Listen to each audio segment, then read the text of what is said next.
How was it out there? It was good. Got the whole shot. Led flag to flag pretty much, other than about 20 foot on the last lap. But yeah, got off that whole shot. It started raining probably a mile or two into that first lap, and it just made it kind of ice. Well, we saw the topsoil that first lap, so I was able to absorb some of it. But second lap, it rained through the second lap, and it was just icy, sketchy, sliding all around, struggling for traction, banging off of trees. But track started to tack up really good, and I think the PM guys will have an awesome race. But yeah, no, Brandon was P2, just kind of lurking all day. Last lap, I left an inside open in the field, and he came inside and bumped me wide. So I came up the next corner and bumped him wide and was able to bring home the checker. Hold those up high. Let everybody know what place you got here at the Buckwheat, and let's hear for them one time your top 3 overall: Bryce Bowen, Cody Collier, and Brandon Frazier. Ask you one more time. Are you ready to go, GNCC Racer?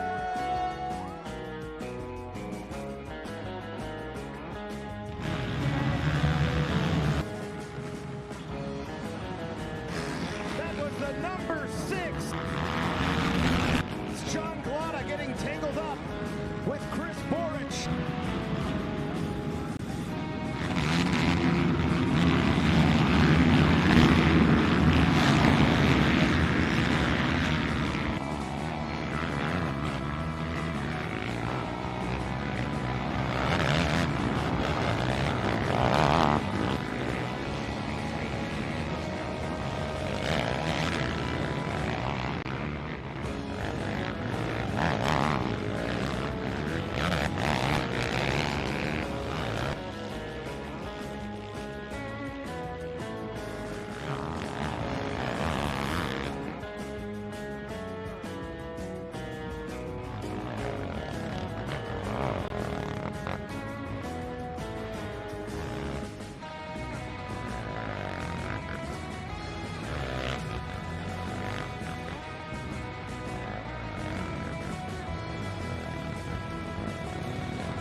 Bryce Neil trying to go around the outside. No! Wheel to wheel. That was it. Are you kidding Josh me? Merritt trying to square him up, and now trying to sneak around the outside, and you can see they are absolutely making contact wheel to wheel. Neither rider wanting to let off on this one here. Man, what a battle right to the finish line, and Bryce Neil takes the win. Good way to come back from summer break. Dang right, man. It was a good day. Felt like it was a long break. Man, it feels like forever since snowshoes, but a really great day today with the weather that we got coming into it. I thought it was going to be a dust bowl. Good thing we got rain, because, man, at my house it ain't rained like everyone else for over a month, and this is the first time I actually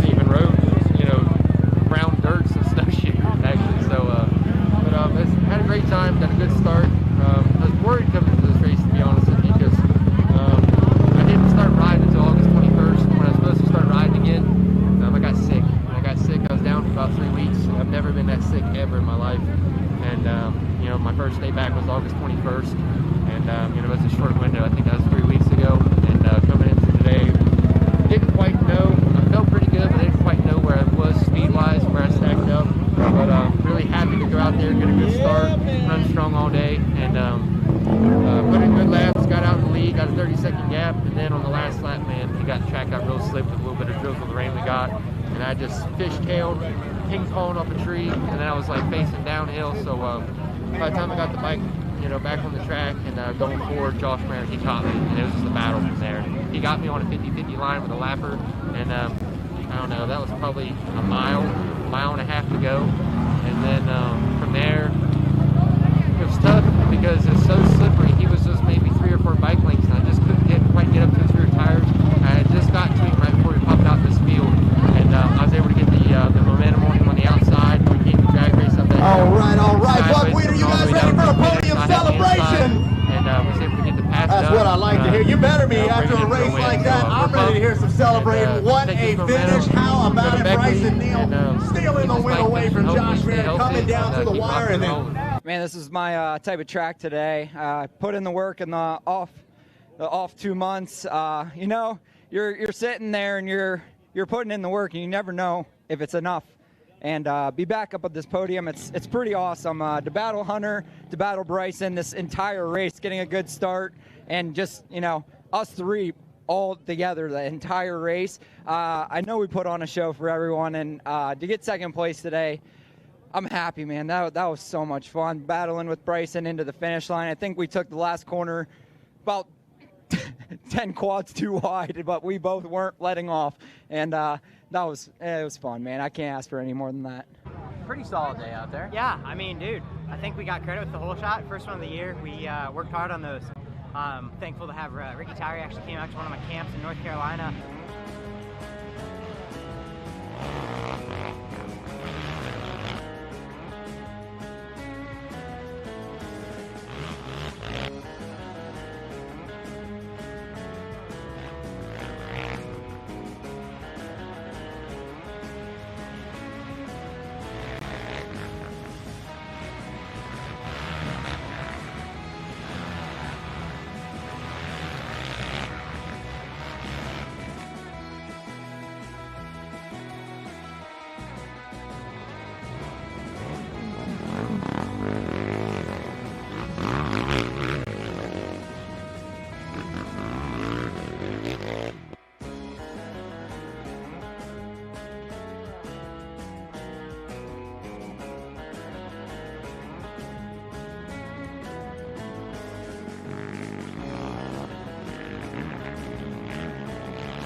Bryce Neil trying to go around the outside. No! Wheel to wheel.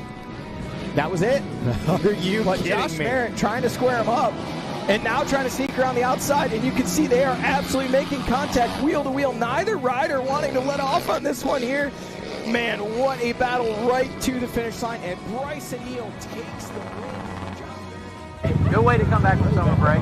Dang right, man. It was a good day. Felt like it was a long break. Man, it feels like forever since snowshoes, but a really great day today with the weather. So we got coming into it, I thought it was going to be a dust bowl. Good thing we got rain, because, man, at my house it ain't rained like everyone else for over a month. And this is the first time I actually even rode, you know, brown dirt since snowshoes, actually. So, had a great time, got a good start. I was worried coming into this race, to be honest with you, because I didn't start riding until August 21st when I was supposed to start riding again. I got sick. I was down for about 3 weeks. I've never been that sick ever in my life.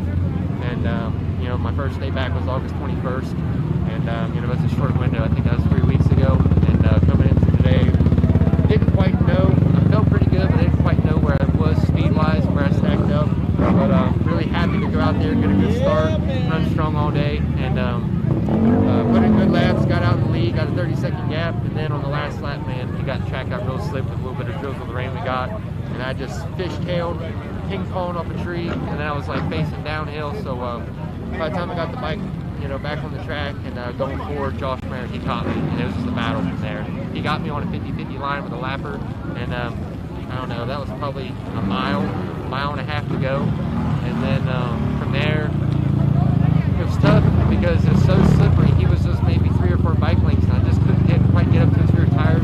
I had just got to him right before he popped out this field, and I was able to get the momentum on him on the outside. We gave the drag race up that all right. Buckwheat, are you guys ready for a podium celebration? And was able to get the pass. That's what I like to hear. You better be after a race like that. I'm ready to hear some celebrating. What a finish. How about it, Bryce Neil stealing the win away from Josh Merritt, coming down to the wire, and then... Man, this is my type of track today. I put in the work in the off 2 months.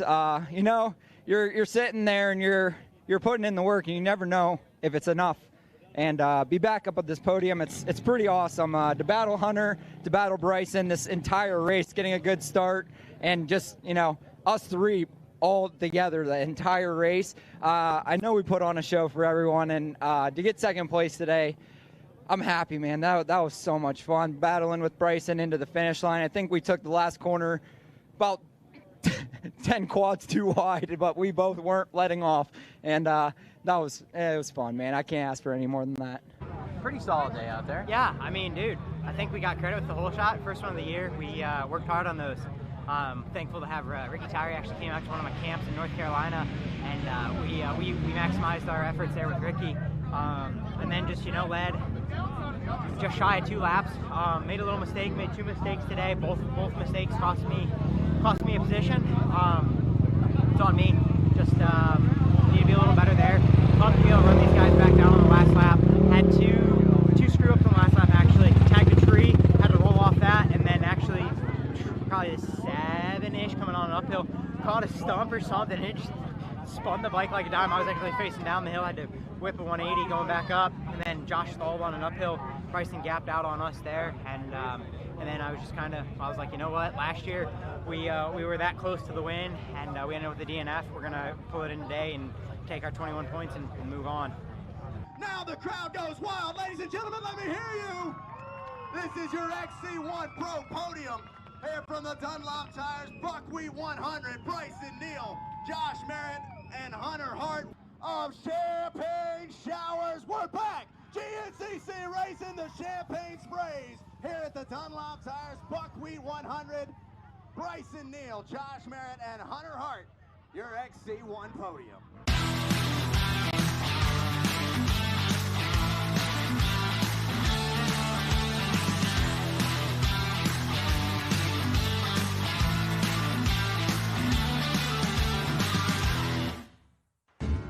We're proud to bring you this live presentation on Racer TV of the 50th anniversary of the Progressive Grand National Cross Country Series, presented by Specialized, an AMA National Championship.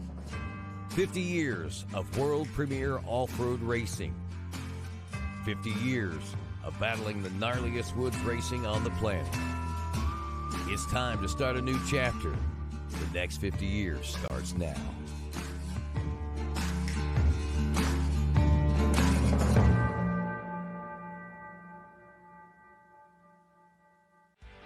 "50 years of racing GNCC. It has already been a historical season, even before it started, with 50 years of racing. But a young man by the name of Grant Davis, they call him the Playboy, comes out with a vengeance, with his eyes set on an overall championship from the XC2 class. He holds the points lead, and he's being challenged by the former champ, Ben Kelly. How is it all sorted out here today? We'll find out right here on RacerTV.com.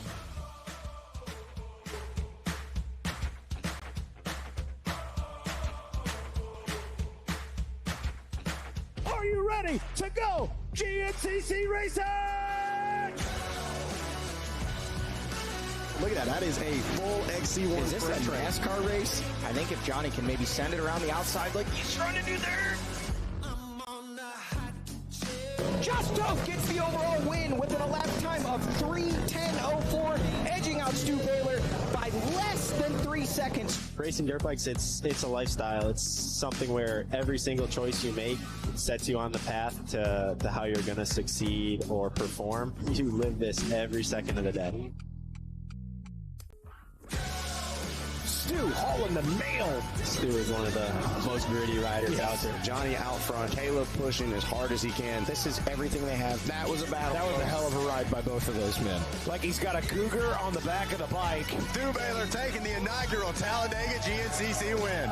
Been doing a great job, extremely patient, extremely intelligent out there, even in the heat of battle, and it's paying off for him right now. 2 wins in a row for King Kelly.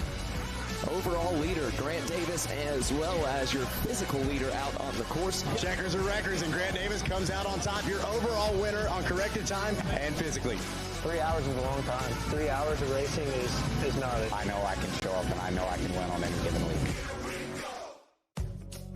Round number 11, 50 years of racing GNCC. It's been a historical season because of that. It's been a historical season because of the racing action. Mikey Wang's alongside Johnny Gallagher here. And Johnny, we're coming off a race where there was a lot of question marks. We lined up the top 20 in points on row number 1. We said, let's get that mano-a-mano battle. A lot of questions. Can Grant Davis do it without that 1 minute gap? Yes, he can. Yeah, absolutely. You know, it was an exciting new experience this last race to see the top 20 on the front row. No time correction between those riders, and Grant Davis still coming out on top. Again, it was over 2 months since we'd seen these guys do battle, and the more things changed, the more they stayed the same. Grant Davis down in the third turn, dead last of that row 1, worked his way back and grabbed the lead going into the last lap and was able to march away with about a 24-second victory over his nearest competitor, Jordan Ashburn. So Jordan Ashburn coming out strong. Stu Baylor in the mix. Unfortunately, a miscalculation on fuel mileage, running out of fuel, dropping him well back in the positions. But it was just an absolutely great day racing with Liam Draper rounding out the podium, the overall podium, and Craig DeLong third place in that XC1. So a lot of riders we expected to see at the top. All of these riders are capable of being at the top, but they put on one heck of a show. It was an absolute barn burner to watch from start to finish. And the man, the playboy himself, Grant Davis, we had a chance to catch up with him prior to today's race. Yeah, I thought I had a good start going, and then I crashed in the third turn and went to last, and then came all the way back up through, I think I got to like 5th or 6th halfway through the race, and then just picked them off slowly, and I got the win, and my confidence is definitely really high right now off that, by them changing the rule and then me still being able to win, which is really good, and then I took over the overall points lead, so I'm pumped up, and I think they should keep it like this, or just make an open pro class. Like, if they want to keep it like this, get rid of XT2 and just make it one pro class, or just put it back to how it was before. Johnny, confident, and rightfully so. I mean, we were shocked by this last year. We were kind of surprised at the beginning of the season, and somewhere around round 3, round 4, we threw that all out the window, and it's like, man, we're just watching this young, maybe call him generational talent for some of the things he's doing. Do it week in and week out. He's talking the talk. He's walking the walk right now. Yeah, I mean, at the beginning of the season, even before the season started, the talk had started being talked. Yeah. And I think you and I both, and so many people were like, man, this kid is good. Obviously, winning overalls last year, we knew he was capable of it. But to do it for a whole season is different than to do it for a race. But this is like a Conor McGregor meets Babe Ruth call your shot moment. And before the season started, he said, I'm not racing for an XC2 championship this year. I'm racing for an overall championship. He's backed that up week in and week out, and has now wrestled the points lead away from Ben Kelly, and this kid is putting on a show, but with 3 rounds of racing, including today, still left to play, it's far from over. Far from over, and the man he's going against, he does have the points lead over Ben Kelly. Ben Kelly, a former XC1 overall champion himself, a former XC2 champion in Ben Kelly. He's not going to lay down. He's got 3 rounds left. Ben is going to come to fight, and we had a chance to catch up with Ben Kelly as well. Yeah, it's just going to be a head-to-head battle for pretty much me and Grant. We've separated ourselves from the rest of the guys, so it's really the only guy to worry about, but honestly, I'm not worried or thinking about him. Just focus on myself and doing the best I can. Well, again, Johnny, doubling down on it, Ben is no slouch. He is going to come out, and he's going to fight these last 3 rounds. This thing is anything but over. Yeah, this isn't the first time this season that Grant Davis or even another XC2 rider has held the overall points lead. So for Ben Kelly, he's fighting the good fight. He's in for the long haul. 3 rounds, including today remaining. He's not going to give up on this thing. Definitely not the round he wanted to have 2 weeks ago, but I think he's going to come out fighting, and this thing's far from over, and lucky for us, we get a front row seat to watch all the action. Yeah, can't wait to watch it play out. First, we want to get a look at what our riders are going to face today as far as the track is concerned. And for that, we'll throw it to Jackson Burrell, who stands by with our trail boss, Jared Bolton, for a Yamaha Racing course description. All right, thanks, guys. I'm here with trail boss Jared Bolton. Jared, as we make our return back here to the Boy Scout camp, what can we expect?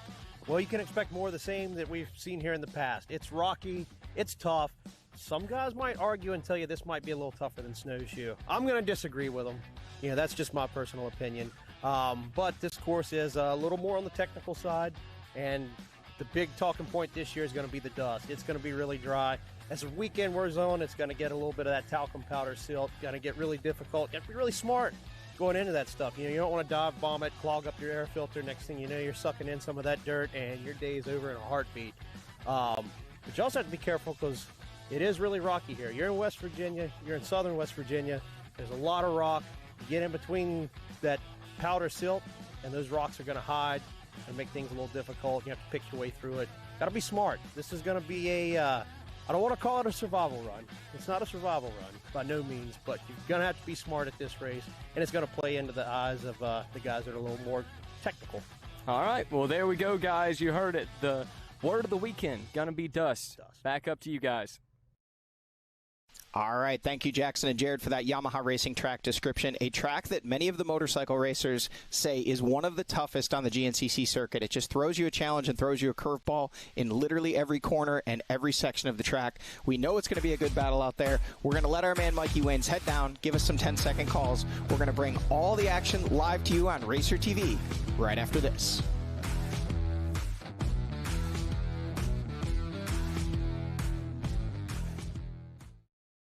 Everywhere but the seat. The seat is leather. Alan, we get it. You love your bike. We do too. That's why we're America's #1 motorcycle insurer. But do you have to wedge it into everything? What? I don't do that. This reminds me of my bike.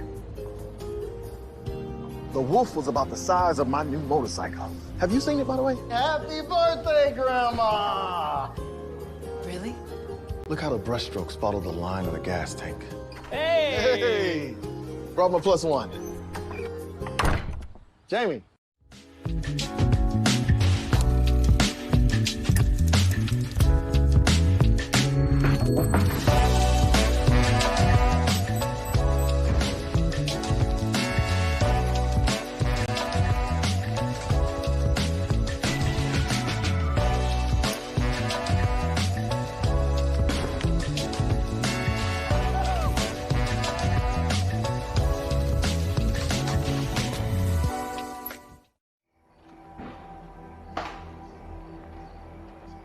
Every generation believes they've invented the best way.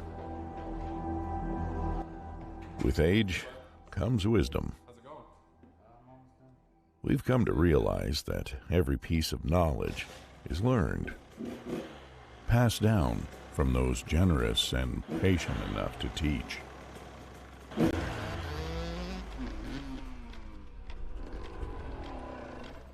bogging off the bottom. Let's take a look. Legacy. It's not about leaving something behind to be remembered by. It's realizing that the future lies within the next generation. Let's call it a man. All right. The nature of true progress is humbly building something bigger than yourself. Rocky Mountain ATV MC.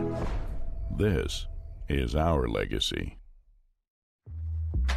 Whatever you drive, however you drive. AMSOIL specially engineers lubricants to maximize power, performance, and protection in your vehicles, so you can work hard and play hard with confidence.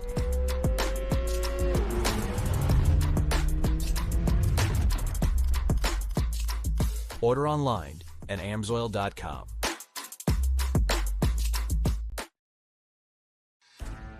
Progressive GNCC Racing is brought to you by Progressive. Progressive could save you hundreds of dollars on your automobile and motorcycle insurance. Specialized e-turbo bicycles. It's you, only faster. RockyMountainATVMC.com. Get ready. And we want to welcome everybody watching at home live on Racer TV. As you tune in here, we've got our first responders on row number 1. I'm imagining right now, I can't see it, but I imagine they're being featured here on RacerTV.com. I hope that's the case, but they should be nonetheless. And as we will look at our first responders and we recognize them and the men and women who help keep this country safe, we ask everyone here in attendance to please give us your undivided attention. And I know we always listen to the words of Ricky's prayer. I've said this a few times this weekend. I've had friends that have, not even GNCC racers or fans, but they'll come to like Iron Man to hang out with us, and they say, man, I don't know who that guy was that gave that prayer, but that was moving. And they're absolutely correct. So I know we're all listening to Ricky's prayers, but I would encourage you more than normal, pay close attention to the words of Ricky Towery's prayer. Pay close attention to the words of our national anthem that follow. And with that said, we'll turn the microphone over to Mr. Ricky Towery to lead us in a word of prayer. Ricky? Thank you, Mikey. Hey, let's go to the Lord and let's have a word of prayer together. Heavenly Father, once again, thank you for bringing us all together safely. You blessed us with such a beautiful day. We thank you for that. Lord, watch over these riders this afternoon. Keep them safe. Let them go out there and have a good time together. Lord, we thank you for the scouts, for letting us use this property to have some fun on. Continue to watch over them and their leaders. Be with our military men and women, Lord, everywhere 24/7, keeping us safe.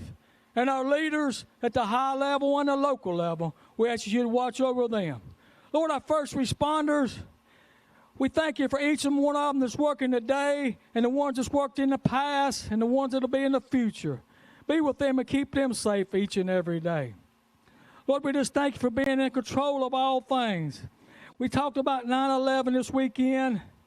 Lord, it happened 24 years ago. But sometimes it acts like it was just yesterday that it happened. Be with all the family and friends that lost loved ones that day, even today, 24 years later. We thank you for helping us as a country to keep moving forward. Help us keep on going forward and watching over us. Lord, we ask a special blessing this afternoon for the Kirk family. We ask that you would be with them. Lord, sometimes things happen and we don't understand, and we ask questions. Help us find some answers. Lord, we already had so much fun this weekend. We just ask that this afternoon you will let us have a few more hours. And then we're going to start heading down the road, going back home. Take us all back home safely so that one day we can get back together like this and have some more fun. In Christ's name we pray. Amen. Amen. Thank you for that, Ricky. And now as Ricky Towery will make his way over to turn number 1, going to jump on the ATV. I'll take this opportunity to remind you guys, Ricky will be on the outside of turn number 1 like he was at the Buckwheat 100.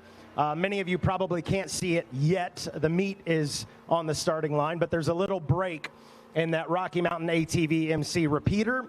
That's where Ricky Towery will be stationed, and you'll be able to get your eyes on him. And as Ricky gets in position here, give him just another moment. And now, folks, we will ask you, if you have not already, please stand at attention, remove your hats, and cross your hearts as we listen to our national anthem. Oh, say, can you see by the dawn's early light what so proudly we hailed at the twilight's last gleaming, whose broad stripes and bright stars. Through the perilous fight, o'er the ramparts we watched, were so gallantly streaming, and the rockets' red glare, the bombs bursting in air, gave proof through the night that our flag was still there. Oh, say does that star-spangled banner yet wave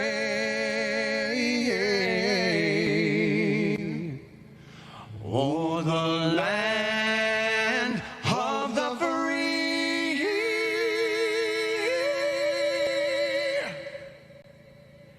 and the home of the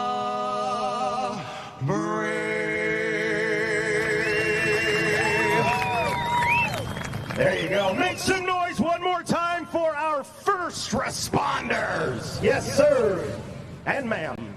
All right, without further ado, we want to introduce our row one for the Mountaineer GNCC. Your top riders out of the XC1, your top riders out of the XC2 will be riding to the line in accordance to points here today. So without further ado, your starting row for row number one. Rolling to the line first, the 922. He rocks the number one as a defending champ out of the XC2 Pro class out of Pennsylvania. Riding aboard the FMF Factory Racing Landers KTM, the Playboy Grant Davis. Up next, the 530 out of Connecticut, riding aboard the FMF Factory Racing KTM, Ben Kelly.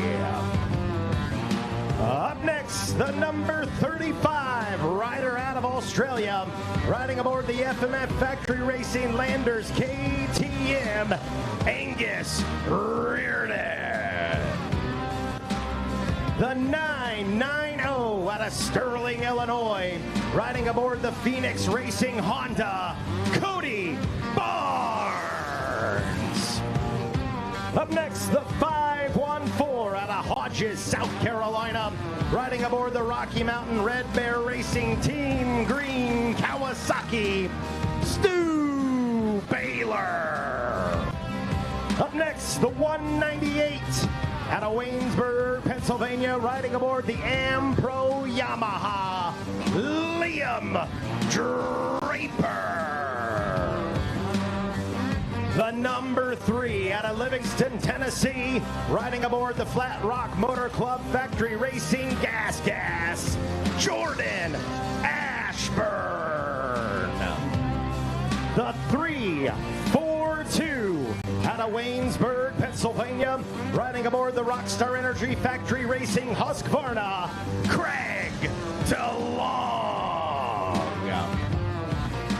The winningest rider in GNCC history, the 557 out of Boonville, North Carolina, riding aboard the Am-Pro Yamaha, Caleb Russell. The number 8 out of North Carolina, riding aboard the Phoenix Racing Honda, Mike Wachowski. The number 7 out of Denver, North Carolina, riding aboard the Liqui Moly Factory Racing Beta, Josh Strang. The 246 out of Myrtle Beach, South Carolina, riding aboard the Rocky Mountain Red Bear Racing Team Green Kawasaki, T-Rex Nick DeFeo. The 235 out of Landrum, South Carolina, on a Rocket Racing Bone Cutter Off-Road backed Honda, Brody Johnson.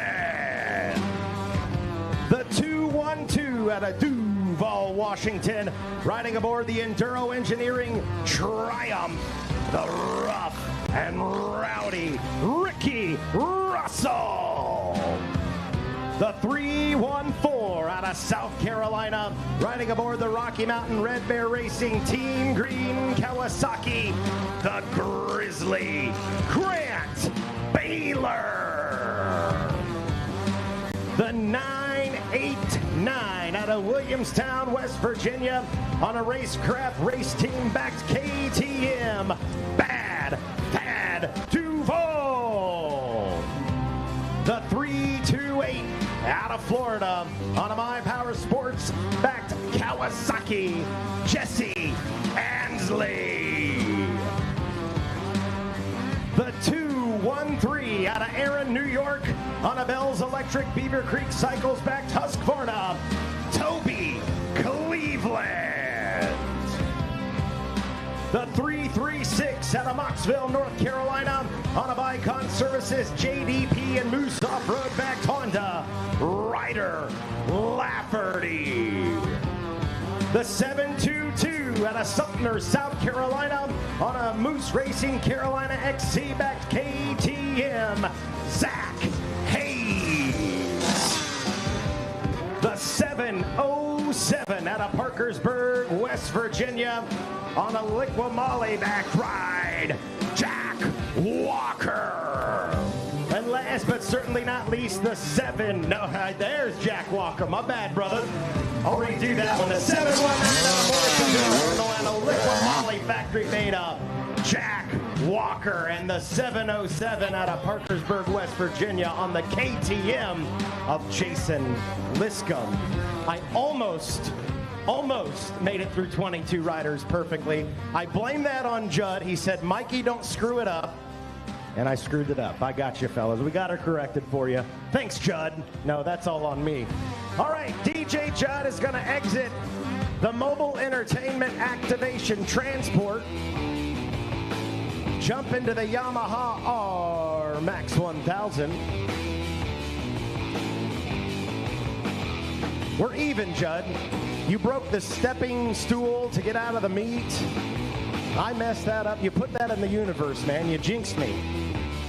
There's an announcer jinx, and apparently there's a DJ jinx out there as well. So Judd throws on the gold sparkle helmet in honor of 50 years of racing GNCC. That's right, 50 years. He's throwing water bottles at me.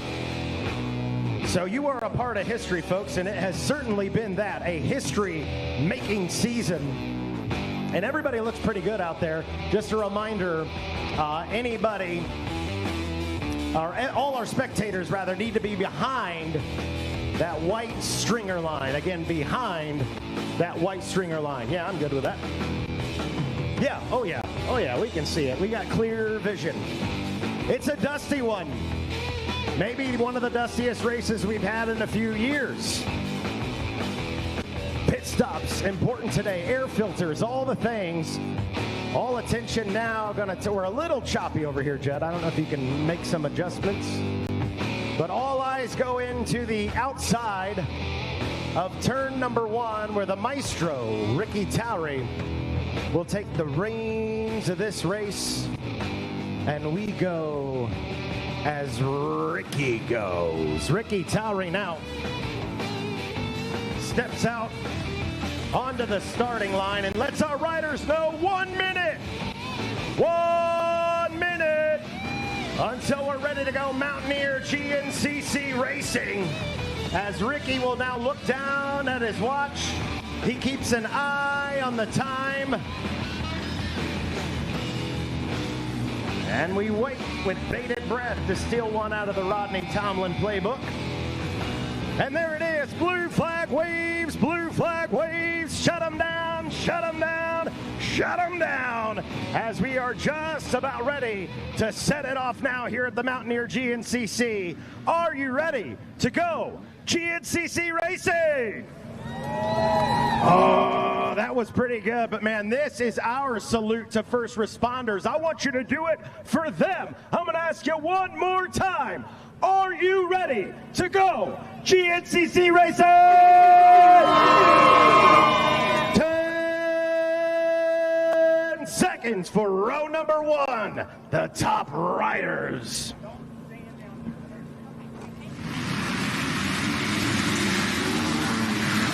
I got real skinny on that one. Caleb Russell on the inside line. Stu Baylor last off the line. And it's Grant Davis taking the Landers KTM hole shot for the XC2. Mike Wachowski taking it for the XC1 Pro Class. As we reset the deck here with our FMF, or excuse me, our XC3 125 Pro-Am class. As Ricky keeps his eyes on the watch, lot at stake today. Again, it's going to be a dusty one. Blue flag waves, and we are ready for the XC3 125 Pro-Am class. Isaiah Brown, Rayleigh Messer, James Jenkins, Taylor Johnson, Jason Crawford, and the 981 of Jonathan Johnson. Set to roll in 10 seconds. Bang, and the XC3 is off as a jockey for position. The 2-2-2 Isaiah Brown out in front up the middle, but the outside line looks like it's going to pay off. The 981 going wide. That is Jonathan Johnson grabbing that whole shot, an early lead right there as we turn our attention now to the 250A class. 10 seconds. Colton Shields, Cooper Jones, Gavin Simon, Chase Landers, Collier Martinez, Will Stevenpiper, Michael DeLosa, Lane Whitmer, Hunter Smith, and Joe Cunningham. 950 Hunter Smith. Boy, he's up in the mix early. That might be the 137. No, that was the outside line. Man, Yamaha couldn't catch the helmet sticker on that one. But it's a dog fight early for your 250A class. 10 seconds. Open A. Samuel Evans, Keeper Galliano, Van Adams, Michael Meyer, TJ Brown, Dylan T. De La Cruz, Trevor Hewlin, Cole Whitmer, and Keenan Robb. Through the first turn we go. 36. That is the number 36 of Samuel Evans out of St. Abrams, West Virginia, on that JDP suspension back ride. 4-stroke A lights. 10 seconds. Joshua Connor, Logan Pellegrini, Brady Beerbaum, Bryce Woodrum, Braden Baisley, Wade Tucker, Ethan Harwell, Rivers Morris, Carlo Clary, Lane Smith, Ryan Amancio, Brody Amos, Caleb Wood, Briar Menace, Jiggs, Fustini. We're down in the first turn. That was, looked like maybe the 225 Ethan Harwell, I think, grabbed that one. Little lingering dust playing tricks on me. 10 seconds to A. 30 plus. Michael Jarosco, Danny Hall, Jesse Kidlow, and Gregory Funk. 417. Oh no, the outside line, the 145. That's Michael Jarosco making that outside line work. And no doubt about it, the Kawasaki out of Fairmont, West Virginia hangs on for the whole shot in that one. As we turn our attention now to the 150A class. 10 seconds. Colby Goodman, Davin Scheich, Ryder Segedy, Gabriel Jimenez, Cade Stats, and Joe Schreiber. Side by side we go. Around the first turn, and that is going to be the 4-1. I look like 4-1-6 maybe. Junior A, 25 plus. 10 seconds. Russell Smith, Shane Wicker, Sean Cochran, Joshua Thack, Aaron Higgins, Corey Jordan, Andrew Boggs, and Braden Moore. 255 out front. That's Russell Smith. Smith on the inside. Little dab right there. Keeps the power on the ground. And Russell Smith on that Tri-State Power Sports back Husqvarna is going to grab that whole shot, an early lead right there as we turn our attention now to the Senior A 40 plus. 10 seconds. Smiling Frank Messina, Pete Pedrucci, Fernando Pino, Joe Marsh, Miss Leno Batista, David Garst, James Bauer, and Darren Darmos. 377 or 371 rather. Oh no, took his cookies and a fist in the air. He put some hot sauce on it. That was Frank Messina. And I'll guarantee you he was smiling under the helmet when he did it. 250 150B, 10 seconds. Devin Moore, Lennox Riley, Brandon Bailey, Brandon Slotzer, Tyler Lester, Dylan McDonald, Philip Likens, Raymond Rhines, and Mason Sakanikis. 5.510, dab right there. Outside line pays off for the 406. That's going to be Dylan McDonald on the Yamaha. Grabbing that whole shot, an early lead. Blue flag waves, and we're ready for another one. 10 seconds. Open B, Nate Garrison, Mark Cole, Davey Salza, Colton Painter, Dylan Komposki, Jamison Bulliard, Luke Thurfield, Logan Rediger, and William Boggs. 5.50 on the machine. That's 5.50 on the helmet. That's Davey Salza out of Indian Trail, North Carolina on that FXR backed KTM. 4-stroke B-Lights. 10 seconds. Joseph Shalot, Kane Martin, Ryan Glassmeyer, Brooks Bully, Hunter Carey, Matt Gray, Owen James, Kid Norris, Preston Horton, Spencer Nye.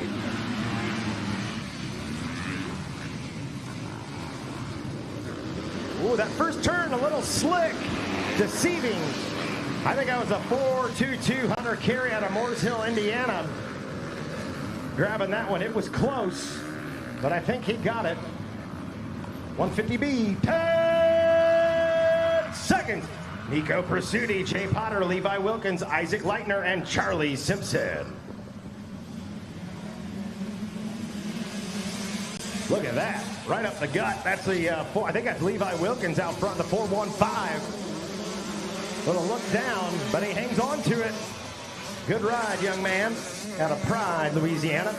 Fast lap suspension back ride. Senior B, 40 plus, 10 seconds. Larry Hopper, Brandon Black, Aaron McAfee, Nathan Welch, Jason Cottrell, and Jeremy Nance. They're off.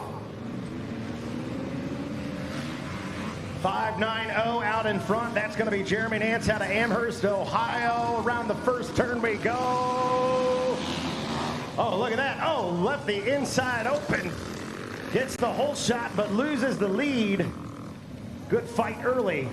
Junior B, 25 plus, 10 seconds. Alex Stoner, Zachary Angelo, Judson Bogus, Chase Spicer, Austin Belaski, Aaron Waldrop, Dylan Kinsell, Zach Weaver, Walker Hashman, and Billy Saliga. 5.28 out in front. That's Chase Spicer out of MacArthur, West Virginia. Goes a little wide. All him, all day. Grabbing that whole shot right there.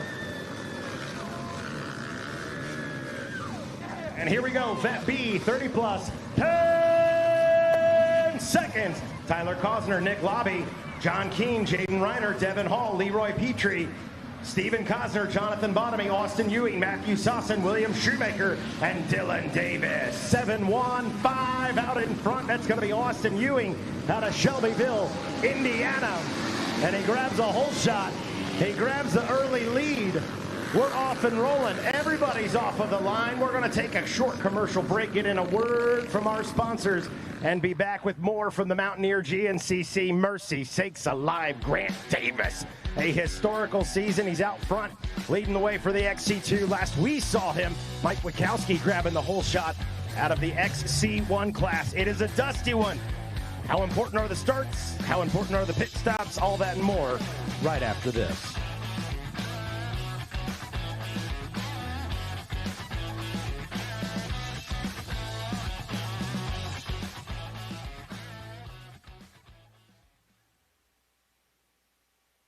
Everywhere but the seat. The seat is leather. Alan, we get it. You love your bike. We do too. That's why we're America's #1 motorcycle insurer. But do you have to wedge it into everything? What? I don't do that.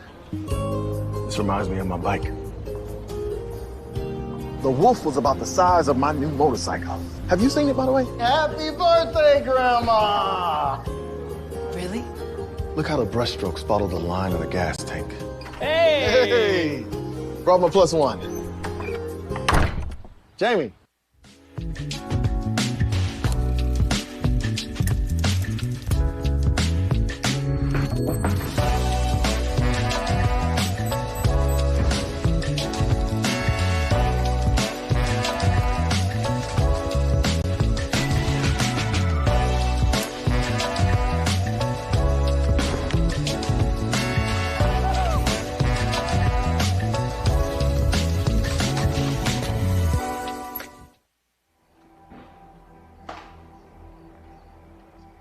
Every generation believes they've invented the best way. With age comes wisdom. We've come to realize that every piece of knowledge is learned, passed down from those generous and patient enough to teach.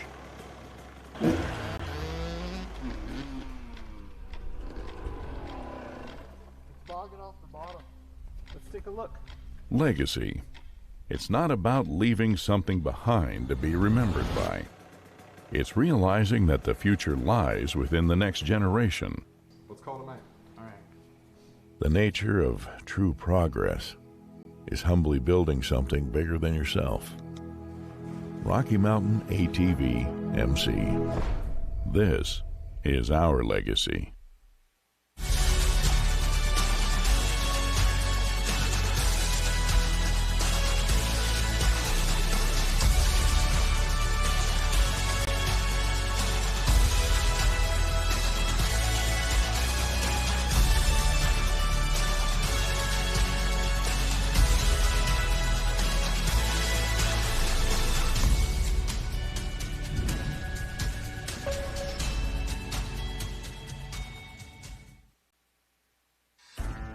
Progressive GNCC Racing is brought to you by Progressive.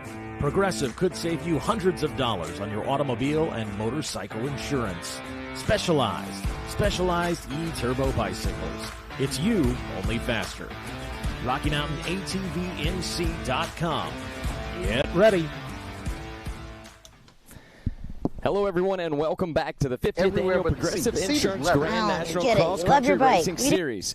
We're here to bring you the action from the 2025 Rocky Mountain ATV MC Mountaineer. My name is Jackson Burrell. I'll be alongside Zach Herron, Johnny Gallagher, and, of course, you heard from Mikey Waynes. He'll be joining us here in just a minute.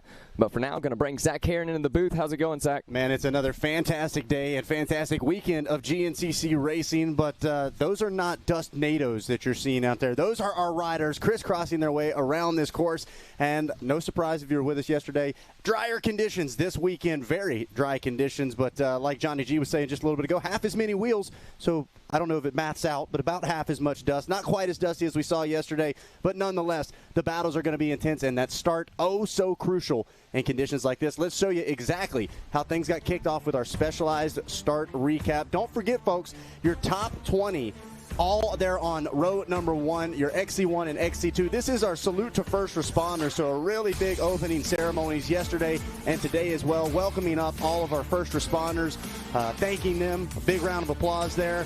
And then the green flag flies. It's a drag race headed into turn 1. Some different lines working out. We saw Ashburn up the inside, the Playboy right in the middle, Grant Davis. But look at this, around the outside, Mike Wachowski going to be credited with the whole shot for your XC1 class. Grant Davis, your XC2 whole shot award winner. But right there, we saw Ashburn elbows out just a little bit into the number 8 of Wachowski and into the number 2 ride. That's Nick DeFeo, T-Rex back there in the number 3 spot. Ben Kelly not far behind as well.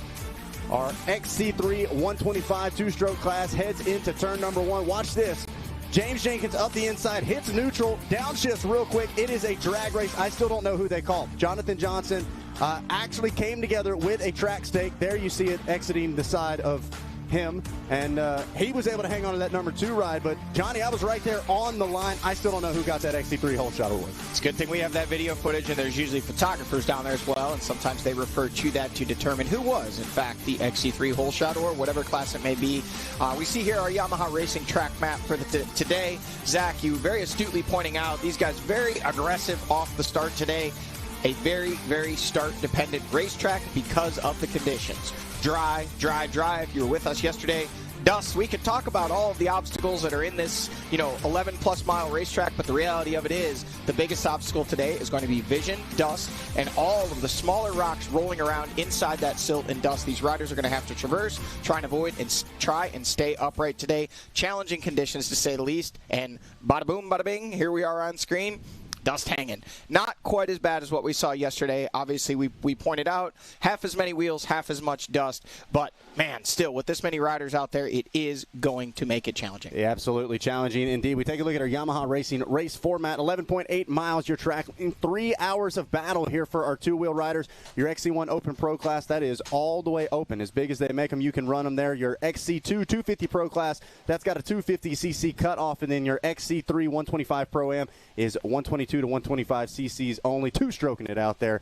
But like we said, Jackson, we talked about it, this is our second round where XC1 and XC2 are top 20 all on that same starting row. And we did see, as our points come up, our Rocky Mountain ATV MC points, our points leader, Grant Davis. He got a good start at our last round, but he threw it away right at about turn number 3. Meanwhile, this time, he gets the whole shot, and he holds on to it. He's leading them into the woods. Yeah, Grant Davis, man, what more can you say about this kid? He's answered all the calls that he's been given. He's really got it done under the pressure. And today he's going to have a clean track ahead of him, put himself in the best possible position that he could going into this one. Well, and you can see Grant Davis and Ben Kelly, 217 and 209. The points battle still very much alive between those two for the overall picture.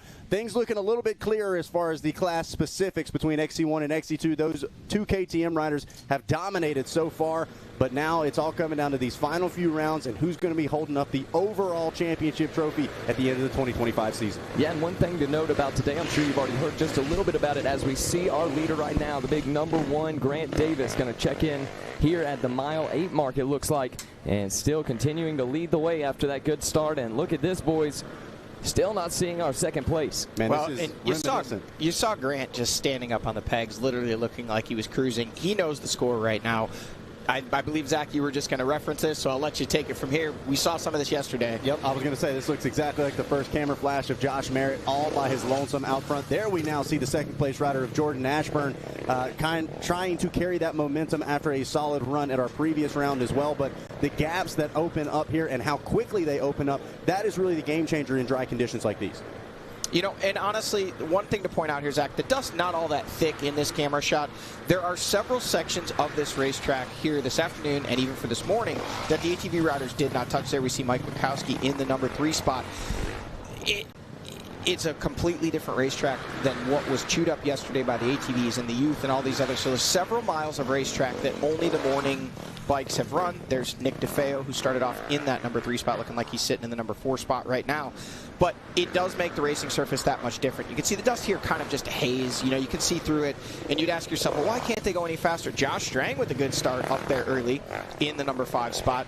You know, this is not really indicative of what these riders are facing as far as vision around much of the rest of the course. As we see now, Ben Kelly, our XC1 points leader, trying to start to track down Grant Davis, wanting to make some headway today for sure, trying to close up that gap in the overall points chase.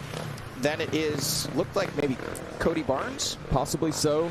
Looked like a Honda rider there, Cody Barnes, and then Brody Johnson there, another Honda rider out of that XC2 class. So those guys getting good starts. But even with the vision somewhat palatable here, there's Stu Baylor. You can see now as more and more bikes start to come through, that dust is kicking up more and more, making it harder for these riders to see. And another thing, we've talked about this in the past, if you've joined us on Dusty Days, the technology of a camera lens allows you to see through, I believe that was Liam Draper there on the 198 machine, that Ampro Yamaha. You can actually see through better with the camera than you can when you're racing. You've got so much light refracting backwards. There's Caleb Russell, the second of the 2 Ampro Yamahas. It really doesn't do justice to how much these riders are struggling. I believe that was Toby Cleveland out of our XC2 class there. And, you know, a few riders noticeably missing so far. We've not seen Craig DeLong. Jesse Ansley. There's Thad Duvall. So some of the riders that we expected to be up in the mix today that have done well here in the past have not yet made it past our 8-mile camera shot, making for a long day for some of these guys. There's Grant Baylor. There is Ricky Russell. Ricky was dead last on row 1, headed off into the woods. So looked like he locked bars with another rider there in turn 2, and it was just a melee. Again, these guys all pushing hard, trying to get that good start. Gus Reardon obviously needing to get moving. There is Craig DeLong. So again, on a day like today, a bad start being in the back of the pack just makes things so challenging. Jack Walker there, I believe. And that looked like Jonathan Johnson, the leader of our XC3 class, has already caught up and got that. Might have been Cody Barnes. That right was there. Cody Barnes. Wow. So a really rough start to things here for Cody Barnes today. And another one of our XC3 riders. Man, they had a battle for the whole shot there, like you pointed out. Wheel to wheel, knobby to knobby. There's Jay Lipscomb, another one of our XC1 riders coming by. You can see that root just kind of hanging on there. That's what I was about to say, Johnny. And look right here below it. You can see some of those rocks that are loose right there. One of the riders lands on that with their front wheel. That's exactly what we're talking about. Throwing you off. You don't expect it. Those riders can't see where they're dropping into. Well, and on top of that, I was actually just about to point those same rocks out, Jackson. Watch as your riders accelerate off. They disappear. They get covered in the dust, and if you're right behind somebody, you have no way to prepare or even see those coming. So as these riders close up a little bit more, as we start to get into some of our A riders as well, things really going to be challenging because you're basically floating in a layer of dust underneath you. You don't know what hides beneath. Yeah, one thing while we got a second here waiting at the mile 8 mark, for everybody that was watching that, is keeping up with our start rows and everything we got going on with that. I'm sure you've heard about it a little bit already in the show, but a different start procedure than what we had even at the last one. Everybody from XC1, XC2 is on that start row, so I believe just a little over 20 riders, 24, something like that, was on that first row, and so that looks to be the way things are going to go for the rest of the season. XC1, XC2, all going to be right there on that row. No second row for the XC2 at all. And look at the change here in just the last few bikes. A lot of that also can have to do with the wind changing directions.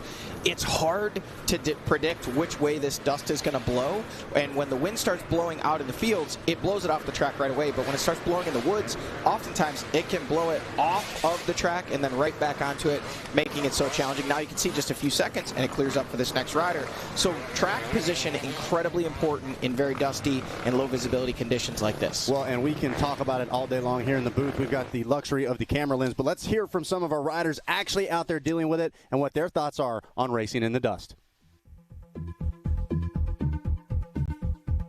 I honestly, last year I thought it was kind of fun. It was a little scary, obviously, but like this year, I mean, we're all starting front row again, so hopefully I get a good start and don't crash in the third turn this time and don't lose a bunch of time. But yeah, I really like this track. It's always treating me good, so hopefully I can go out and win the overall again. It's literally, my house is exactly like this place. Like, you can't, like, if you took the rocks from here and put them in my place, you wouldn't even tell a difference. It's so much similar, and my house, it ain't rained in 2 weeks either, but I've been down at Club MX training with Cole Martinez and them guys. And me and Ben have been riding together, which is good. So, yeah, I believe this place should be a really good place for me and Ben. The dust is definitely a bummer, you know, not to ride in, but it's just the fact that, you know, it's just makes it hard to see at times, especially if you don't get a good start. So that's tough. Last year was dry and dusty like this, and it was a bummer. I remember I even had to stop that last lap to change an air filter. So, I mean, that's kind of a bummer if you're having to worry about saving the bike. So, yeah, I mean, I ripped the whole shot at the last round, so I'm going to try to do that again. And like I said, now that I'm feeling good and everything, hopefully I can hold on to it. But, yeah, it's just another thing you got to deal with. This course, for the second year in a row now, flipping the script from 3 years ago where we had one of the worst mudders I can remember in recent years. The track was absolutely treacherous. It was the year Craig and I battled to the championship, and yeah, it was a mud fest, and we show up, and ever since then it's been a dust bowl. So racing in low visibility is sketchy, I guess you could say, in itself, but also here, especially with the loose rocks, it makes the track that much more dangerous, that much hairier. Last year was really bad. Ended up not being able to see a rock and putting a hole into my case, trying to come through the pack, and this was kind of the race that took me out of the championship, because Johnny had a bad day that day. So a lot of things can happen when you come to an event where it's like this and you're low visibility. And actually, we just had that happen at the National Enduro last weekend, where some injuries happened. And yeah, it's very difficult when you're lining up, knowing that you're not going to be able to see for the next 3 hours and not going to be able to breathe, and got to go racing. This race last year, I ran into Ricky. I was last. I ran into Ricky, never saw him in the dust, and he and I both got up basically in last and next to last and stopped to have to let the dust clear to go again, all the way to the point the XC2 guys were already on us. So Yeah, it's definitely gonna be a bit hairy with the amount of dust that you're gonna see in the woods. And the start, I think, is gonna be very crucial. All right, now I do want to say we caught up with Stu Baylor as he was walking to the start, and he said, hey, tell Adam not to play the part where I say the track is bad, because I just went and looked at the bike-only section, and it actually looks like it's going to be a lot of fun. So Stu may be flipping the mentality a little bit. Well, the bike-only section accounts for about 2 miles of this 11.8-mile racetrack. But that's a great point. The mentality and the mindset of riders, find something that gives you a positive outlook on the day and a good opportunity to make yourself feel like you're better off than your competitors, and you could absolutely just go ahead and battle your own self instead of battling your competitors, or you can put yourself in a mindset where you're ready to just go out there and kill it. And I think, every rider does that, whether it's subconsciously or consciously. Like, you're laying in bed at night and you're like, this track's terrible, da-da-da-da. You got to flip the script. Yep. For Stu to go out there and say, hey, the track actually looks pretty good. Positive mindset, positive results. He's obviously not quite as far up as he'd like to be, but still ahead of many of his competitors here today, and he's going to keep grinding. The one thing I wanted to point out in that interview that he referenced and we talked about a little bit earlier, a lot of our courses, when you can't see, you still kind of know what's on the ground underneath you. In this case, when you can't see the ground, you know what's there, but what's there is thousands and thousands of, between golf ball and basketball-sized rocks. Jackson, you pointed out there, we don't have our teleprompter operating properly today, but just right where that rider just passed, those things are lurking in every silt berm, even when the flat, hard-packed ground gets covered by dust. If you center one of those, or you're just slightly off-center with the front tire of a dirt bike, it can jerk the bars out of your hands or put you on the ground without you even knowing you hit something. Exactly. There's obviously roots and everything else to contend with as well, but that's really the big concern in the dust. The trees, you can see the trunks and you can kind of see what's going on, but it's that stuff that's lurking in the dust that hangs just above the ground surface that really can catch you off guard and put you on the ground. Yeah, and it happens so fast, like you said, you don't even hardly know what's happening. It's hard to compare to anything for somebody that hasn't ever experienced or raced dirt bikes, but I would compare it to missing a step or something like that. When you're flying down through a set of steps, you don't expect it whatsoever, and it throws you completely off. That's what these rocks will do to these guys. A lot of the ATV guys yesterday were mentioning that they were hitting things and they could, feel their frame just framing out on rocks that they never even saw in the dust from the riders ahead of them. But no dust from riders ahead of this guy right here. Grant Davis leading the way still. Up on the pegs, looking like he's out for a trail ride.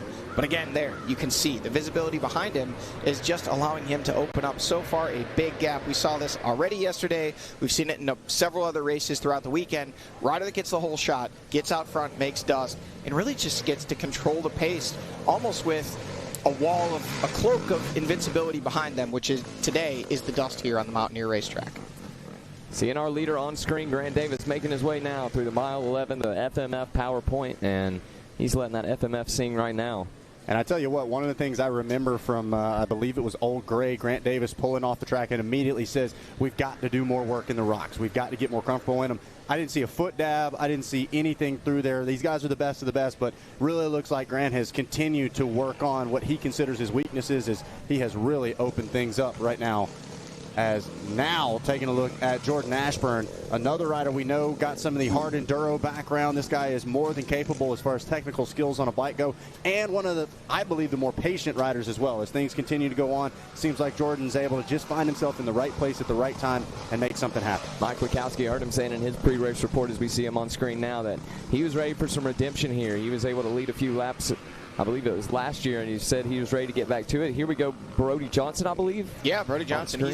Looks like he may have made a move and gotten around one of our other riders there. Now it's Nick DeFeo, and we are flashing back and forth between a couple different camera shots here, so don't get confused. These riders aren't quite that close together. Then we've got Josh Strang on that Liquimala Factory Beta. Rider put in a very good ride at our last round, been getting stronger. Great performance over in Italy at 6 days, and he says, hey, I might be one of the older dogs, but I've learned a few tricks, and he's putting those tricks to work here today. So that is Brody Johnson. Yep, so yeah, and both of those shots are on the 11-mile marker. We're just kind of splitting back and forth between the front and back half. So Strang just a little bit in front of Johnson. There we see Ben Kelly. Good run for Strang here in this one, as we see Kelly making his way up through the pack. Kelly right now leading the way for the points in XC1 class and trying to stretch him on out. Try to wrap that up a little bit early. It'd take a lot to do it today, but at the next round shouldn't be no problem for him if he can continue how he's been. And that rider we thought was Cody Barnes was actually Ryder Lafferty, making his way through a solid run for the 336. And then there we see Stu Baylor also looking for some redemption here at round 11. Now we flash ahead to the finish line. Here comes your overall leader and your XC2 leader and your points leader for the season. Grant Davis all alone out front. Nobody behind him.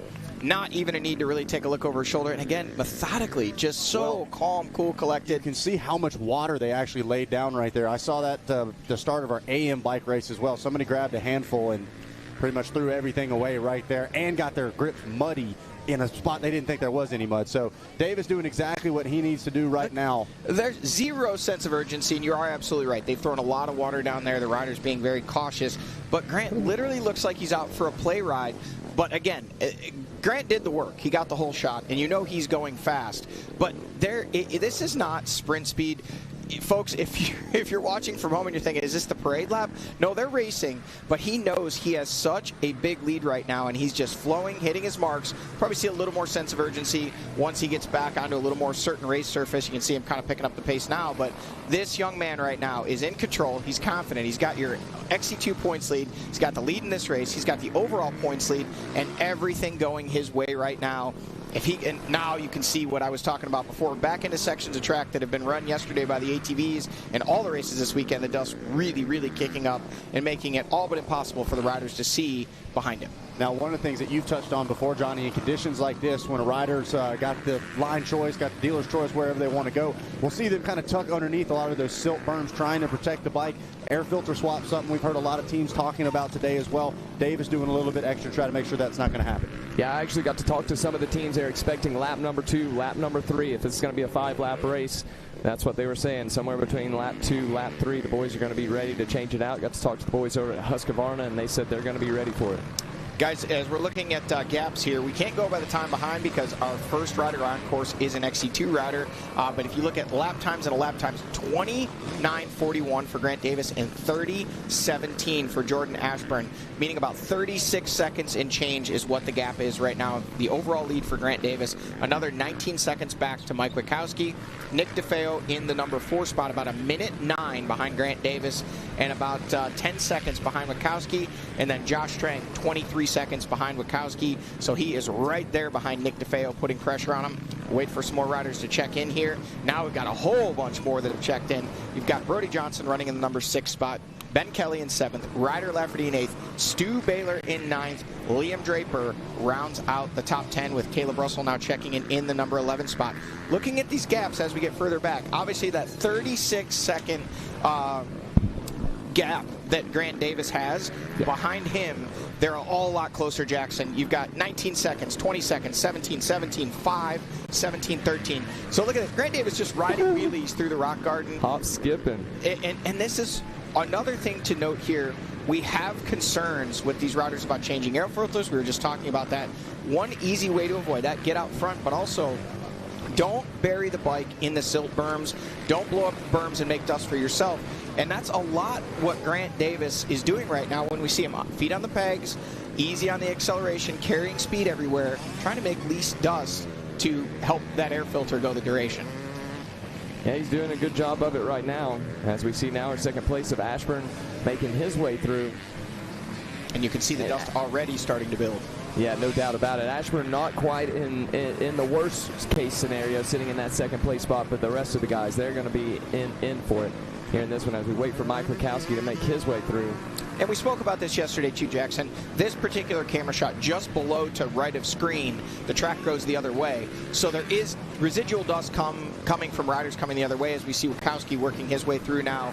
So this is kind of double dust. You've got dust from the riders going out at the 11 and also coming back at the 1. T-Rex, Nick DeFeo now, second place in that XC2 class and running in the number 4 spot overall. Josh Strang was actually really close to him when they came through, but they did just come through a very, very dusty section of racetrack. So DeFeo able to use that to advantage, stretch out that gap over Josh Strang. Yep, there went Strang just now making his way by. Now we see Brody Johnson making his way by. And hey, I want to give a shout out to Strang. We got to hear him in his pre-race report. Really love that pre-race report we had with Josh Strang. But one thing that I took away from it, he said if somebody's able to do what the ATV did yesterday, come through on lap 1 with about a 35-second, I believe that was the exact word, was 35 seconds, happens to be 36 here for Grant Davis. And he said if somebody could do that, I won't use his words, but he said that he thought that they would be stupid not to be able to take the win if they could come through on lap 1 with about a 30-second lead. Yeah, and it is difficult to make any certain assessments out of any of this, but here's what we can say for sure. What we know from yesterday, what we know from these conditions, this thing isn't over, but this is Grant Davis's race to lose now at this point. It would be very difficult, not impossible, for any rider to come up and wrestle that away from him, to even catch him, let alone be able to pass him in these conditions. It really is him just making the laps, hitting his marks, catching his lines, not making mistakes, saving the bike, protecting the air filter as much as he can in the conditions. Now, that will change, like we spoke yesterday, once they do get into lapped riders. Now, Grant's going to have some dust, which to this point in the race he hasn't had to deal with at all. That is going to change things up. Looking at our overall running order here on the left of the screen, we got a little shakeup. A lot of blue there, or at least 2 blue in the top 15 right now, with Jonathan Johnson and James Jenkins out of that row 2.5, we'll call it. It's actually row 3, but they started second because they moved the riders that were originally supposed to be on row 2 up to row 1 and made that row a little bit bigger. So those guys there in the number 11 and 14 spot overall. Then we've got also some A riders in the mix, with Cooper Jones leading the way in that 250 A class in 12th place overall. Then just behind him, Lane Whitmer, JoJo Cunningham, and Chase Landers, all inside the top 20 as well. Saw DeLong just passing by there, so going to be out of those top 20 overall spots. Not where he wanted to start the day by no means. But hey, after a broken hand here last year, I'm sure that he'll settle for anything, making it to the finish here in this one. Another rider noticeably missing from the top 20 overall would be Angus Reardon. Obviously, he is a rider that has been very much up in the mix, not only for the XC2 class, but for the overall positions as well, running inside the top 5 overall in points for the season. Outside the top 20 as they run could turn out to be a costly points day for him unless he's able to make some moves and get himself further up the leaderboard. Well, the good news is for him, his other side of the Velcro, Cody Barnes, is right next to him. Basically maybe 1-2 spots behind. Whoa, both feet off the pegs there for that rider. Good save.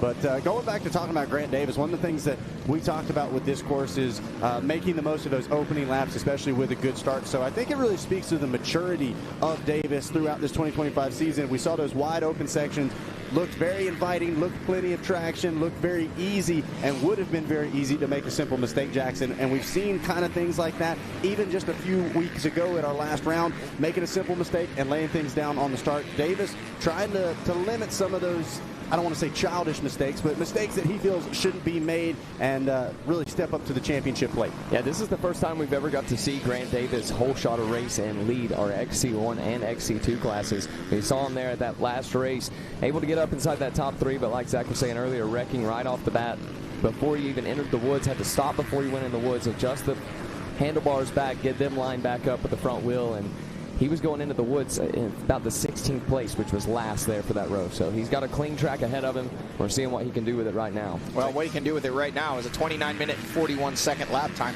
Everyone else well over 30 minutes for their lap times. So he's stretching it out. I did think it was interesting. I had the opportunity to watch Grant's interview actually in the pre-show, where he talked about, you know, hey, I made that mistake off the start, and then I made it to the top 5 or 6 about midway through the race, he said. If you remember, he was actually in the top 5 or 6 by the completion of the first 2 or 3 mile lap. Yeah. So it just goes to show, like, in his mind, he didn't feel like his charge to the front was as fast as he would have liked it to have been, judging by what he said, where in reality he sliced through the pack incredibly quickly, very much known for his sprint speed right off the start. That's what he does so well when he was starting there on row 2. And man, he's really putting it to work today. A couple notable riders that we've already mentioned, but just to let you guys know where they're at if you don't have your live timing and scoring up at home. A couple XC1 and XC2 riders we were expecting to see a little closer to the front outside the top 20. Ricky Russell in 22nd, Craig DeLong in 24th, Angus Reardon in 25th, and Cody Barnes in 27th place. Not accustomed to seeing those names that far back in the running order. So we were talking about Grant Davis there for just a second. Let's hear what he had to say straight from him. It was definitely hard because, like, before, like, you'd catch some of the guys and some of them would let you by. I mean, other like guys, like, you'd still have to, like, try to pass, but some of them they'd let you by. But now, like, they're racing against you for the overall with no time adjustment, so it's way harder for sure. But Yeah, I mean, I thought it was kind of fun, honestly, battling with the XC1 guys. It gets us ready for next year, especially me and Cody going up, so it'll get us ready for it. Well, I thought I had a good start going, and then I crashed in the third turn and went to last, and then came all the way back up through. I think I got to like 5th or 6th halfway through the race, and then just picked him off slowly, and I got the win, and my confidence is definitely really high right now off that by them changing the rule and then me still being able to win, which is really good. And then I took over the overall points lead, so I'm pumped up, and I think they should keep it like this or just make an open pro class. Like, if they want to keep it like this, get rid of XC2 and just make it one pro class, or just put it back to how it was before. Well, there you go, right from Grant himself. And that was the interview I was referring to. It's amazing how these racers, I think sometimes they fuel themselves. Yep. When in reality, he said, I got to 5th or 6th halfway through the race. That was the end of lap 1. And it wasn't even a full lap. It was like 2 miles. He was already up into 6th, I believe it was. But regardless, in his mind, he needed to remind himself he made that mistake. He's obviously learned from that here, at least today, by getting that whole shot, getting out front early. Now here comes our second place rider. I can tell you it was 50 when he went by, so it's about 39 seconds now. So he's stretched out about another 3 seconds over Jordan Ashburn there in the number 2 spot. Big moves for Grant Davis, and he's making it stick right now. Jordan Ashburn sitting comfortably in the second place position with a pretty smooth gap over Mike Wachowski, but Wachowski running in a podium position. He has had some XC2 podiums, or XC1 podiums already, but has never actually been on an overall podium since he moved to that XC1 class. So that will be something he'll be looking to really hold on to today, if not even move further forward and battle those 2 riders in front of him. Yeah, Wachowski not quite having the 2025 he'd hoped for. Best result so far is a 4th place back at round 3. But definitely looking to kind of change things around. Last 2 results, a 12 and an 8. So if he can make the most of this start, we know what he's capable of. Like you were just saying, Johnny, putting it up on the box would not be something that would surprise anyone for the number 8. And as we see Josh Strang on screen, the rider that just went by before him, Nick DeFeo, T-Rex, look at that. Brody Johnson is seemingly riding very close to Josh Strang right now. That's our closest gap. I think he's willing to kind of endure the dust to try to hang with Strang, see if he can drag him forward or maybe even get around him. Then comes Ben Kelly, the rider that is needing to track down some points on our race leader, Grant Davis, to keep himself close in that championship battle. But Nick DeFeo made a lot of noise early in the season, winning our season and series opener at round 1 physically with a big gap coming from row 2. Now, obviously, starting on row 1, having himself up battling for just off of the podium. So this is by far the best ride we've seen from Nick DeFeo in a number of rounds here. Yeah, DeFeo just now jumping up that XC2 class, and even talking to him off mic, he was very excited, obviously, to get things rolling the way he did at round 1, but it did kind of almost set a different kind of standard for him, and he had to relearn and maybe have some of those simple mistakes there out of the XC2 field, and he's been working his way forward from there, and I think this is a good start that could lead to a good finish because he's really been putting in the time there with that Rocky Mountain Red Bear team. Yeah, absolutely. Riding well. Very different conditions from the race that he won earlier this season, but definitely putting in a solid ride here so far. And again, having the patience, having the presence of mind to just kind of hit your marks and click off the laps. You can see Jordan Ashburn there not staying out of those silt berms, definitely kicking up. You do have to go fast. You can't just putt around the track or riders will catch up to you. But trying to protect that air filter and get the most life out of it. As you spoke about, a lot of the guys already planning on filter changes either at the fuel stop. I like to lurk around the pits before the race and overhear things, and I heard questions from some of the riders, because this isn't something that they do regularly. Hey, should we keep the bike running during the air filter stop? And the mechanics are like, no, we're going to shut that off, because when we take that off, there's going to be a ton of dust coming in. Now, I think the reason why they ask is sometimes if they know that they've ingested a bunch of dust and dirt into the machine, it can be difficult to get them refired. So if they know the motor's already hurt and it's like coming into the last lap, a lot of times when they come in, they'll say, don't shut it off. We don't care. We know the motor's junk. We just need to limp this thing to the finish line. We're going to get you a fresh filter. But if you're doing it as preventative maintenance, they're going to shut those machines off. And we'll have to keep an eye on this. I'm sure we'll have a camera down there. Very different setups for a lot of these different machines. We know that some of the machines have a removable side panel that is just in there on rubber grommets. They can pop it right off, change that filter. Others are going to have to pull the seat off.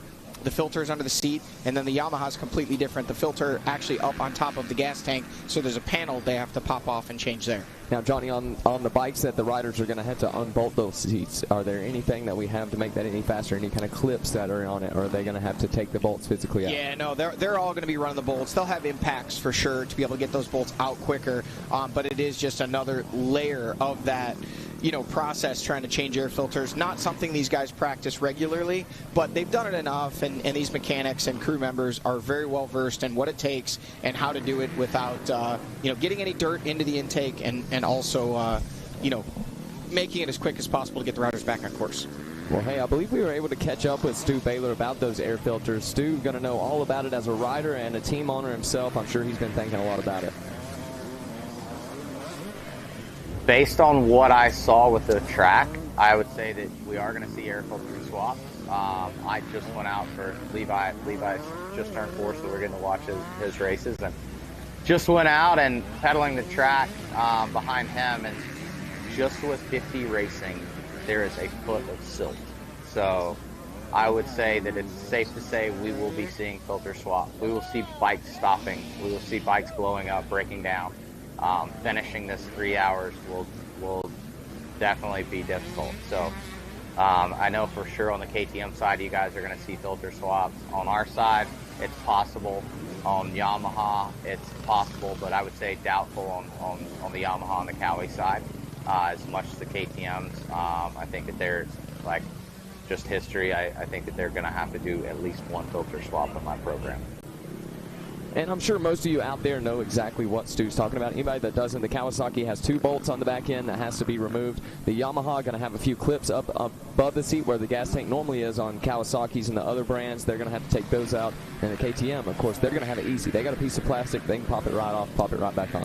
Well, I think what he's also referring to is that the KTM, their management and their team kind of leans towards let's get these bikes to the finish line. And a lot of team personnel as well. Also, their airbox setup, this is a subjective judgment, but they are known to kind of their air filters will clog a little faster than some of the other brands because of the fact that there is just a side panel sealing it off. The other machines have a sealed air box. The KTMs in the water races and in the dust races will tend to run additional covers. They'll even do additional mods to the machine to kind of seal that up better.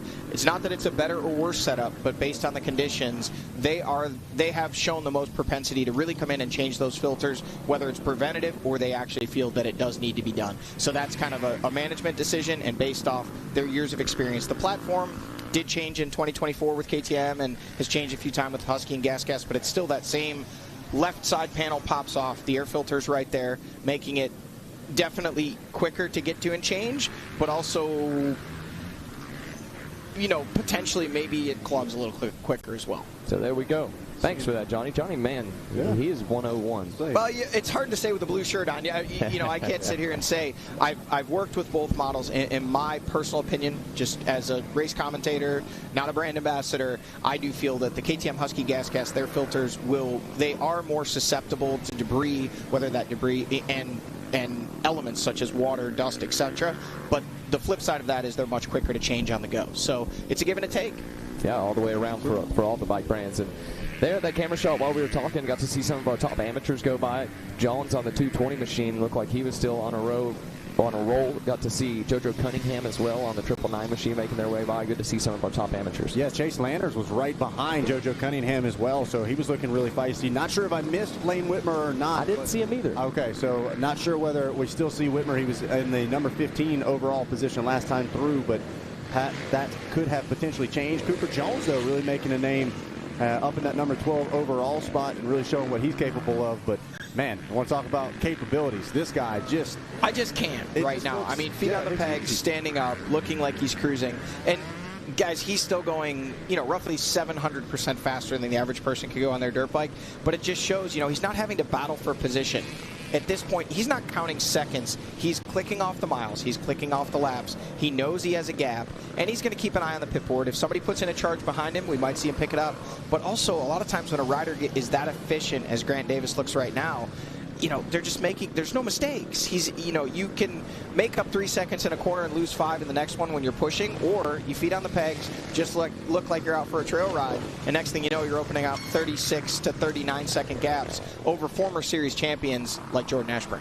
Well, just saw Jordan Ashburn you were talking about him in the hard enduro scene. Just saw him at a hard enduro, I believe last weekend, just between these races, having a very good show, and I know he was all over Instagram with that, so he got his feet wet just last weekend with it, so trying to do it again right here in the rocks. Well, and I tell you what I'm seeing from Grant Davis is almost a mimicking of the methodical style of Jordan Ashburn. When we watch him on camera, very rarely are we like, man, look at Jordan making these crazy aggressive moves or really hanging it wide open. It seems like he's always keeping it smooth, trusting what his capabilities are, and it works out for him. With Davis, though, we've seen him get a little sideways, a little wild time and time again. Seems like he's backed it down in these conditions and says, hey, I'm doing enough.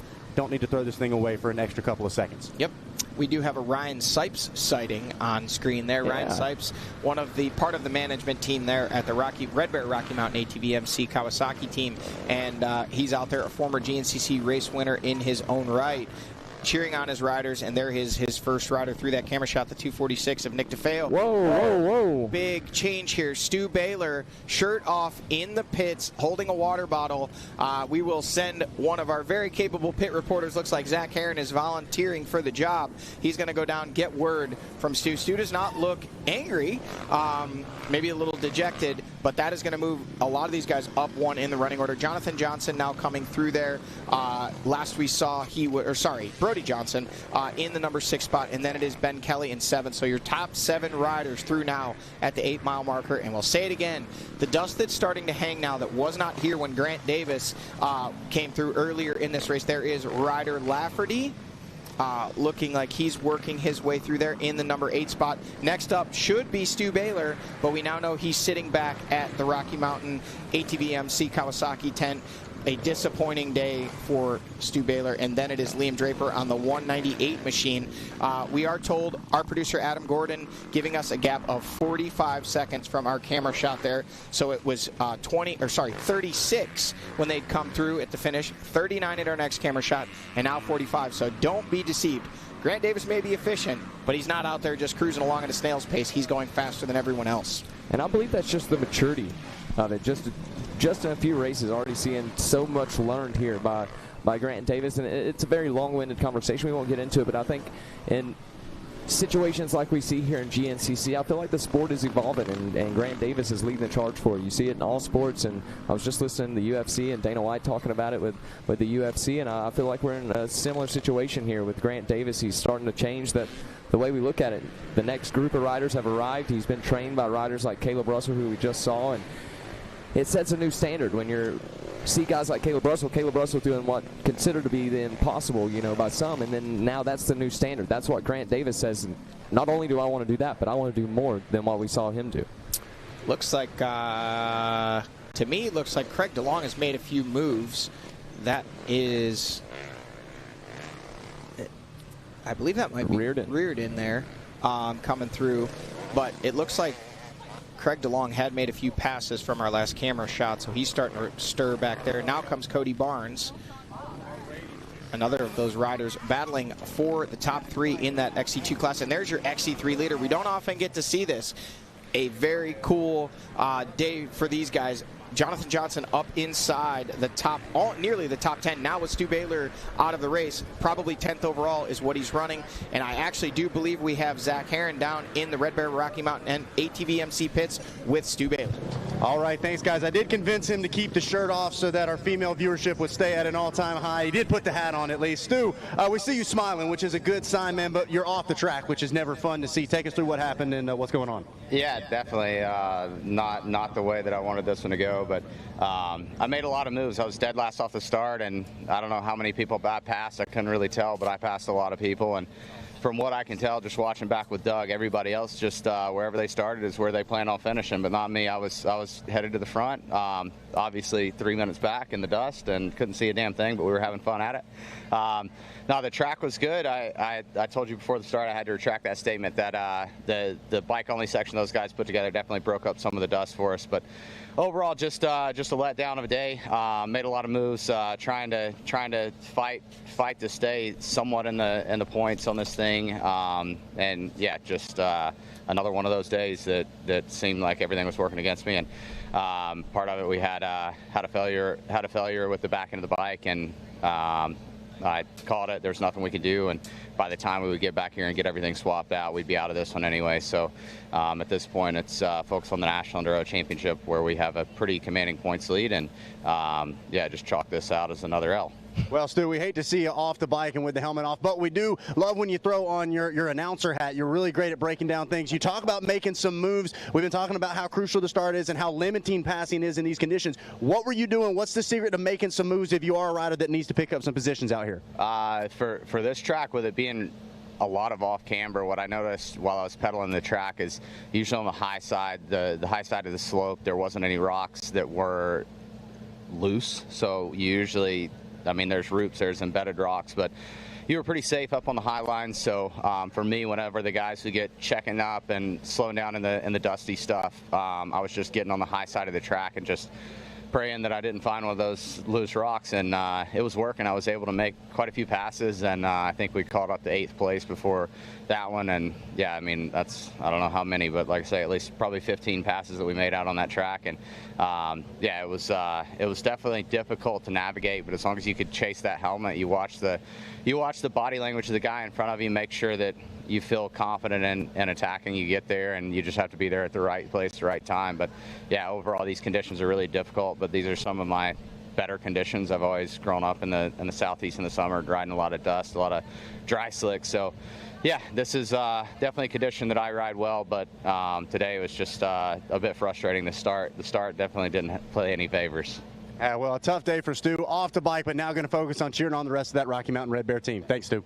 Yep.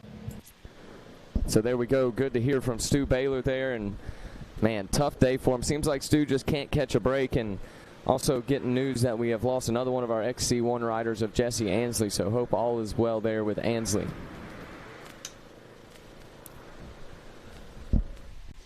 All right, so it's been a good one. It's a great start here to this one for Grant Davis, at least at the 2025 Rocky Mountain ATV MC Mountaineer. Man, what a day for Stu Baylor as well. Hate to see him out of this one this early, but it's all about the Playboy here in this one. Ben Kelly trying to continue his winning ways in that XC1 class, trying to wrap up an XC1 championship. But this guy, he's on a roll for the overall championship, leading the way. Jordan Ashburn in that number 2 spot. Mike Witkowski in the 3rd place position. We'll be right back here on Racer TV.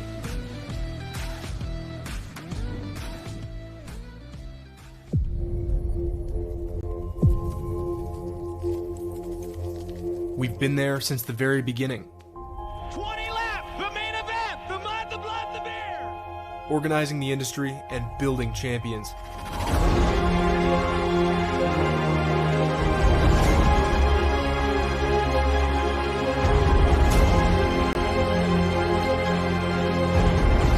"100 years of defending your rights to ride into the future." Are you ready to rev up your race game? Look no further than Landers KTM, your ultimate trackside support. We offer top quality parts, gear, accessories, and more. Plus, enjoy free labor from our certified technicians to keep you on track. Join the passion with your local dealership right here to support all your racing needs. Our friendly staff is geared up and ready to take care of you. And don't miss out. Experience up to $500 savings on select KTM Stasics. Available in all sizes. So, what are you waiting for? Swing by Landers KTM today and let us fuel your racing dreams. Landers KTM, where your race begins. Progressive GNCC Racing is brought to you by Progressive. Progressive could save you hundreds of dollars on your automobile and motorcycle insurance. Specialized E-Turbo bicycles. It's you, only faster. RockyMountainATVMC.com. Get ready. And welcome back to GNCC Live. There is the man, Grant Davis. 9:22 if you're following along on scoring. Number one on the jersey and the machine as the XC2 defending champion and setting his sights on not just an XC2 title but an overall title here in 2025. And so far so good on a dusty day, as the fellas have pointed out. I think it was Zach made the point about what was it, the Tennessee round, maybe Old Gray, where Grant made the comment about, I need to do some work in the rocks. We need to do some work in the rocks. I would say, judging by an hour into this race, he did that. So it's paying off for him. And Jordan Ashburn has done very, very well today as well. Yeah, you know, if you want to talk about how well he's done with that rock prep, I don't actually think we've seen him take his feet off the pegs yet, other than a little bit in the pro pits area and coming through the finish line where they had put a lot of water down, and you know, you just want to be sure you kind of got your rudder out in case you get a little bit of tire spin. But Jordan Ashburn now coming through in the number 2 spot and charging, but still continuing to lose just a little bit of time, it seems like, each camera shot to Grant Davis, which is kind of baffling because watching Jordan on screen, it looks like in every camera shot he's actually going faster than Grant is. And that could just be one of those things where our camera shots in particular, Grant's just taking it easy and charging in some other places of the racetrack. But Jordan looks like he's really charging and moving, but Grant continues to open up just a couple seconds every camera shot. You know, we've seen it jump from 36 to 39 to 45, and now looking like it may be at least that 45, if not a little bit more. Apples and oranges, but Grant Davis looking, you know, almost eerily similar to what we saw yesterday with Merritt, who grabbed that whole shot, grabbed that early lead, and is just trying to, you know, not push it out in front, but maintain. Looking just about flawless. I think it was Strang that made the point in the pre-race report that if you can get that lead out in front, well, you'd mentioned it, Jackson, yes, like a 35-second gap. It's your race to lose at that point. You got to ride smart. I mean, things can happen, but, you know, nonetheless, right now, Grant Davis, man, he's in the driver's seat. The guy that's got to get to work is the one that's in the championship hunt with him. Ben Kelly back in the 7th spot, as there goes the number 3 of Jordan Ashburn, and we see that gap still right in about the same range. Yeah, Ashburn, at least he's not having to play in the dust right now, at least not too bad. As we skip back to Brody Johnson here at our FMF PowerPoint. Solid ride for Brody in that 6th place overall position. Now we flash ahead. Grant Davis coming through 2 laps complete. A lot of speculation before the race if this would be a 5 or a 6 lap race. And a lot of the riders say, man, I hope it turns out to be 5. Well, looking like it's going to be close. Now, if they do slow down, it is still possible. You can see a little conversation there between Grant and Dad, Bill Davis, as he gets his water bottle.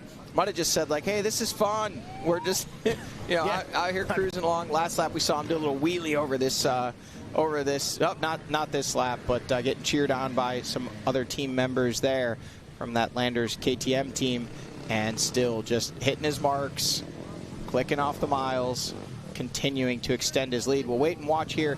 Jordan Ashburn should be checking in just a matter of a few moments, and we'll see what that gap is. And now we do have 43 seconds is what it appears to be, with a lap time of 1 hour 1:17 for Grant Davis and 1 hour 2 even for Jordan Ashburn. So again, 43 seconds is the gap. So Ashburn actually made up a couple seconds, at least if those gaps were accurate. So it's kind of stabilized at this point. 36 seconds to 43, 7 seconds since last lap. Those guys are running about the same pace out there. Yeah, the lap time this time around, a 31:36 versus a 29-ish minute lap time there on that first lap. So a 31:36, about 32 minutes is what we can expect these lap times to be here for the rest of the race. So Grant Davis maybe taking one out of on the moto side of that Jet Lawrence playbook, and figure out that gap that you're comfortable with, and if it gets less, wick it up a bit. Gets more, hey, you can reel it in. Oh, there we go. There we got a couple of dabs. He is human, and he found the one mud hole on the property.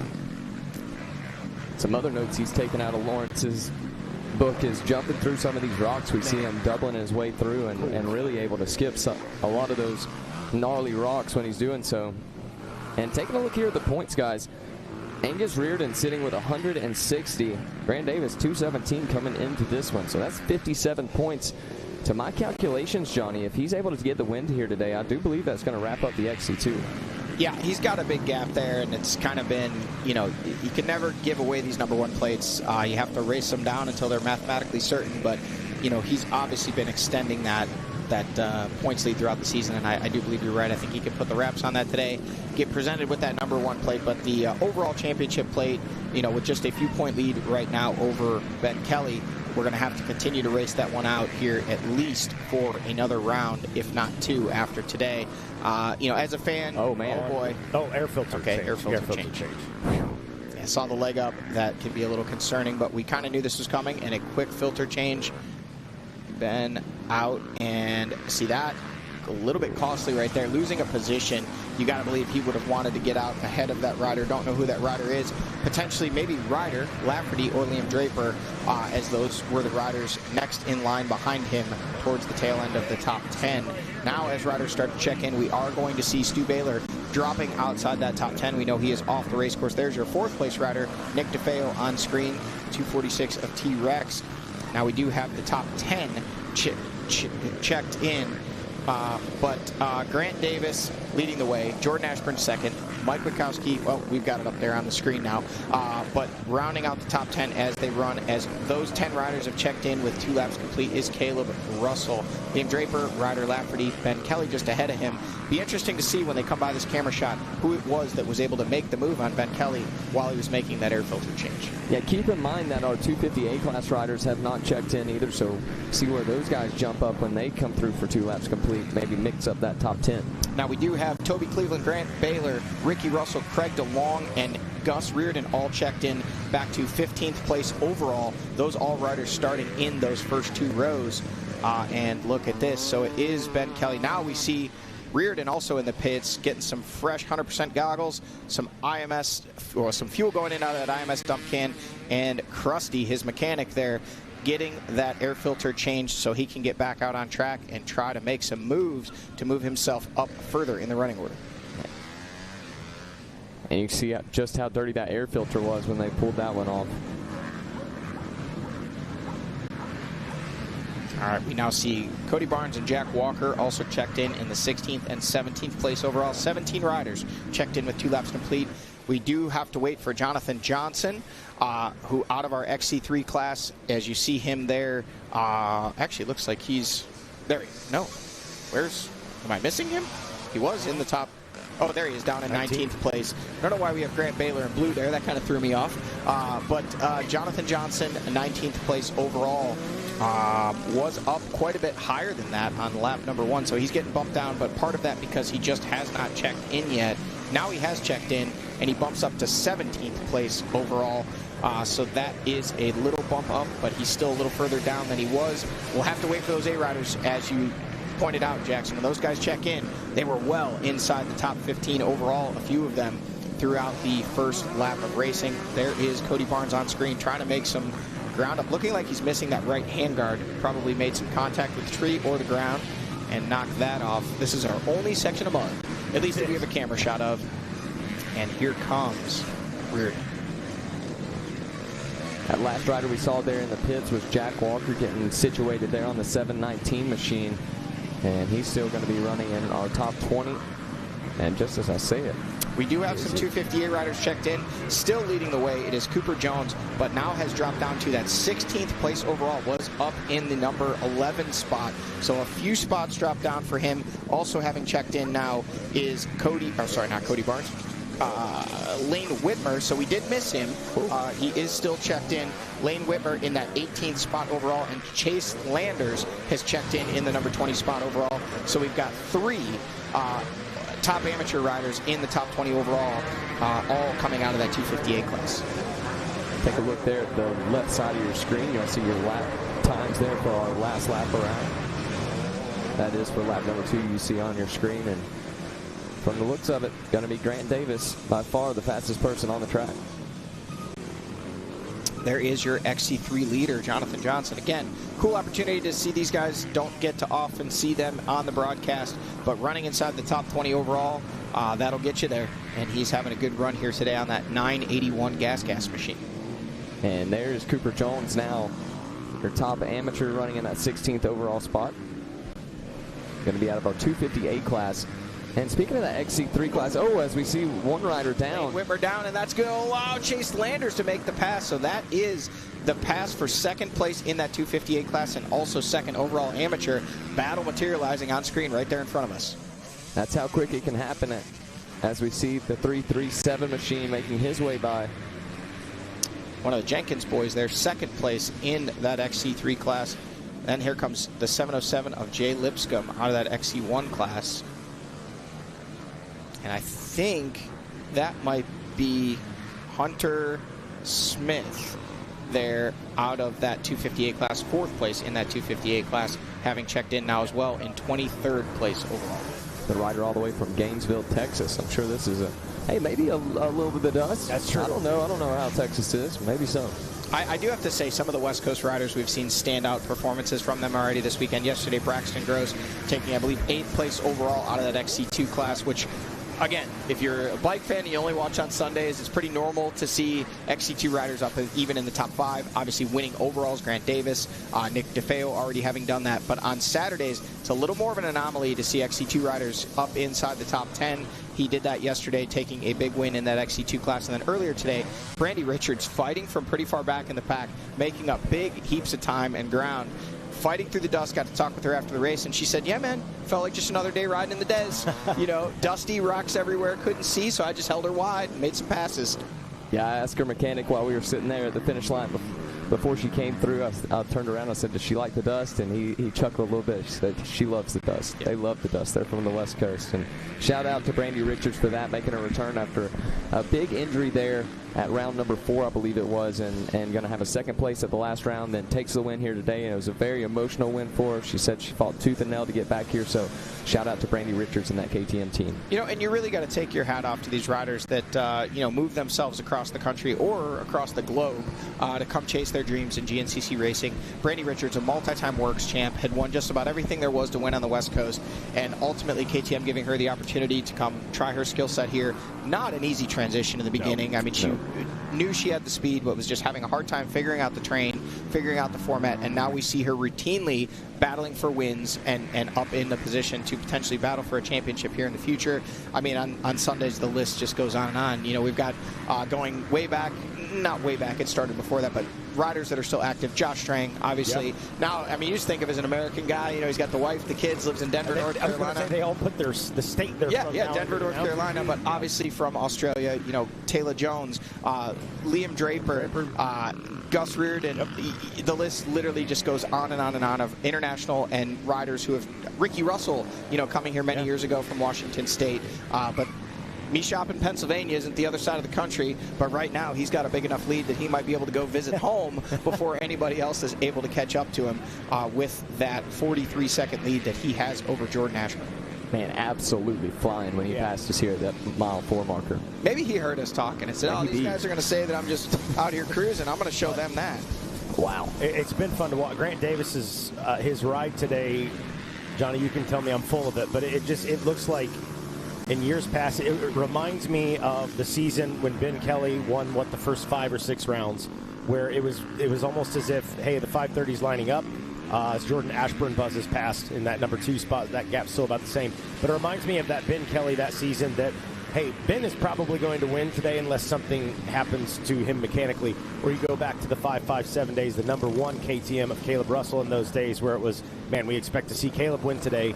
He's riding like that right now. Grant Davis, it just looks flawless out in front. It's fun to watch him maintain that gap and do his thing. It's like nothing else.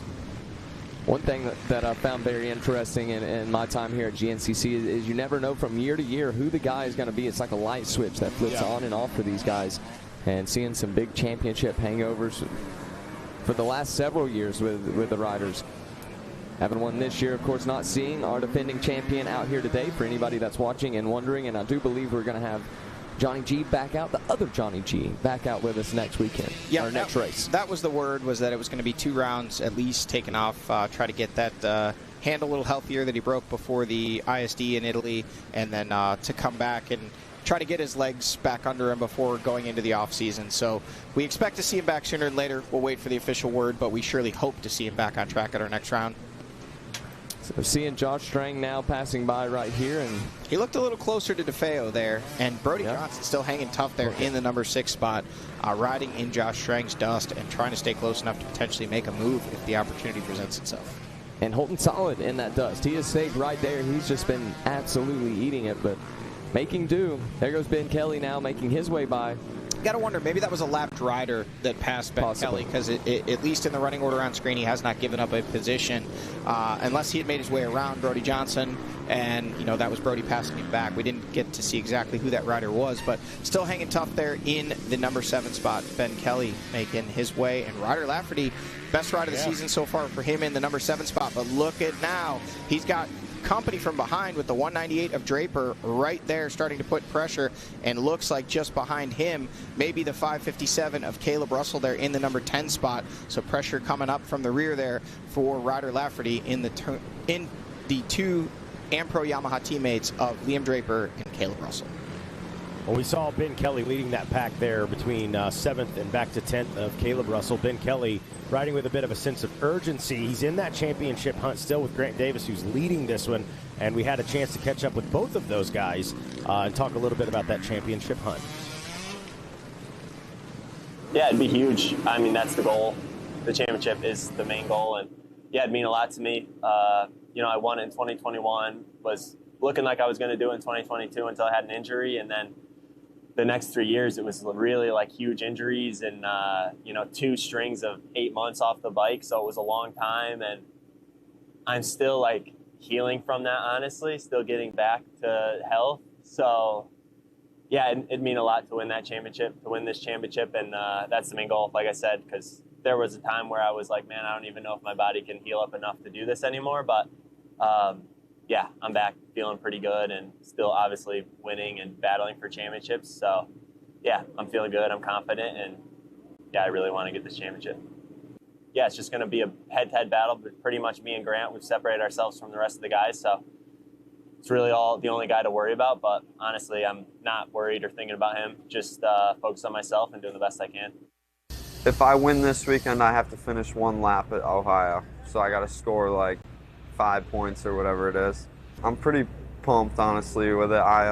Last year at the end of the year, I got 2 overall wins, and I was on the overall podium a lot. Just in the beginning of the year, I was a little bit off the pace, but I knew this year I could definitely be there with them guys and fight for it. So I've been putting my head down this year and trying really hard, and I believe I can do it. I got 8 points right now, and I got to keep it rolling like how I've been riding. So I believe I can really do it. It'd be breathtaking, honestly. I'd be pumped. Like, I'd be pretty amazed to go up to XC1 and run the number 1 plate, and then be able to do that, because it's never been done before. So I feel like it's a pretty big goal that I want to do.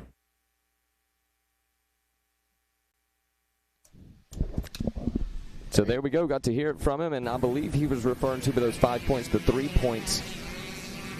I believe he was talking about the 3 points. He needs to get 60 points leaving this property, and that should be enough to wrap up that XC2 class. He's not talking about the overall there. So yeah, with only an 8-point lead in the overall championship, no opportunity for him to lock in on the title here today, or even if he would, don't want to throw any juju out there, but if he would somehow gain a max 30 points here today on Ben Kelly, if Ben Kelly were a no score, it would still only be 38 points going into our next round, making that he would need to extend it another, or at least maintain close to that same gap. He would need 30 going into Ironman to have it wrapped up. You see now Grant Baylor coming by on screen. But to that end, looking at the points as they run, quick math tells me Ben Kelly sitting in the number 7 spot. That would be 14 points. Grant Davis leading the way 30. So potentially 16 points to gain here today, which would mean a 24-point gap going into our next round of racing if they finish as they're running right now on the track. Johnny, this is maybe an obvious question. Grant Davis, let's say he wraps up the overall title. He goes into the XC1 next year. Does that number 1 next year? Does that represent the XC1, or does he get to rock as a rookie a number 1 with the red plate, red reverse? We talked about this a little earlier in the year, and I am not the rules. Okay, I apologize. I didn't mean to put you on the spot. There is some debate about the overall champion always runs the number 1, right. Yeah. And then the XC2 champion runs the green. Number 1. If he wins both, what number does Ben Kelly run? Assuming he wins the XC1 title, does he run a red number 1, or does he run the number 530? And we'll let the rules official and the teams figure that out. But it is a situation that has never presented itself prior. But he, technically couldn't run the green number 1 because he wouldn't be an XC2 anymore. But he would be the overall champion. So do you have 2 number 1s? I mean, how does this work? I don't know. We'll see how it all pans out. What color does red and green combined turn into? I'm not asking Johnny that question. He's colorblind. Colorblind. It's purple. It's purple. Ah, there you go. Guys, I'm not sure if we've talked about it and I missed it, but I did catch Cody Barnes has gotten around Reardon. Let's go. Yep, he passed him there and was ahead of him in that last camera shot at the mud. Reardon was right there behind him, though, and they were still battling, trying to sort it out. And so much happens in a GNCC, it is hard to keep up with it all. But Cody Barnes on the charge now, and normally we see him right there with Reardon, so going to be interesting to see what he can do with this. Looks like he's already been able to open up the gap a pretty good bit. See if that's going to continue to grow. As far as the overall charts, Cooper Jones going to be right there with those two. And now seeing Chase Landers making his way by with some company still right there behind him. Jonathan Johnson, the leader of the XC3 class, trying to make some passes. And he does not have that. He has gotten around Lane Whitmer, who we saw fall in that little mud section, giving up that position to Chase Landers. But he does not have a huge gap over that. Was that Cooper Jones? I'm not sure. I'm not sure. Landers? It looked like Landers had gotten around, but there may be a shake-up back, and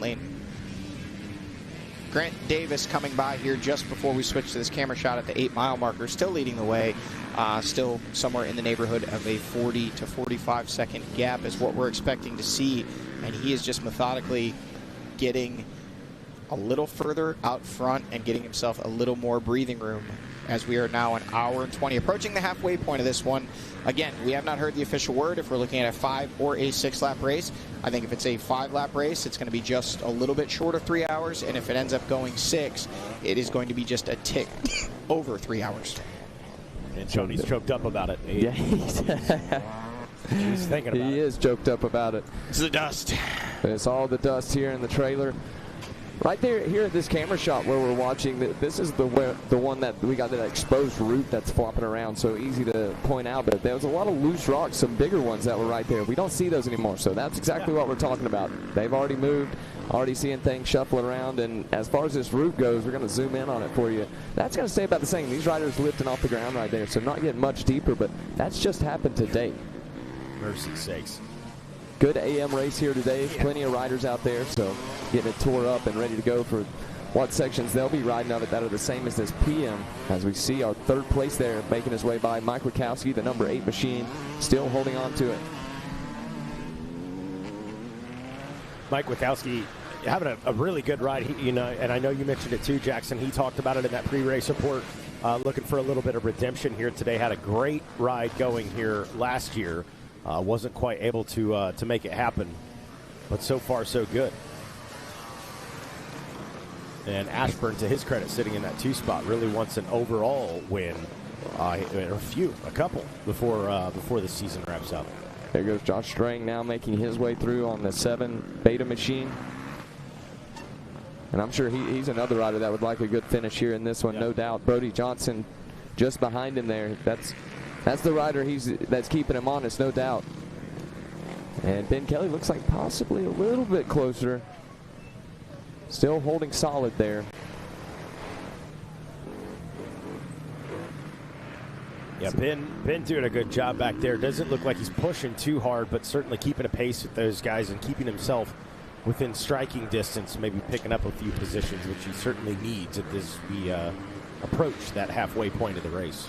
And with how early that he swapped those air filters, be interesting to see if he thinks that he's going to have to do that again before the end of the race.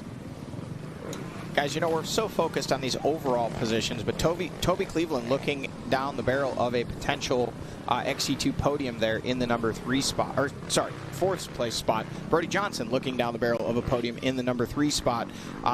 You know, he's had some good rides this year. I don't know that he's had an XC2. I think he may have had one XC2 podium earlier this year.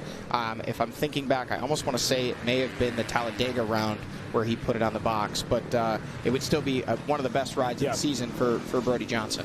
I think Jackson's looking that up. Yeah, we'll confirm that.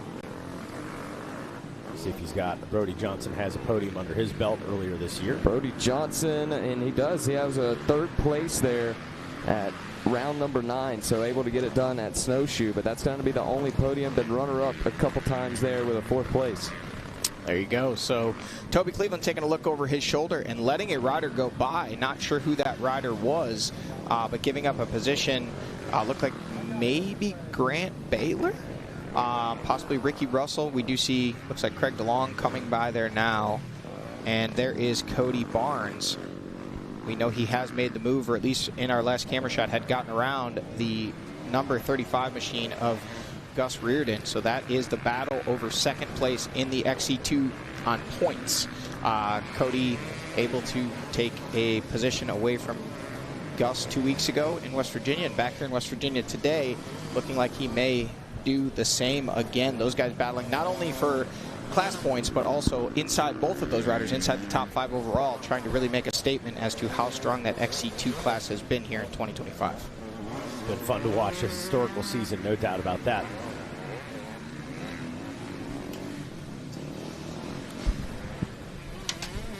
All right, well, we are approaching the halfway point here of the Rocky Mountain ATV MC Mountaineer GNCC, and it's been the Playboy Show, not to be confused with the Playboy Channel. I think I can say that. We'll find out later, I guess.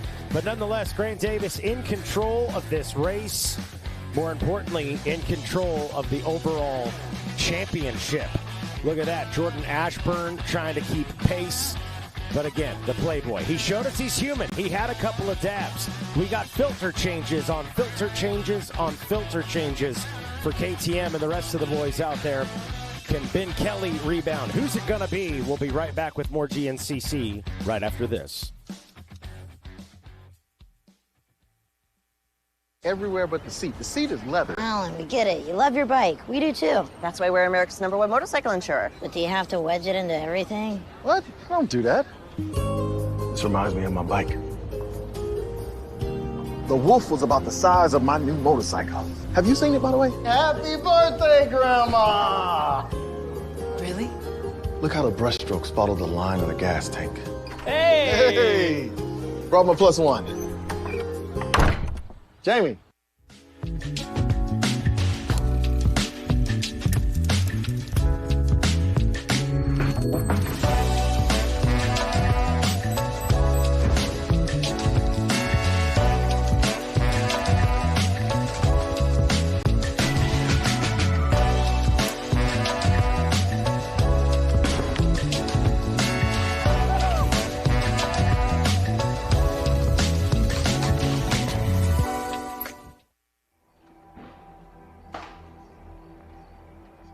Every generation believes they've invented the best way. With age comes wisdom. We've come to realize that every piece of knowledge is learned, passed down from those generous and patient enough to teach.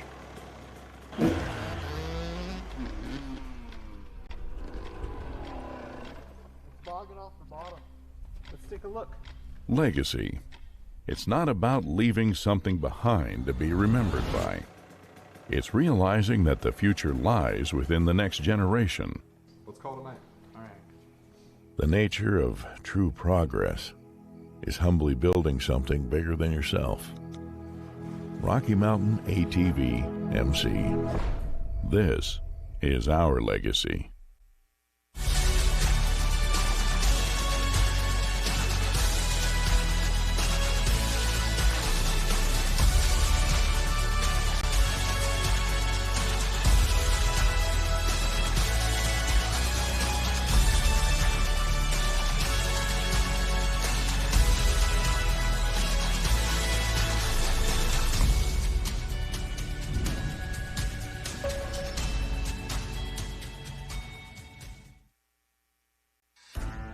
Progressive GNCC Racing is brought to you by Progressive. Progressive could save you hundreds of dollars on your automobile and motorcycle insurance. Specialized E-Turbo bicycles. It's you, only faster. RockyMountainATVMC.com. Get ready.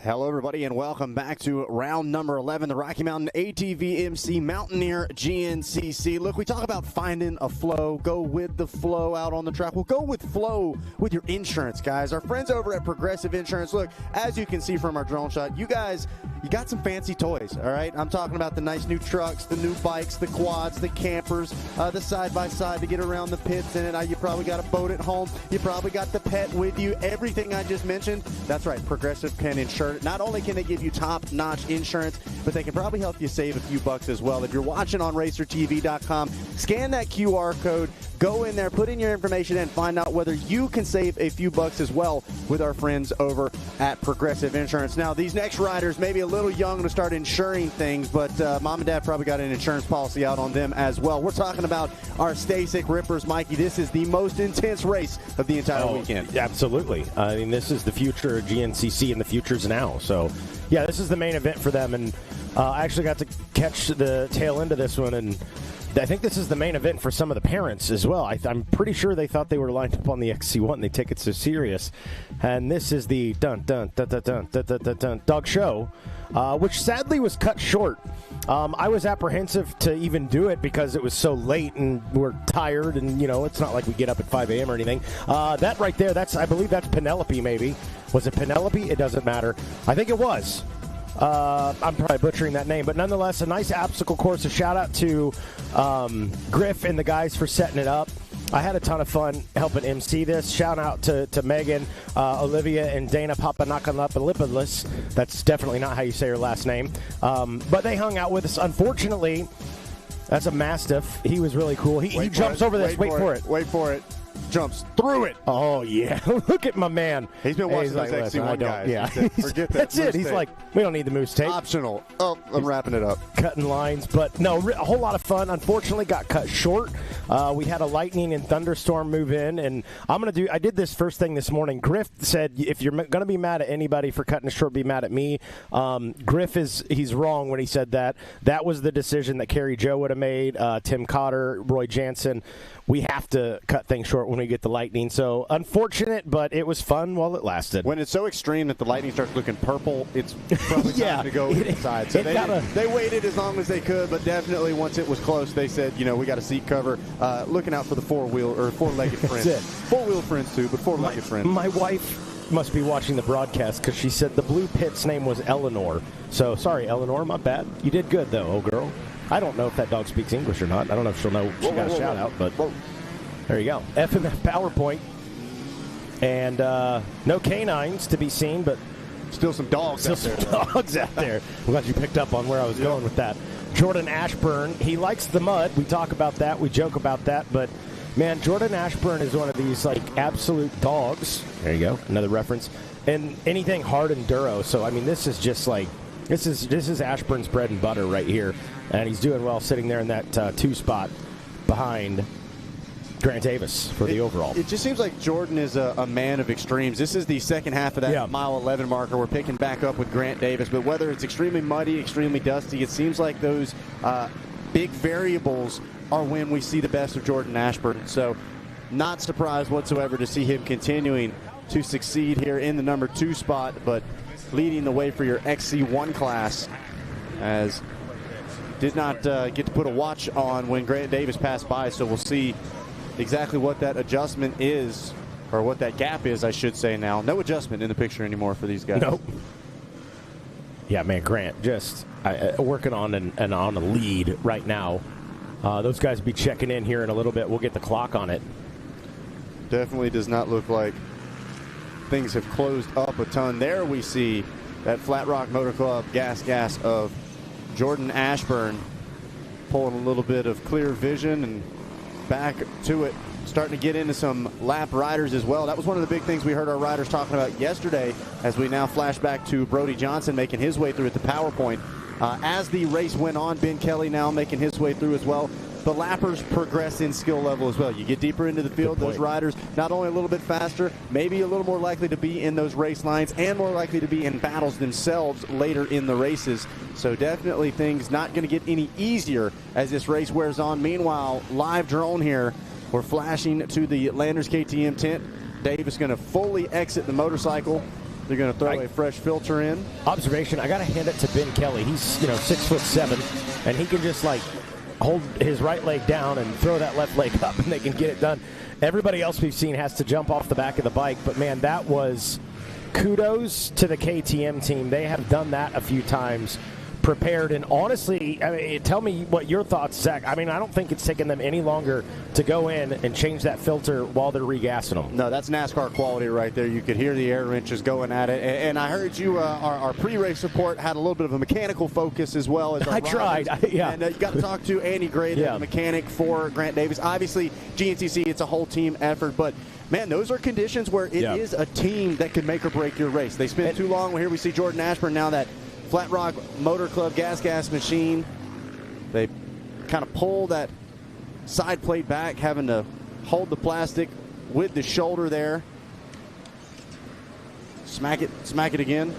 And now they're off and rolling, shakes off the hydration, and a relatively smooth pit there for Ashburn as well. I'd give it to Grant, though. That seemed just a little bit faster, but very impressive to watch what those teams are able to do. Talk about a high-pressure situation. These guys are dealing with pressure over the duration of 3 hours. Those guys, it's maybe 30 seconds where you have got to make things happen. Great job from all of our teams out there helping get their riders back out on course. Saw the beta pits preparing for Josh Strang back there. And there goes Grant. And yeah, to your point, when you're talking about Andy Gray for the mechanic for Grant Davis, as we saw, he was helping out with the Ben Kelly pit. I mean, you're still a team. You're still under the same tent, the same awning, under that KTM umbrella. So yeah, they're all helping each other out, man. That's just one of the cool things about GNCC. Well, it'll be cool. Be curious to see if we catch Nick DeFeo in the pits as well. There we see Josh Strang getting that beta taken care of, because I would not be surprised to see maybe a still shirtless Stu Baylor right there helping out with the pit. Yeah. Hops off the bike and goes into how can I help my team. So that is what it's all about. We see, look like Wachowski there taking a little look down at the Phoenix Honda. To the left there is our guys filming for the Blackwater. They were getting a shot of Ashburn real quick. Yeah, Ashburn looking down at the machine a little bit. No, that was Wachowski. That's what I meant. Sorry, yeah. Yeah, but it is There's interesting. Ashburn. Yeah, there is Ashburn on screen. Those are the kinds of situations where that every millisecond feels like a minute, but not taking that extra 2 milliseconds to make sure a side panel is completely put on, make sure that filter is good and sealed, could be the difference between a top 5 finish and a DNF as well. That's it. Well, we are 3 laps complete. Did not see them come through the finish. Hour 37. So I mean, the 2-lap card is a courtesy. It is not a requirement. But I'm not aware that we saw a 2-lap card. There was some debate. Is this going to be a 5-lap or a 6-lap? We'll see. Maybe we can get some confirmation on that. I would venture to say we're looking at 6. So I'm watching and waiting to see if we pick Jordan Ashburn up in that same camera shot. As it was about 1:36:14 or so when he exited that camera shot. So we'll see whether or not we can track things out. Looking like it's going to be close to that minute mark. So just, I'll say just about 55 seconds or so. It was a little further back in that shot that we took the time of Davis. So Ashburn maintaining right under a minute, with Wachowski still showing in that number 3 ride, DeFeo, and then Strang 4 and 5 on your overall charts here from the 1 mile mark.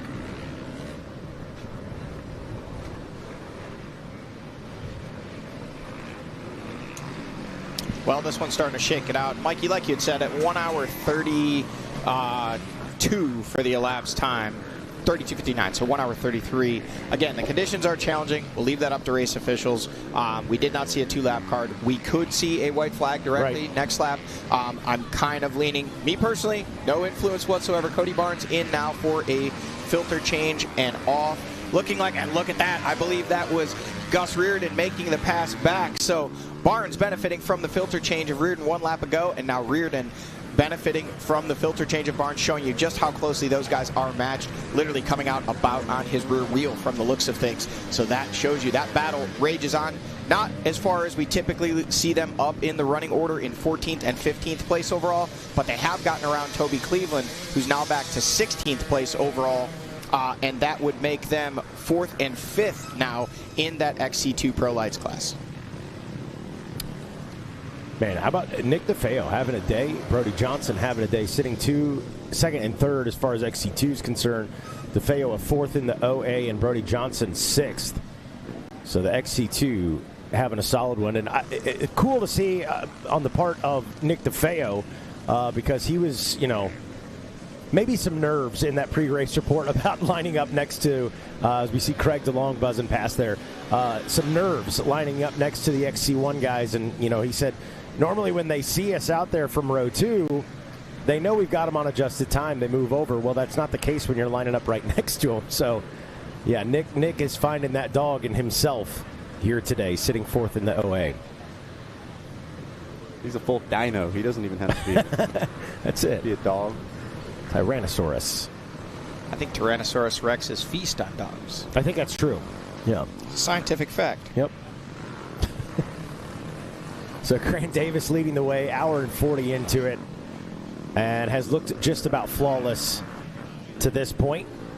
Ashburn sitting in the 2 spot. He just got a filter change last time he was in the pits, as did Mike Wachowski. We saw Wachowski looking down at the machine a bit. I don't think anything too crazy to address. I believe that was Jack Walker that just went by on the beta.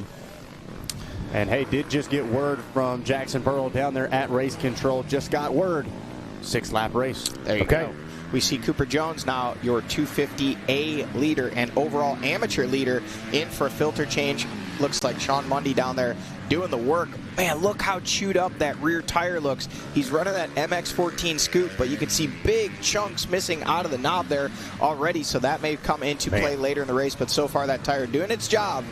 These guys will tell you, buddies with some of these guys, and I keep giving them a hard time about running this scoop in conditions where it doesn't seem like it should work, but they keep proving me wrong, so I'm going to have to shut up here soon. Chase Landers on screen, sitting in that 3rd place spot in that 250A class, and when he checked in, he was in the number. Now he gets bumped back to 20th spot overall. So we do still have 3 top amateur riders all out of that 250A class. Cooper Jones, Lane Whitmer, Chase Landers all inside the top 20 overall. Man, look how deep that water is when you go up that main rut there. We're in a drought here in West Virginia, but there is a little water in that section for sure. We talked about it yesterday. Springs all around the mountains here, much like what we see at Snowshoe. The water just kind of sits inside the mountain and then pumps itself out. Even when it's dry, you'll say, hey, there's water coming out here. We just need about 14 million of those around this 14,000 acres, and we would have a nice conditions for our race here today. Looking like we've got... thought that was Jack Walker, but it's not. That's one of our B-class riders coming through. And then Toby Cleveland, it appears to be, on the 213 machine there, running now back in the number 6 spot in that XC2 class, running inside the top 5 throughout much of the race so far. Look at this battle. We saw this one go down. Now that we have a new leader in 250A, Lane Whitmer making the pass on Cooper Jones right there. That is an... We've seen that almost in the same spot. Yeah, but where he was a lap ago, Lane Whitmer dropped back to 3rd behind this rider right here, Chase Landers. Yeah. So now he's able to take over the lead, and he's going to be the one making the dust. Cooper Jones giving up the lead for the first time in the last couple laps here. And then we go back just a little bit further. I believe that may be possibly our Open A-class leader. Let's look here at the overalls. Actually, that may be Hunter Smith on the 950 machine there in 4th place in that 250A class. Does not look like our Open A leader has checked in yet with 3 laps complete, which is Van Adams on that number 60 KTM. And I tell you what, I am very impressed by Cooper Jones here. We know what the rider's capable of, but we've seen Lane Whitmer up on top amateur podiums. Chase Landers has gotten up there, JoJo Cunningham, Gavin Simon. But, man, Cooper Jones really not only getting a solid start, but been right up here in the mix, an hour and 43 minutes into this one. Making it happen out there amongst the top amateurs. I believe that was Whitmer and Jones right on cue. Maybe Collier Martinez Yep, looks to be Collier Martinez there, doing a little alignment adjustment there with the kick to the front tire. We see that pretty often. A rider will hit the deck, the bars get twisted. Got to get those triple clamps back to center. A kick can do just that pretty quickly. I think that may have been Chase Landers there. So I think that was third place in that 258 class. Good to get these guys some camera time. They're out there doing battle all the time. Today, with the conditions and the way the camera spots our space, we're able to bring you that action. And honestly, so far, it's been some of the most exciting action. We've seen Lane Whitmer drop from second to third and then right back to the lead in the same section. One lap later, this guy right here leading since the wiggle of the green flag by Ricky Towery, grabbing the lead out front, not yet to be headed. He's just hasn't put a foot wrong, hasn't put a tire wrong. He's out there just clicking off the mile markers and marching towards potentially another overall victory here today. Jordan Ashburn lurking back there in the dust. Mike Witkowski, Nick DeFeo, Josh Strang, Brody Johnson, all these guys giving chase, but right now nobody has anything for Grant Davis. And you talk about how nice it is to be able to flip back into some of those A-class racers and how intense the racing is there. We do a top overall amateur podium following today's racing, and we have seen a lot of variance in that. Some riders having a lot of success early, then maybe going down, getting injured. So the battles, I don't have the points in front of me, but I know just the overall battles race to race, it's anybody's guess. There's 3 or 4 of them in both Open A and 250A that are fully capable of grabbing a win or a podium at any given moment. Yeah, absolutely, and that's young riders. They're hungry. You know, they want their chance to get up front. They want to move up to the XC2 class. They want to eventually move their way into XC1. Battle guys like Jordan Ashburn, who we see there on screen, who's been a perennial contender, obviously with 1 overall championship, but so many podiums. And if you look back, you know, we were talking a little bit earlier about riders that have won championships and those that have won races. The point brought up that obviously you can't, I guess we could do the math, and I hate to bring up a bad point, but I think today's run eliminates Stu Baylor from championship contention. You know, he was already on the cusp of that coming into today. You've got a guy like Stu that's won so many races, has not yet been able to put the wraps on a championship. He just has it seemingly every year when he's so close, something happens.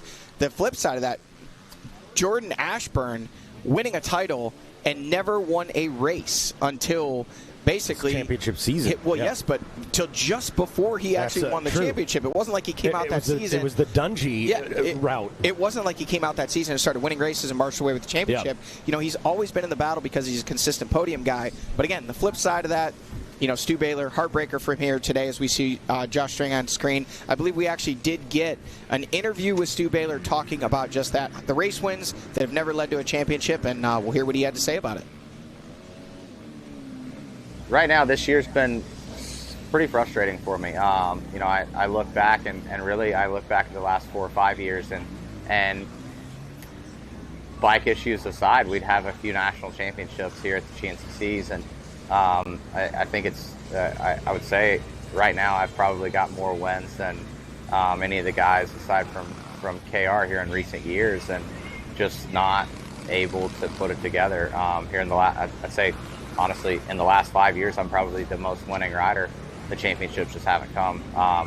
You know, some, I hate to say bad luck, but geez, like some of it's just crazy stuff that you don't see happen, like our fuel issue last week. And yeah, almost every round that we've had a mechanical at this year, from leading Indiana to a mechanical, to leading Tennessee to having a mechanical, leading, I just passed Ashburn's bike. It broke down at Big Buck, which obviously you guys probably didn't get to see a whole lot of the mud carnage there, but I just taken over the lead for XC1 and just got in front of Ashburn, and then my bike shuts off. So, yeah, like a lot of these races, I've been in the position I needed to be, and if I had those races back, I'm looking at, yep, we'd have another championship. And it's all happened late in the race, and I've been there. I've been able to do what I needed to do, and yeah, it's frustrating to watch it just get stripped away. So moving forward, it's just about trying to get good starts and win some races, and hopefully looking forward to next year, we can do a little better on the damage control.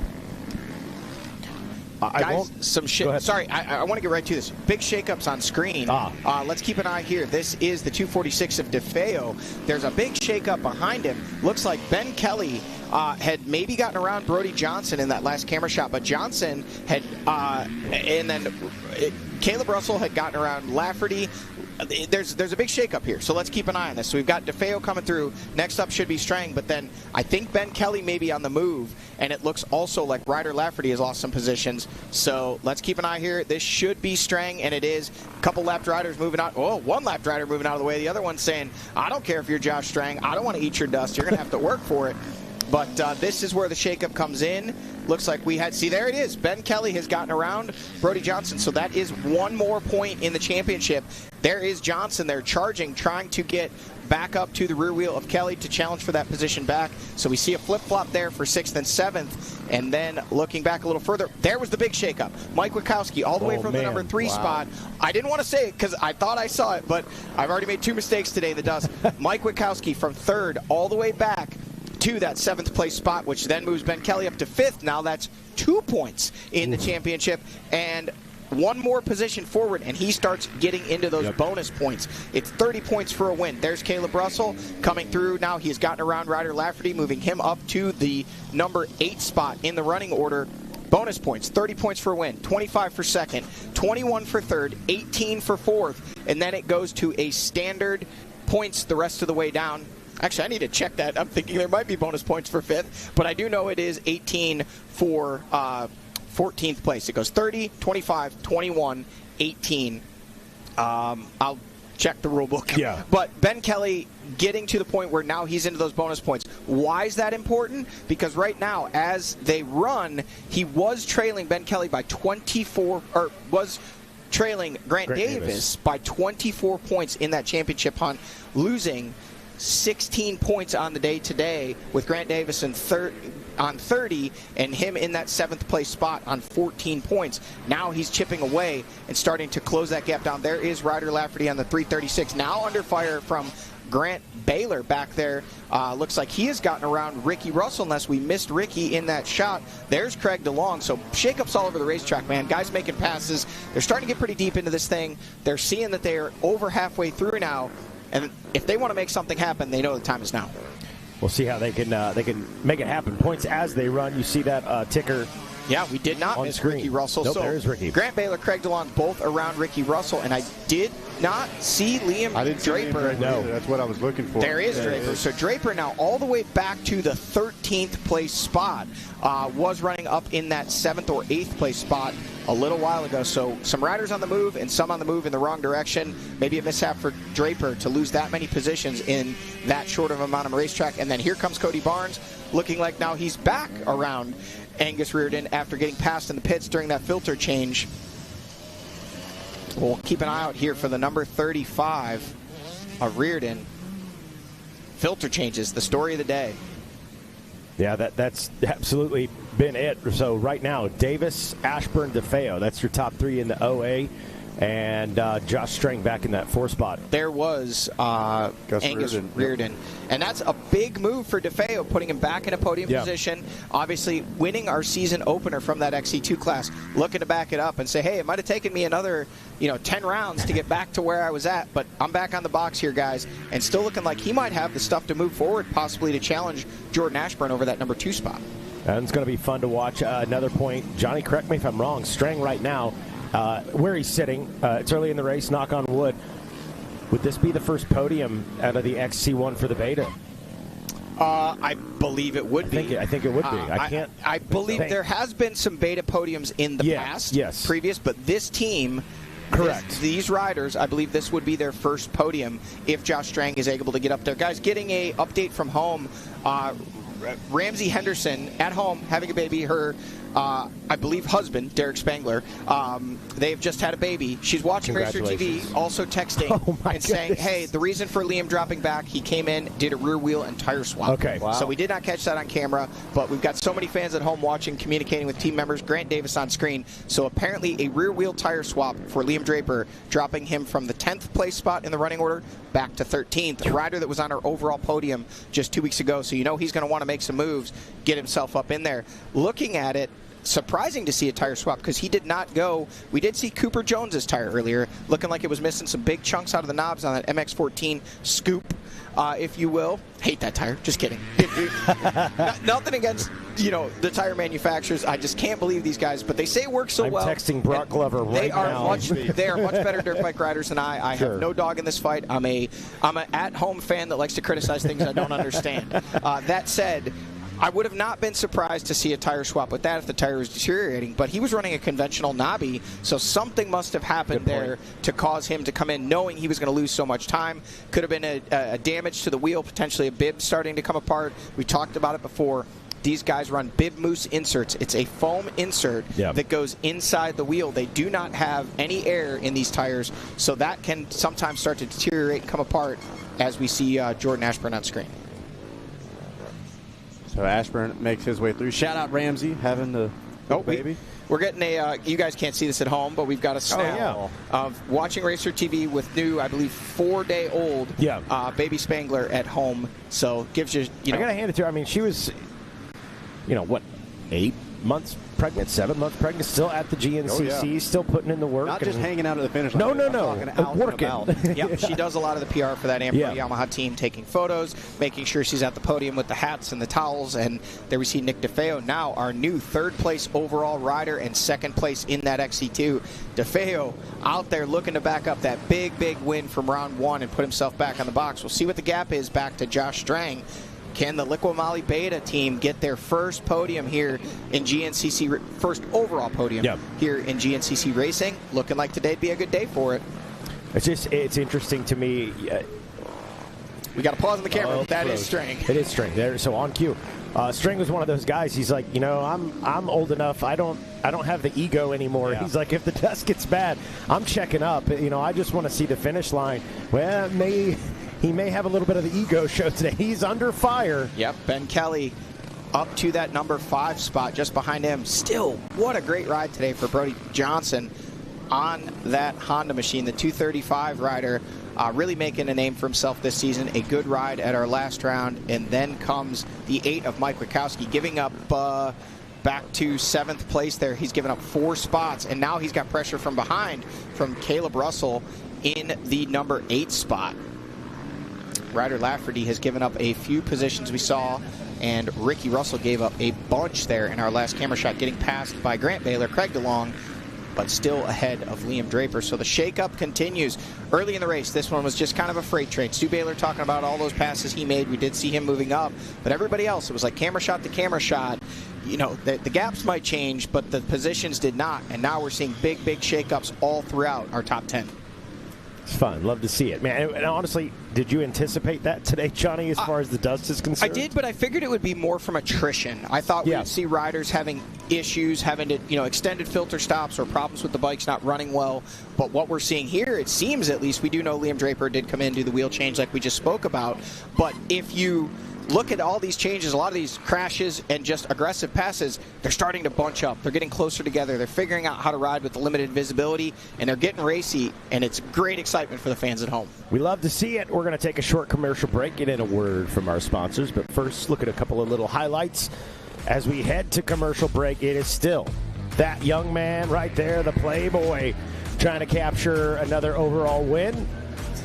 It's some extra business in the pits here today. We got filter changes all over. Got the IMS Quick Fill. We got the Blackwater TV film crew out there catching all the shots as this young man tries to make history, and Jordan Ashburn tries to capture his first overall win of the year. He's going to have to catch up with that young man right there. How's it all going to shape up? We'll be right back right after this.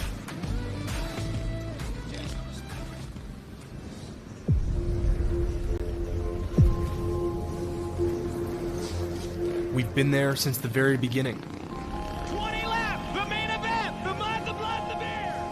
Organizing the industry and building champions.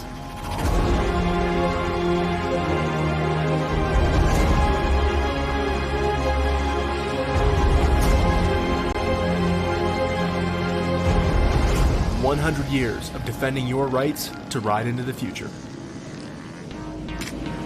Are you ready to rev up your race game? Look no further than Landers KTM. your ultimate trackside support. We offer top quality parts, gear, accessories, and more.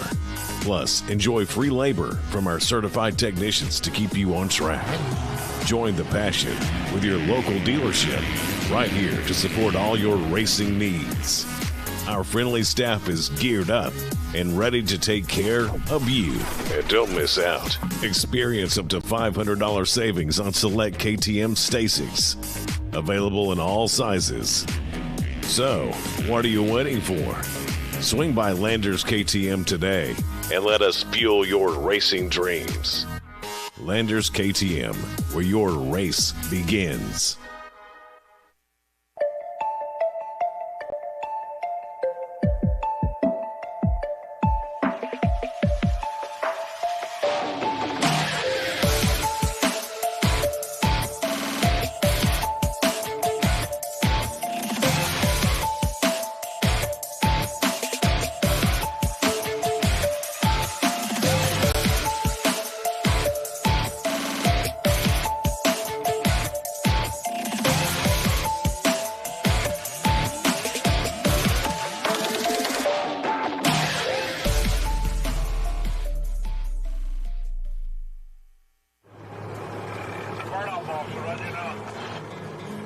Community, family, teamwork. It's what we have stood on for over a decade. Hauling might be what we do at the surface, but it's much deeper than that. Because what you need matters. When you need a haul, give us a call at 724-852-4488. For 24 hours a day, 7 days a week, and 365 days a year, we at JD Enterprises are prepared to serve you. Progressive GNCC Racing is brought to you by Progressive. Progressive could save you hundreds of dollars on your automobile and motorcycle insurance. Specialized e-turbo bicycles. It's you, only faster. Rocky Mountain ATVMC.com. Get ready. And welcome back to GNCC Live here on RacerTV.com. Before we jump back into it, look at that. I mean, look at this place. Folks, if you're watching at home at Racer TV and you're thinking, man, we race a few times in West by God, Virginia, I'm gonna skip this one. Don't skip it. Like there's everything under the sun to do here. There's zip lining. There are mountain bike trails. There are skate parks, BMX parks. Circle this one. Come out here, and I'm telling you, plenty of parking, plenty of gravel parking. There are no porta-johns here. These are toilets. These are commodes. These are shower houses. Does it take a little while? Now, GPS is going to say you've arrived, and you have like another almost 20, 30-minute drive if you're hauling a rig. But once you're here, beautiful. Picturesque. Yeah. It doesn't really get much better than this. This one was obviously shot early, but man, a good one. No, I think this was shot now. This might be now. Yeah. Folks are clearing Everybody's out. Heading out. You can see the outline, but this. Keep in mind, folks, when you see these shots late in the day, a lot of people long ways to travel home. This place was packed to the gills. Absolutely. Yesterday. Before we get back to the race in action, we asked Grant Davis, man, summarize in one word this season and this run.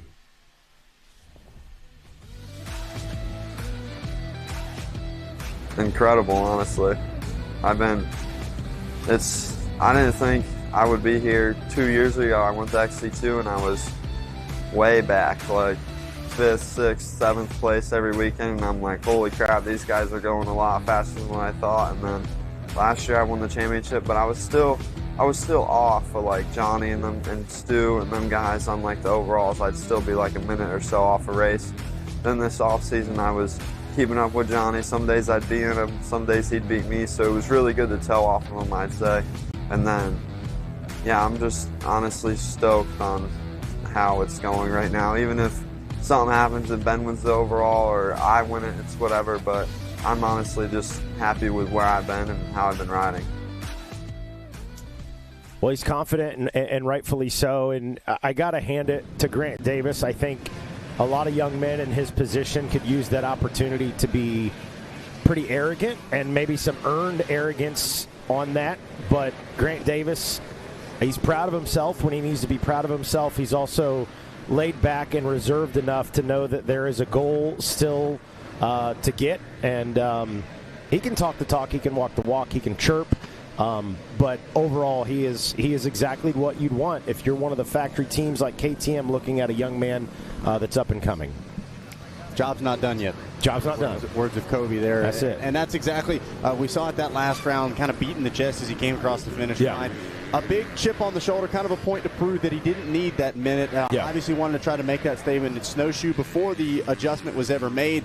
And then post-summer break, man, he's really just made a statement, and this continues to be the way he does it, is by letting his rides make the statement. Always very gracious on the podium, shouts out his competitors, worked with a lot of our top riders. Johnny Gerard, he considers, almost an older brother-esque, worked with Caleb Russell. He's grown up looking up to so many of these riders as well. His older brother, former pro with us as well, Nick Davis. So. Well, and I was going to say, you're kind of almost starting to see this adjustment throughout the year of Grant realizing he belongs, and he is one of not just the guys in XC2, but one of the top GNCC racers in the world, arguably battling for the top GNCC racer. And I think that mentality shift really solidified over summer break, and we've seen him totally locked in and dialed here for these Final Four. And as his confidence grows, I just have to wonder, the XC1 class, if they might not be second-guessing themselves just a little bit after all of this. Just because they were confident that was a lot to do with it, is that he was starting on row number 2. And after today, I don't think we can say that anymore. Yeah, and I would agree with you. I would also say that the guys that have practiced with him, which was, some of what Grant was talking to there, were like not shocked that Grant could do this on race day. So, yeah, a little bit of both. I think you're absolutely right. And there he is, Grant Davis. Well, and we heard in one of Grant's earlier interviews, as we flash now to Jordan Ashburn there on mile 11, been working hard out at Club MX. That's kind of a big new thing that happened at the start of 2025 as well. Most of the KTM crew doing work down there. Cole Martinez, the lead trainer for the off-road portion of the Club MX crew. And, man, that's been really fun to watch kind of those guys get dialed in as well. Club MX not far from me in South Carolina. And so been watching all their socials and how they've kind of grown and adjusted now to not only motocross and supercross, but now the off-road racing world as well. And speaking of it, I believe some new renovations going to be going on there right now for these guys. Going to have a new race shop, so good to see. Mikey, have you reserved your first pump in the Dude, I'm in, bro. That would be sick. That's for sure. It's very cool, and I know you guys saw it. I wasn't at Loretta's this year, unfortunately, but you see that crossover as well as we watch Josh Strang work through the FMF PowerPoint. And there it is. There is our 2-lap card. So make it official 6-lap race as Grant Davis checks in with another lap completed. But the crossover just between moto and off-road, and years ago, even 3, 4, 5 years ago, it was either or. It was never trying out both disciplines, but places like Club MX, seeing the value. Some extra words there, but I don't think any panic. Looked like looking back at maybe the tire. But possibly thinking that he might have dropped something off that water bottle from the way he looked. I'm not sure if he was looking at the tire or not. I saw exactly what you were seeing, though. Definitely taking that extra millisecond or so just to communicate something with the team. Got that water bottle, so hydration, staying on top of it as well. But, yeah, you talk about the crossover. I mean, and we're starting to see that more and more. Obviously, Zach Osborne there with that Torque Fit program, helping out Liam Draper and I believe several other riders as well. Oh, it looks like that back end is dancing around. It looks like that back tire is flopping around. Do we know if he is on a scoop tire? He is on a scoop tire, so possibly a little bit of trouble with that. So how about that? That could be a big shakeup. Well, he had an opportunity. That thing is dancing around big time. So Jackson Burrell's going to head down to the KTM pit, see if he can get a word in with them. It was interesting. I feel like he said something as he got the water bottle and then bypassed pits. So I tell you what, to me, like we did see with Cooper Jones's tire earlier, the big chunks out of the knobs, but that's relatively easy to just kind of back off the throttle, don't accelerate it. So I know that sounds stupid. We're in a race, but you got to make that thing last to the end. But with Grant Davis, almost looks to me like something coming apart in that rear tire, and it's starting to wobble around again. If that might be a bib issue, a torn bead, potentially spokes that have come loose. Again, speculating. He's continuing on. If it was dire needs, he would have pulled right there into the factory FMF KTM pits. Stu Baylor out there cheering on his young rider, sitting in a podium position. Nick DeFeo in the number 2 spot. But I think a little maybe sense of concern from Grant Davis taking a look down. And then we saw a lot of moving around in that rear wheel. Looks a little better in that shot, but there was so much wheel spin coming through those sections. I'm almost wondering, we'll see, if he just continues on and comes through the white flag and keeps on going.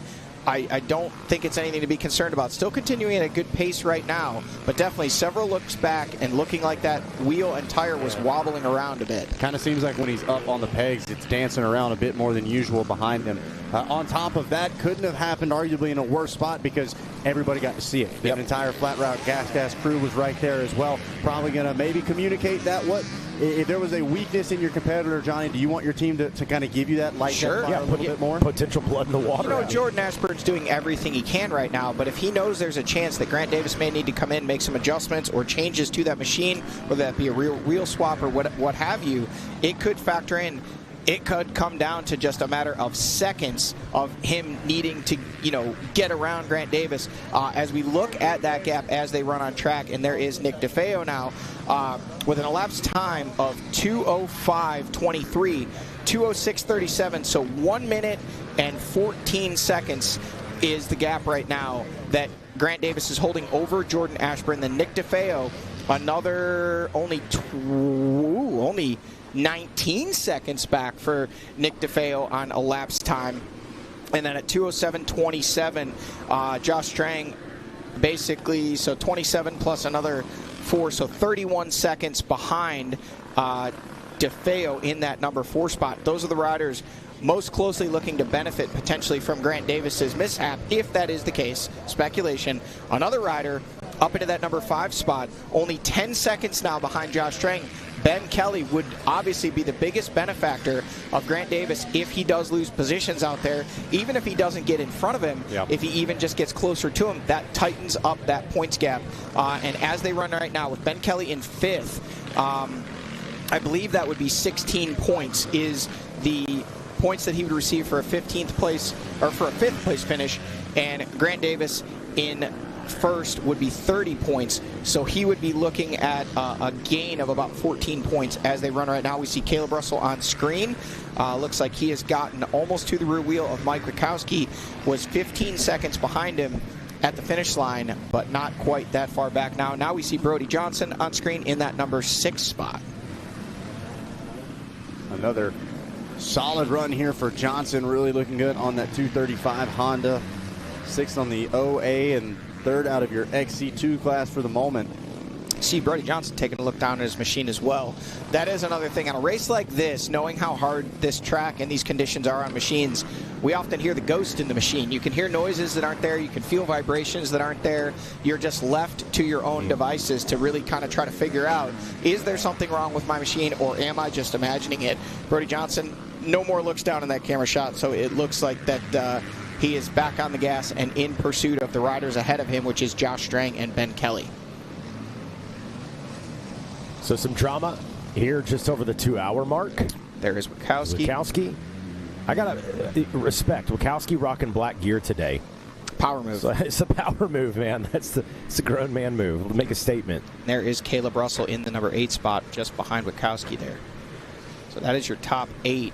Next up should be Grant Baylor on the 314 machine. Then looks like Ryder Lafferty has gotten back around Craig DeLong after giving up a couple positions in our earlier camera shot last lap. So watching and waiting here at the 1 mile mark through the haze of the West Virginia dust. All right, there we see Craig DeLong now coming through. Not sure if he is still ahead or behind Lafferty. That is not Lafferty there. I think Lafferty's still ahead of him. Looks like we got some folks holding on to that. And there is Ricky Russell on that 212 Triumph machine. And then Draper still in that number 13 spot, but he is caught back up to Russell after changing. There is Barnes, so he's charging. Continuing to move up the running order. Keep in mind that rider, as well as Gus Reardon well outside the top 20 overall, back in about the 24, 26, and 27th place spots, along with the rider just ahead of them, Craig DeLong. Those riders have really put in a charge to come from outside the top 20 up now to 11th, 12th, 14th, and 15th.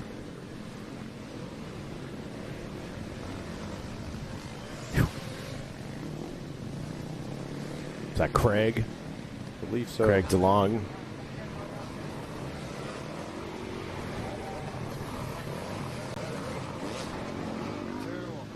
So hanging here at the 1 mile mark, not just talking about the dust. Let's get a great look at the variety of rocks, shapes, and sizes that these riders are dealing with. Ricky Russell making his way through. Another pretty cool thing here at the Mountaineer GNCC is we've had the full Triumph rig here with us this weekend. That's true, yeah. Display, all the new machines set up on display, and Ricky been putting in some really solid results, not only here at GNCC, but in some other series as well, and excited to see Triumph continue to grow their presence here in off-road racing. Yeah, they're here just displaying the machines. No team riders riding out of the rig. Not selling anything, just here letting people see those machines that Ricky's been competing aboard this year. Starting off on the 250, then moving to the 450, getting that win last weekend at the National Enduro. To my knowledge, in a premier series in the U.S., their first win aboard one of those Triumph machines in off-road. Big step for them. Good to see new brands coming in, breathing even more life into an already thriving series here. Factory rigs from all of the major manufacturers, and a big day looking like possibly for even if Josh Strang doesn't gain a position here, it is definitely a big step for them. He's been getting better and better every round. He's had some good solid rides already this season. Looking back over Josh Strang's season, nothing in the top 5, starting off the season with an 11th, then a couple issues, then 11-8, 7-7, 18-7-7.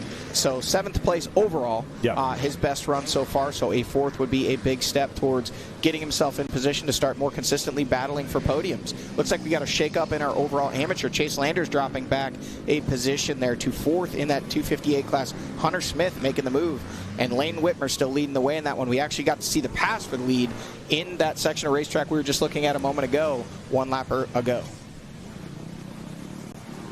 Yeah, to your point on Strang, you mentioned the overalls. He has been in the hunt in some of those top 5s, in the hunt for some of those podiums, but putting together that full 3 hours has eluded him this season. So and Josh has also been taking on a whole new set of responsibilities. Oh, absolutely. And he was talking about that a ton early in the season, saying, wow, as a rider right now, kind of understand why I have to wait so long for certain things, and understanding the backside of what it takes to run a full factory race team. So Josh wearing plenty of hats and still getting things done when he's got the helmet on as well.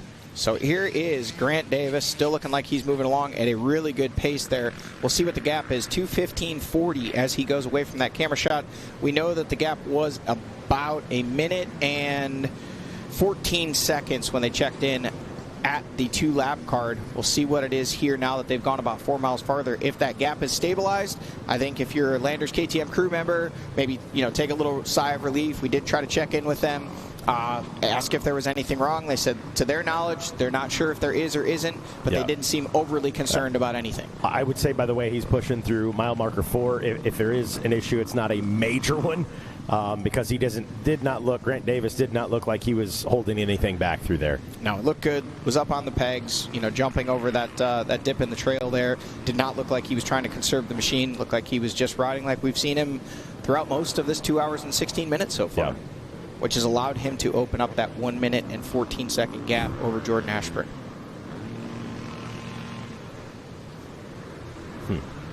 Fun to watch. At least a minute now as we're watching the clock on the corner of your screen. And it is.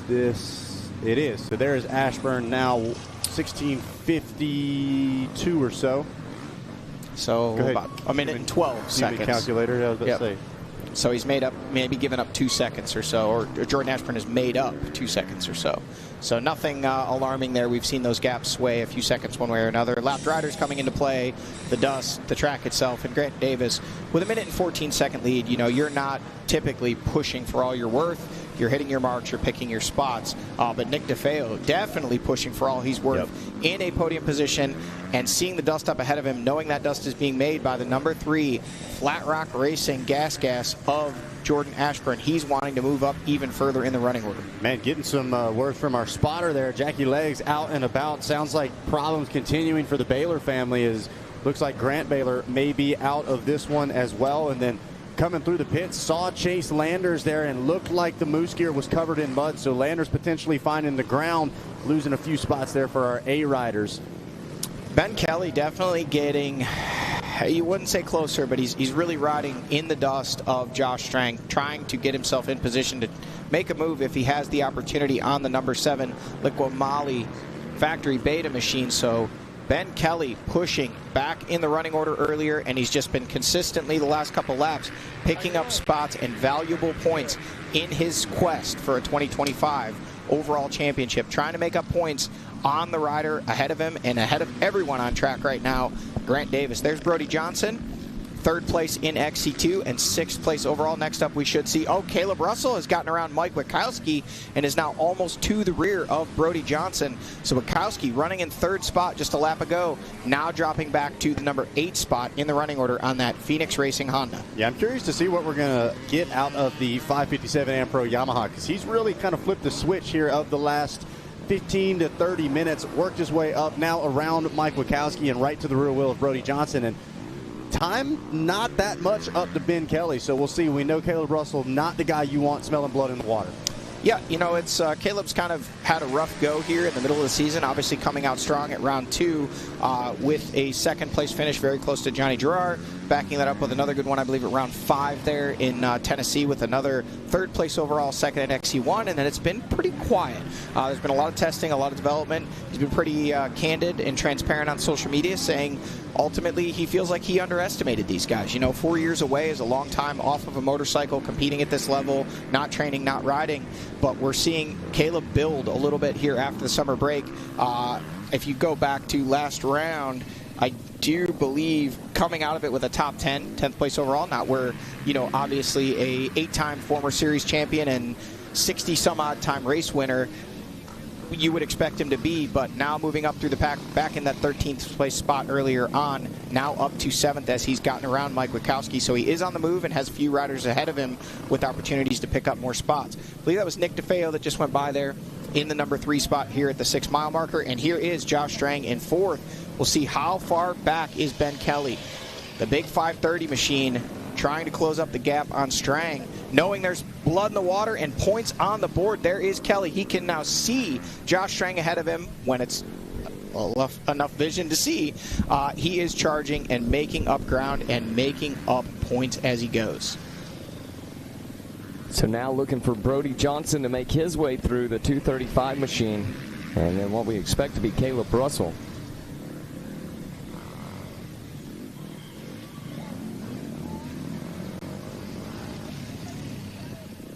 A warm day here in West Virginia, and there we go.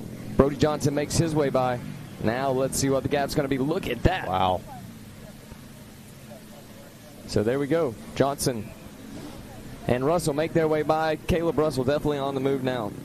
There is Wachowski. So he's still in the fight. He's lost some positions, but he's moving along well and still very much in the mix here, potentially trying to wrestle back some of those positions he's lost here in the last few laps.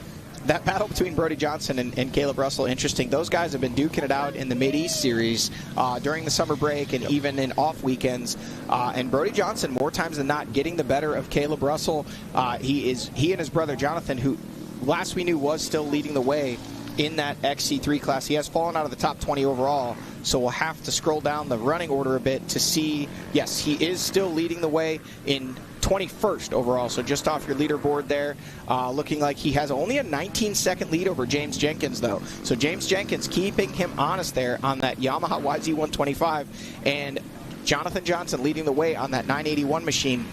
Those two, Jonathan and Brody, very, very powerful in those tighter midi-style races that they have down in the Carolinas, North and South Carolina. Caleb Russell saying, hey, man, I was away from racing for so long. I get it. I'm getting beat by guys that a lot of people aren't as much of a household name as I am, but these guys are good riders. They're very good at what they're doing, and I just need to get, you would say gate drops if it was motocross, but I need to get flag drops and races under my belt to remember how to do this, push myself week in and week out, continuing to try to hone his craft, and now it looks like those two are maybe about to lock up in another battle here at the GNCC this weekend. They got to feel just like home. Yeah, just another weekend of racing. Bjorn Hamrick running that series, former trail boss here at GNCC many years ago, choosing to focus on that. Here is the 336 Honda of Ryder Lafferty. Another good, solid ride for him today. Yep. He's had some struggles throughout the season, a somewhat privateer effort, I believe some backing from that Maddow cycle out of Pennsylvania, and running inside the top 10 right now. You know that's going to make the sponsors and himself proud. In a JDP suspension, Jay Downauer himself spinning the wrenches on that machine here on race weekend, and then comes Ricky Russell on that factory back triumph effort. Liam Draper trying to make up spots after that wheel change, still sitting in that 13th place spot. But it looks like I didn't see Craig DeLong there. Did we miss DeLong? Yes, Craig was right there with Lafferty. So there we go. Craig DeLong has come through, and then Cody Barnes in that number 14 spot overall and sitting 4th in that XC2 Pro Lights class. So watching here at the Mile 6, like I was about to say a minute ago, a warm day here in West Virginia. I was surprised at how warm it's been here this weekend. Definitely not a cool fall day out there. These guys being put to the test with all this dust, all the rocks, and then add a little bit of heat to it. Yeah, we're finding out who's been putting the work in over summer break. I mean, you know, we were worried there for Jackson a little bit. 4 Red Bulls deep, and he was up on the podium in long sleeves. We were keeping an eye on him out there, but Jackson clearly been putting in the time. Yeah, all right, leader on screen, Grant Davis, still chugging along, does not appear to have any issues right now. We'll see. Obviously, he will get one more opportunity if he wants to make any changes or any adjustments to that machine. We saw him looking down at the machine, possibly communicating with his dad and team members there. But at the pace he's continuing, if there was an issue, it seems it may have corrected itself.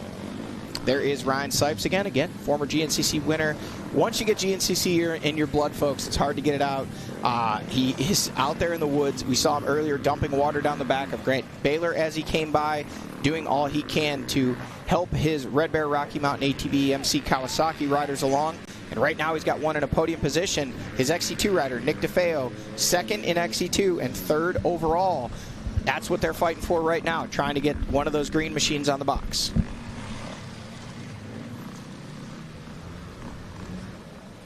Looks like he's opened up that gap a little bit over Josh Strang, running in the number 4 spot. So how close will Ben Kelly be to Josh Strang, or was he able to make the move and get around? There we see Grant Baylor.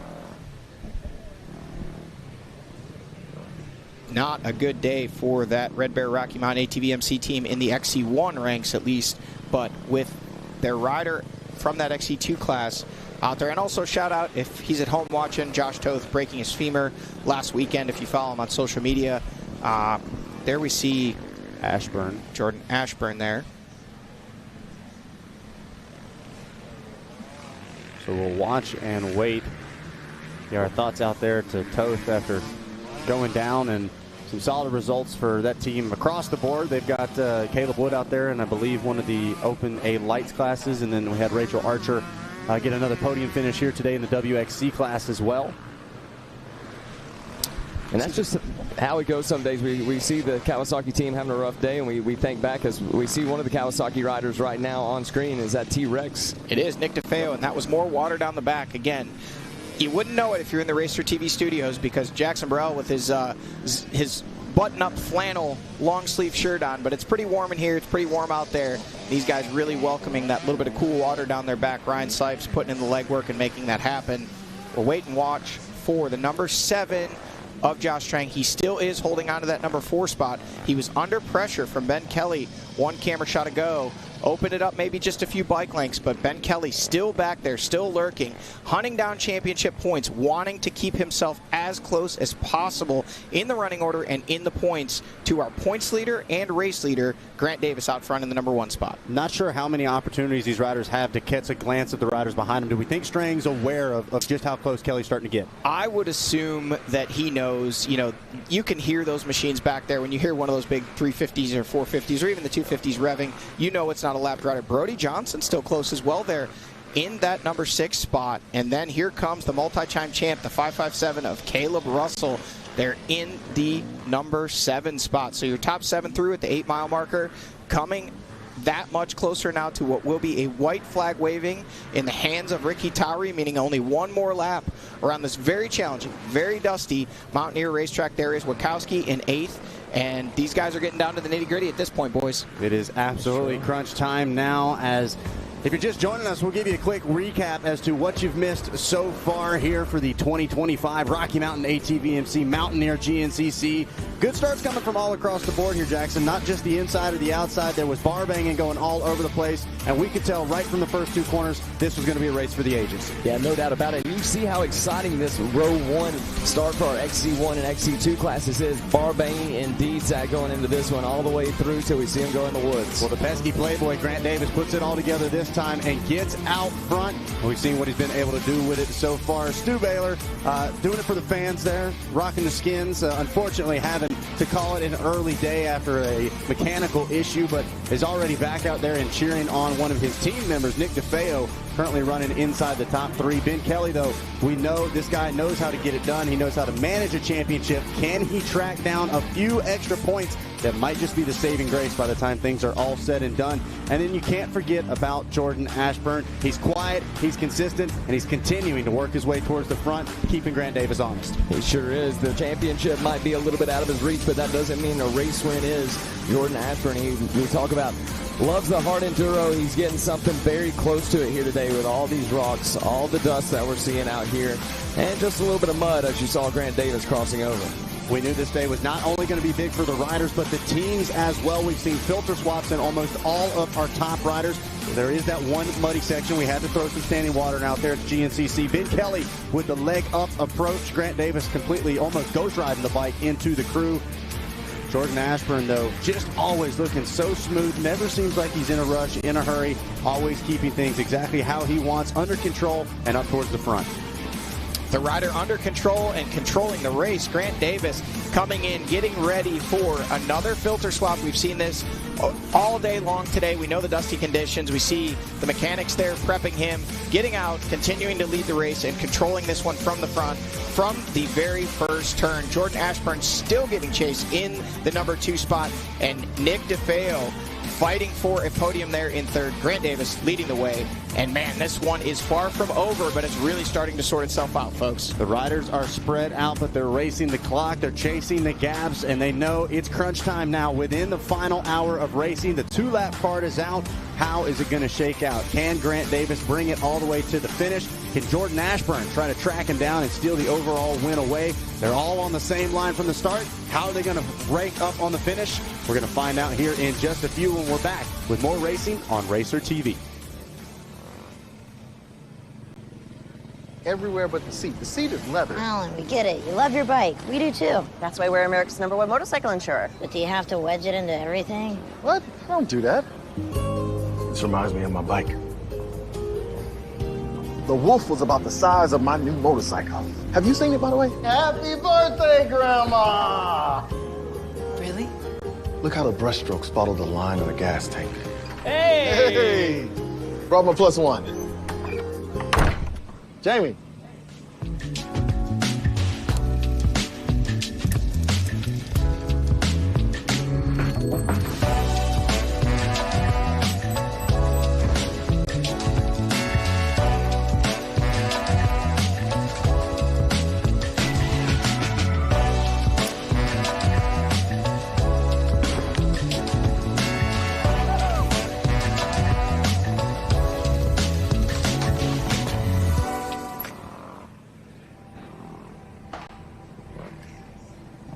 Every generation believes they've invented the best way.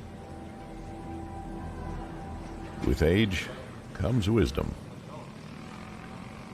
We've come to realize that every piece of knowledge is learned, passed down from those generous and patient enough to teach.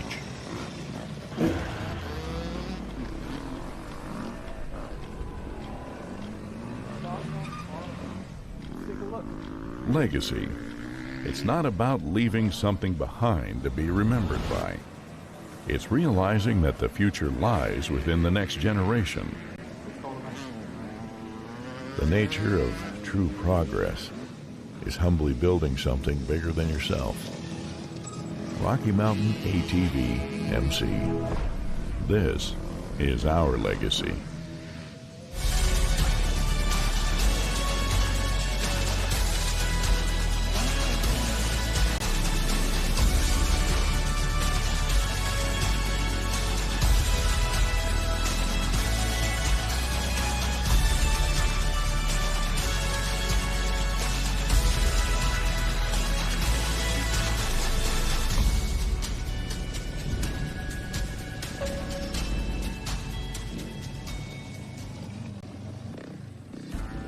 Progressive GNCC Racing is brought to you by Progressive. Progressive could save you hundreds of dollars on your automobile and motorcycle insurance. Specialized e-turbo bicycles. It's you, only faster. RockyMountainATVMC.com. Get ready. And welcome back to GNCC Live here at the Mountaineer GNCC, taking a look at that finish line, round number 11 of 13. We are well into silly season, and Grant Davis, the Playboy, trying to capture another overall win and further his points gap between first and second place between him and Ben Kelly, as Ben Kelly tries to charge late and chip away at that. Maybe a little more than he had at the start of this race, Johnny. Yeah, it's in a completely different point scenario that we're looking at, though, and it was just a few laps ago. Grant Davis was in position to extend that 8-point gap to 24. Yeah. And now as they run on track with Ben Kelly in the number 5 spot on 16 points, 14 plus 8, it's now 22 points. So every pass that Ben Kelly makes is additional points that he's putting in his tally as we work towards round number 12 here coming up in just about 3 weeks in Millfield, Ohio. It's coming down to the nitty-gritty, and these guys, every point counts, and now we see the lap riders are thick.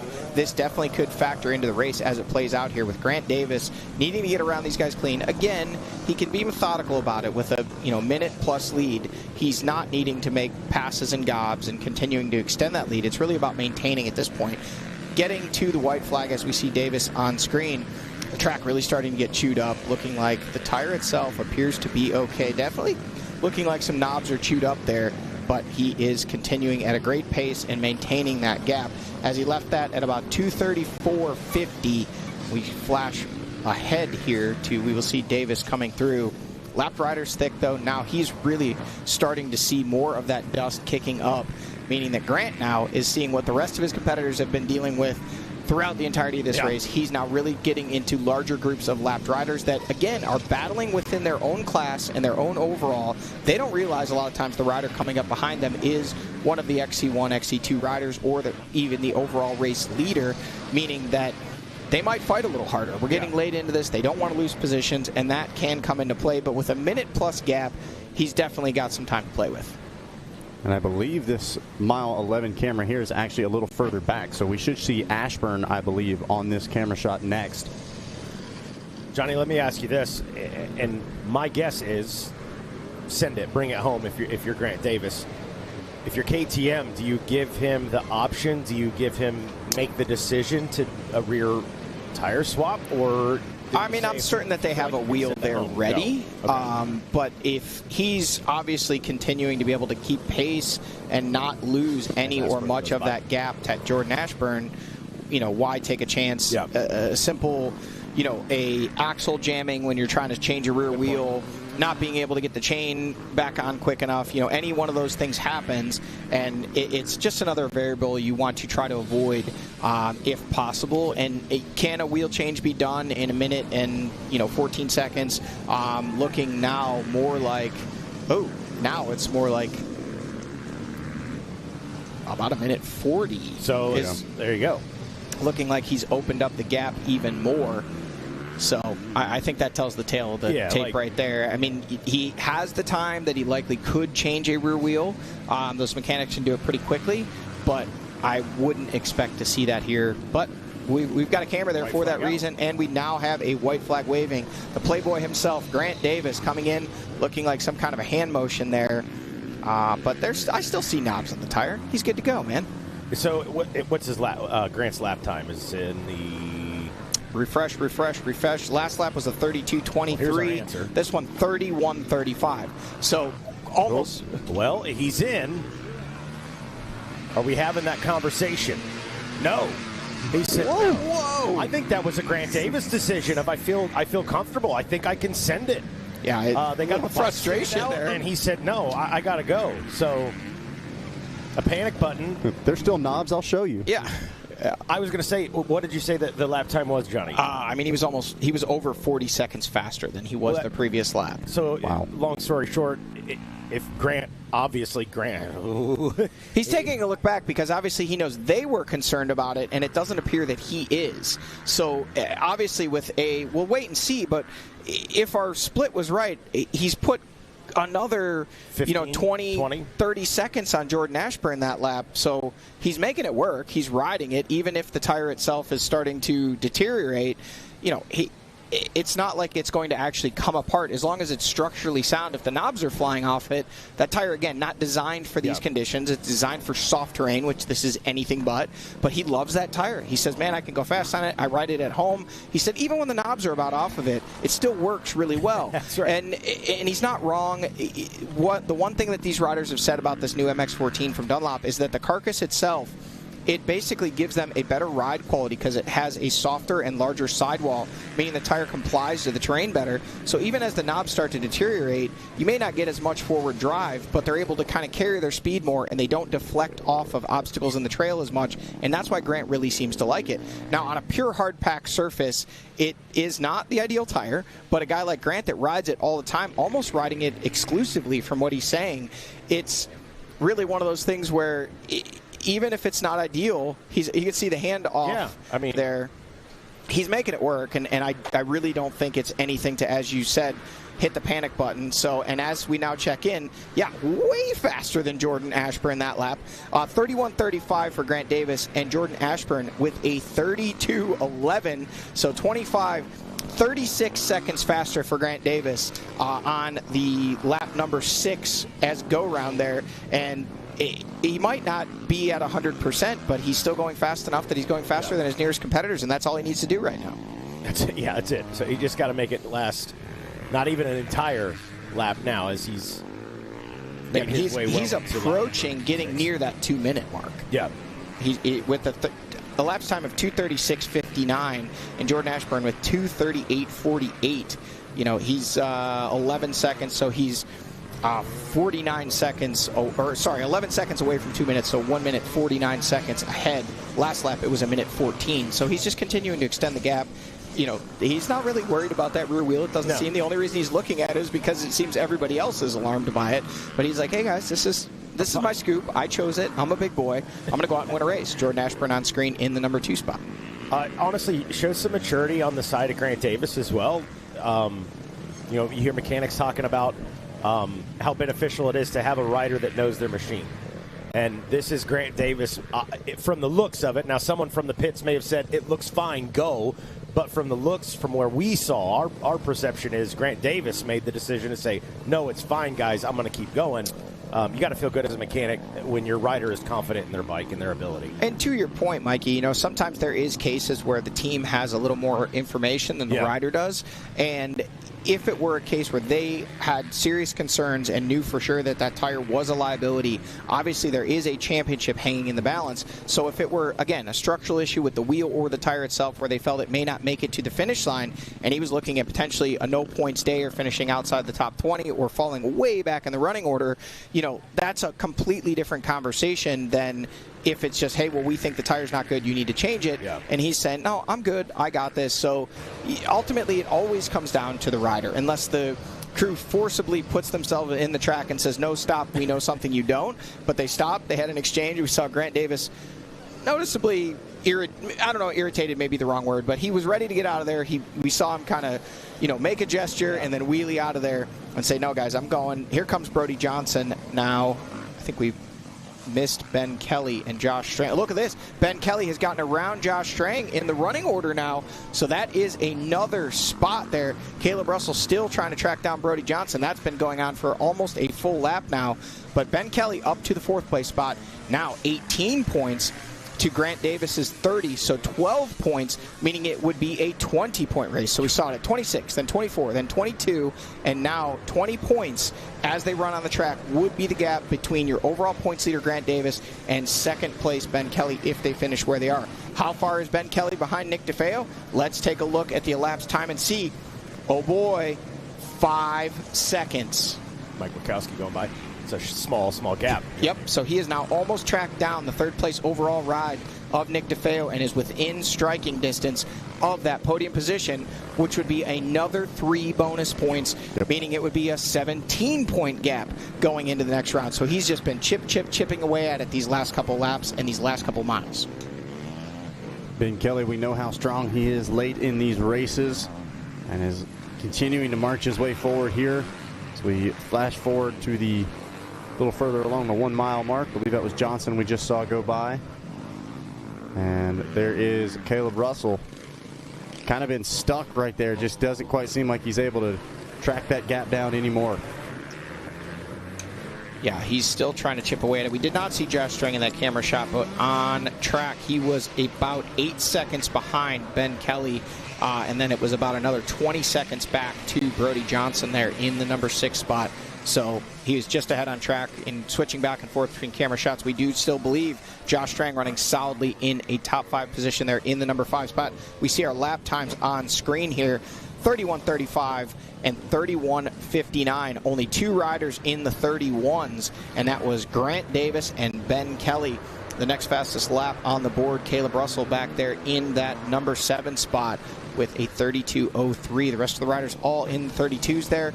So it's kind of balancing itself out here, but the rider still setting the fastest lap out front, extending the lead, Grant Davis. Absolutely crazy. While we make questions about whether or not his tire is up to par. Well, he certainly know this. Grant Davis is up to par. Still slaying down fast lap times. We'll throw the sleigh out there. Why not? So last lap action. Grant Davis trying to hang on for another win. Ashburn doing work. DeFeo, Kelly, and Strang. Strang still sitting in a podium position as far as that XC1 is concerned. Yep, sitting in that 3rd place spot in XC1, and I believe that would be the first XC1 podium. Yep. Even if he does not make the overall podium, we do still have our individual podiums, and as they run right now, it would be Grant Davis. 2nd place would be Nick DeFeo and Brody Johnson in that XC2, and then the XC1 podium as they run Jordan Ashburn, Ben Kelly, and Josh Strang. Crazy day here in West Virginia. Dusty day. It's been a dusty day. Dust Bowl 2025 2.0. Yes. That is absolutely it.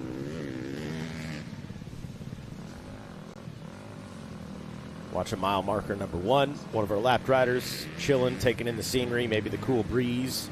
If there is a breeze in there, it's got to be a little cooler in the woods, right? Maybe a little more humid. I don't know. Something. A little more dusty. It's definitely dust. Dust-filled. Everything's dust-filled. There was a plume of dust over the property yesterday as the race. Ooh, love that little split lane section. Riders nearly coming together there as we jump forward to the mile marker number 4, waiting on our leaders. We got to add some hype in here, so we're going to take another look at Grant Davis's tire just to see, but he does not seem concerned. They took a look at it. They looked at it very, very closely in that chicane. They had a team member there. He was speaking with them. They motioned him into the pits. He came in. He had already had that water bottle, so there was really no exchange other than, talking and information. And then as it looked like they were maybe grabbing for a bike stand to say, we're going to change this for a wheel, Grant Davis shakes the head, makes a gesture, and wheelies away and says, guys, I got a race to win. We'll talk about this later. It'll be, I'm sure that we'll get the story. And this isn't the first we've seen of this. And we saw Josh Toth do this at Snowshoe. The team even saying, like, hey, we're going to give him the option.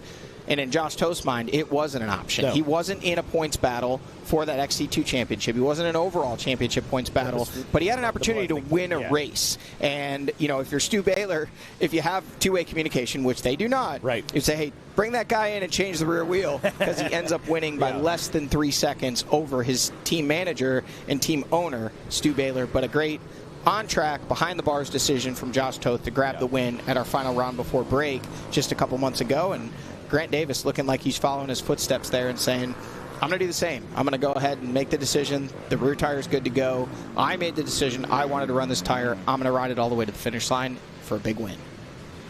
See if it can come to fruition for Grant Davis. Look at the ruts. There is Davis. Plowing through the dust that's piled up out here on the course. Little update on our top overall amateur as we wait and watch for Jordan Ashburn, nearing now 2 minutes behind our race leader Grant Davis. Lane Whitmer in that 15th place spot overall, leading the way in 2:58. Cooper Jones, our early race leader, in the number 2 spot, and Hunter Smith still clinging to that number 3 spot. Does not look like those riders have yet checked in with 5 laps complete. We have, looks like Whitmer and Jones have checked in now with a 20-second lead for Lane Whitmer. They are sitting in the 15th and 16th spot overall now as they run. You see the updated ticker on the left side of your screen there.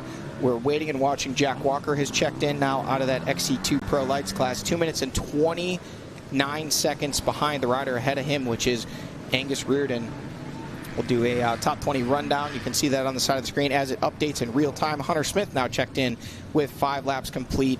3rd place in that 258 class, 38 seconds behind Cooper Jones. So that 258 class has been a wild battle today, and they're continuing to hash it out here now as they start their last lap of racing. Some of the best passes we've seen on the day came out of... Some of the only passes we've seen on screen. Very good point. We know there's been a lot because we've seen the running order shake up, but those we've actually gotten to see on screen. As we wait here at the mile 4, I have to imagine this. I'm going to go out on a limb and say this is the siltiest race we have saw here at GNCC. I know this season, but seemingly the last few seasons. Yeah, Ironman can get like this when it's dry to a much higher degree. You could actually be pushing walls of silt around the track. And for good reason. All the fields, the corn fields. And the soil's different, but here, as hard pack as this terrain is, when the rocks kind of roll out of the way and the soil gives way and starts to break up, it creates these pockets. It's not the whole track, but it creates these pockets of silt as we continue to wait and watch. And I think we now see, there he is, the number 3 Flat Rock Racing gas of Jordan Ashburn, marching his way to what could be another overall podium here for him in 2025. A rider that missed a number of races earlier this year with injury, now flashing forward to the 6-mile marker. Grant Davis out front, and still waiting and watching. Those are some riders battling over positions in their class. And the next rider we should see would be the 246 of Nick DeFeo. And how close can Ben Kelly get? He was 5 seconds at scoring when the white flag was waving. Will he be able to set his sights on Nick DeFeo, get himself up into a podium position, and earn 3 more bonus points? He's gotten around. No, that is still DeFeo charging. And it looks like he's opened up that gap a little bit over the 530 of Kelly. And now it's Strang. Whoa. Back into the 4th place spot. He's gotten around. There was Kelly, the 530 machine. So Strang making his move, getting around Kelly. Don't know if that was a mishap from Kelly or Strang just putting in a push. He was only a few seconds behind Kelly. He had gotten around him, but then something changing there between the finish line and the 4-mile marker. And there is Brody Johnson still in the mix as well on the 235 machine in the number 6 spot. And here comes the 557 of the 8-time champion Caleb Russell in limited visibility, trying to track down the riders ahead of him. That's crazy. Love to see Strang in the push there. I have to laugh. He was the guy that said, man, I'm not letting my ego get the best of me. Those years are behind me. And now he finds himself in a podium race situation. Well, let me tell you what he said yesterday, Mikey. Oh, good. Here we go. Let's get the I real saw him story. as he was getting ready to head out on the track to pedal. He had already been out there checking some sections out. But as the morning race was finishing yesterday, they try to get out in between the morning and afternoon race so they don't have to contend with the traffic of racing going on. And he said, hey, man, this is going to be a dust bowl. I'm not looking forward to it. I don't like racing in conditions like this when you can't see. He said, I'd much rather have mud races 13 rounds a year or good soil. And look at him out there in the number 4 spot. He's gotten back around Ben Kelly, which also for Ben Kelly, bad news, that's lost points for him against his championship contender, Grant Davis. Davis will now open that points gap back up from, I believe it was at 20, and now it's going to go back to 22. We were talking about Ben Kelly there just a second ago. He is your XC1 points leader. One good thing for him, as we see Ashburn on screen, is the 2 riders ahead of him, Strang and Ashburn, both of them going to be down in the charts as far as it goes, sitting in about the 8th place spot there for Ashburn and around the 11th, 12th in points for Strang. So Kelly not going to lose a lot of the XC1 points if he finishes behind those 2. It will be a solid points day for the XC1 rider in that XC1 class, but make no mistake, he is chasing that overall championship. He does not want to be the first rider to give up the overall championship to what's starting to look like has been looking like a very serious contender in Grant Davis. And now we see DeFeo on screen in 3rd. Josh Strang, has he held on to 4th? Has Ben Kelly been able to charge back? Left rider. There is Strang. Still chugging along on that big 480 beta. And Kelly goes down right in front of the camera, charging, trying to get closer to Strang to try to get that position back. Fires that machine back up and takes off. Not a serious crash. Likely no damage done there, just a few seconds lost. But now that he falls back closer to Brody Johnson, and a charging Caleb Russell now may be able to see Ben Kelly ahead of them just with that small tip over there washing the front in that left-hand corner. So a very, very tough break there for Ben Kelly, coming off of the machine, losing some time to Strang. So Strang gets a little bit of breathing room. And he's still close enough to DeFeo to make a move. Yeah. Podium still up for grabs here. Strang in the 2 spot now for the XC1, 4 spot for the overall. We're going to get bonus racing today. We're at the 2:53 mark. We're going to be over that 3-hour mark when it's all said and done. Johnny, this might be one of those races. These guys plop down on the ground, start sucking air as Mike Wachowski buzzes past. One thing I can tell you for sure is that the showers in all of these rigs here, and it's going to look like a murder scene. You know, the mud, the dirt that comes out of your nose, your mouth. You know, they've been ingesting dust for 2 hours and 54 minutes. And like you said, Mikey, when we're all done here, it'll be well over 3 hours. It makes it so hard to breathe late in these. And when you do finally get cleaned up, you know, it's days of feeling like, almost like as if you've had some allergies or potentially, you know, a sinus infection. The body does not react well to ingesting that much dust, and it's really starting to take its toll on these riders late in this one. Even though they're accustomed to it, fighting through it, it's still not enjoyable. Yeah, miserable. Wait and watch for Grant Davis. We're waiting on our leaders. Leader all by himself is what we expect to see, with a 1 minute and 49-second gap when they checked in to the white flag waving in the hands of Ricky Towery. Grant Davis leading the way in this one from the outset. Quick jump off the line, some crafty moves in the first couple corners, and he headed off into clear vision, making dust for everybody behind him in that lead position when they exited turn number 2. He was out front and has not had any real pressure since then. He's just continuing to methodically extend that gap. What we saw 40 seconds early on, it kept growing and growing now to nearly 2 minutes at 1 minute and 49 seconds as they took the white flag. So Grant Davis making it happen. Made the statement, don't need a minute after the last race. Well, at this point, he could say, I could give these guys back a minute. That was the point I was about to make. Had he, which it is, you know, anything could happen. But, yeah, to your point, Johnny, if he was in row 2, he made that up and more today. There he goes. Still cruising along just fine. Just been hitting his marks all day, looking smooth, almost looking like a trials rider. We talk about Josh Toth with that always feet on the peg style through the technical sections. The race surface very uncertain and unstable here today, and Grant Davis just keeping the feet on the pegs, moderating the power, keeping the grip, moving forward, and doing it much faster than all of the rest of his competitors here today as he grows this lead to near 2 minutes with just about 4 miles of racing left here before we see a checkered flag and potentially another overall win for Grant Davis, extending that points lead to 20 points in the championship hunt, the overall championship hunt. And this could potentially, as we talked about, put the XC2 title firmly in his grasp, if not potentially put it away today and be presented with that green number 1 plate. Yep. DeFeo and Johnson helping him out a little bit on that one, sitting in the number 2 and 3 spots. His nearest competitors in the points, Cody Barnes and Gus Reardon, back there in the 12th and 14th spot overall, and 4th and 5th in XC2 after both of them starting way in the back of the pack. And as we pointed out earlier, outside the top 20 in the running order early in this one. So they've done well to make up spots and make up points, but it may not be enough to stop Grant Davis from clinching this XC2 title here today. That's it.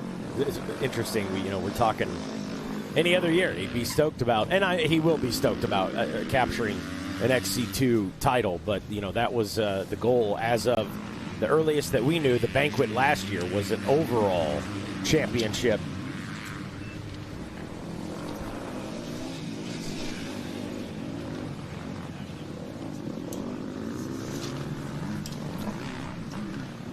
All right, we'll wait and we'll watch. Still waiting for the number 3 of Jordan Ashburn on that Flat Rock Racing gas machine. He's been in the number 2 spot since early on. Not too far behind him, though. The 246, the XC2 second place rider of Nick DeFeo, and then a charging Josh Strang and Ben Kelly really throwing caution to the wind here the last couple laps, sensing the urgency, knowing that points are getting away from him. There is Ashburn still in the number 2 spot, looking smooth, looking strong, looking in great position to put that machine on one end of the podium here in the number 2 spot. Is DeFeo going to be able to hold off Josh Strang and Ben Kelly, who are both charging?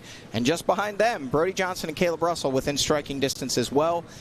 Difficult to make passes, but these guys at this point are throwing caution to the wind and throwing everything they have at it, trying to get close enough to make moves, make up points, and gain positions here to potentially put all those guys, if things go sideways, basically our top 7 all in the mix for a podium. See how it plays out. We got about 10 minutes left before Grant Davis is due in. See how close to that he gets. But just another solid day by Grant. Jordan Ashburn. This would be back-to-back XC1 wins for Jordan Ashburn in this one. Obviously, he would like to have those overalls. There is DeFeo. So that is your 3rd place overall. A little more water down the back from team manager Ryan Sipes.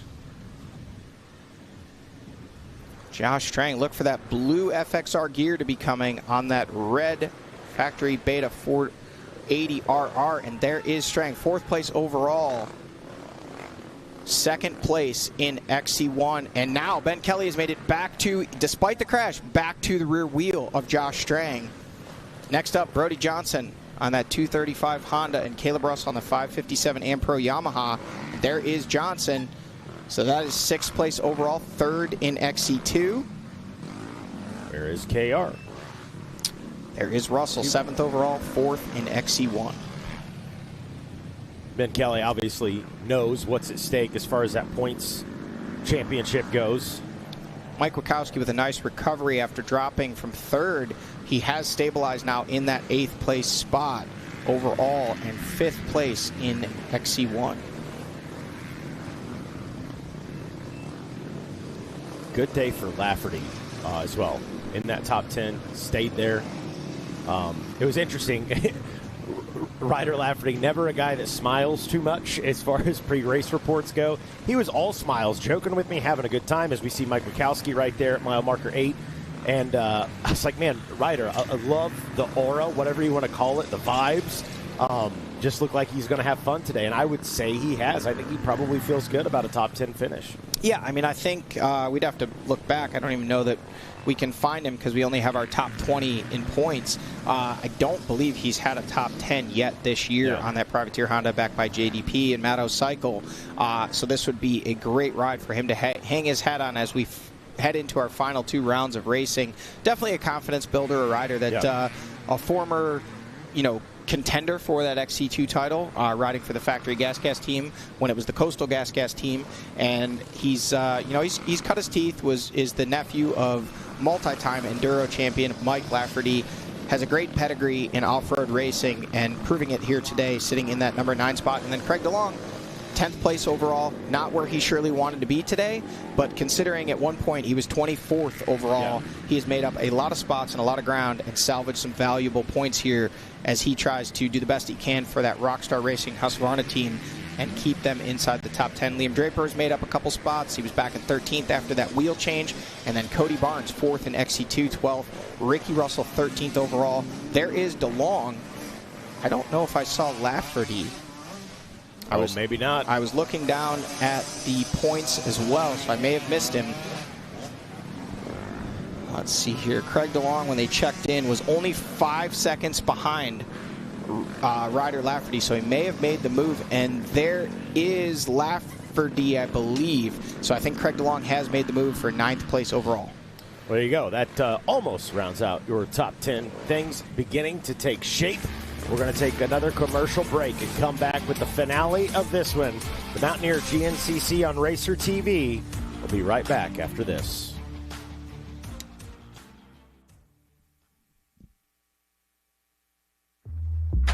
Whatever you drive, however you drive.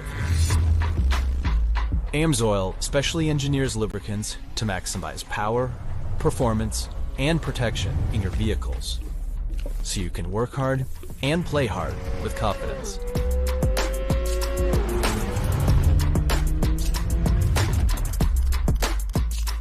Order online at amsoil.com. Unleash aggression, reliability, and premium quality with Kenda tires, delivering exceptional performance on all types of vehicles: automotive, ATVs, UTVs, motorcycles, bicycles, trailers, lawn and garden, and even golf.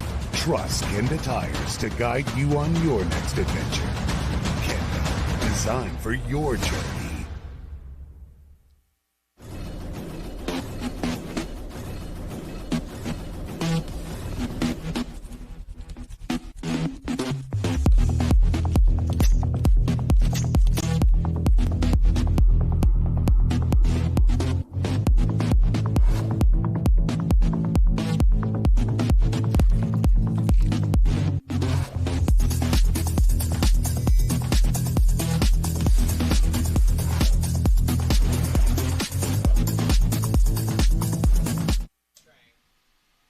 And welcome back to GNCC Live here on RacerTV.com. Mile marker number 11. As we are anticipating our leaders to check in through here. Looking for Grant Davis through mile marker 11 on that green plate number 1 machine. 9:22 on the helmet for scoring.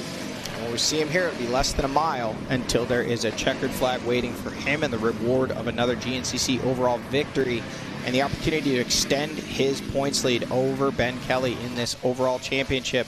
2025 showdown between the two FMF Red Bull KTM riders. Actually, Grant Davis riding for that Landers KTM team, but affiliate teams. Yep. They are battling it out right now for the championship. Grant Davis in command of the race win here today, winning our last round 2 weeks ago at the Buckwheat GNCC, taking over that points lead from Ben Kelly with an 8-point gap coming into today, looking to extend it further. Ben Kelly trying to get back around on screen, showing ahead of Josh Strang, actually in our last camera shot back behind Josh Strang. So again, that's a 2-point swing for that one position between 4th and 5th. So that is a big difference in this championship points hunt. Could be the difference between 20 points or 22 or potentially 18 or 16 if he could get all the way up to Nick DeFeo there in 3rd. So we'll wait and we'll watch. Next, we expect to see the Flat Rock Racing gas number 3 of Jordan Ashburn. Not a rider you expect to see crack under pressure. He's been rock solid, although he's not been able to match the pace of Davis out front. Really hasn't had any real pressure from DeFeo behind.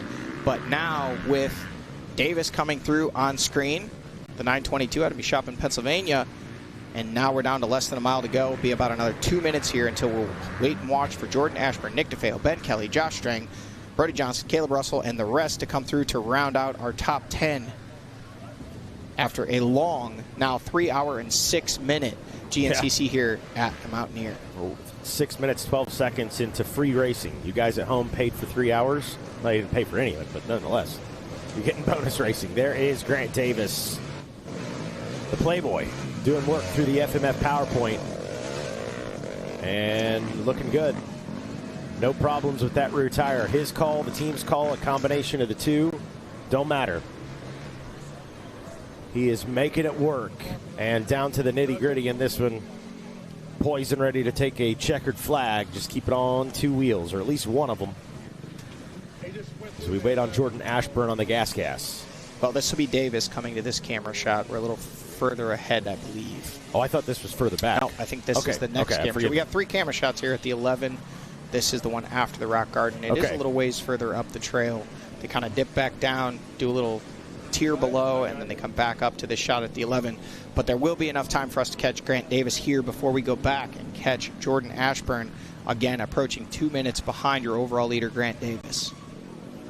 Should be any time now. We'll see the green number 1 of Grant Davis, and just literally a few corners until he just kind of rides around this upper ridge of the property, pops out into the chicanes at the finish line, maybe throws it up on the rear wheel, gives the fans a little salute there at the finish line, and there he is. Mama, there goes that man, Grant Davis. Now pretty much completely through that 11-mile mark. I've ran out of things to say, Johnny, about Grant and the just tenacity that he's had the last 2 years, really, the last 2 years, but especially this year. And such a change from 2023, where, you know, he showed flashes of brilliance, but just couldn't put races together one after another. Struggled to keep it, you know, in podium contention. Comes out in 2024, just dominates that XC2 class.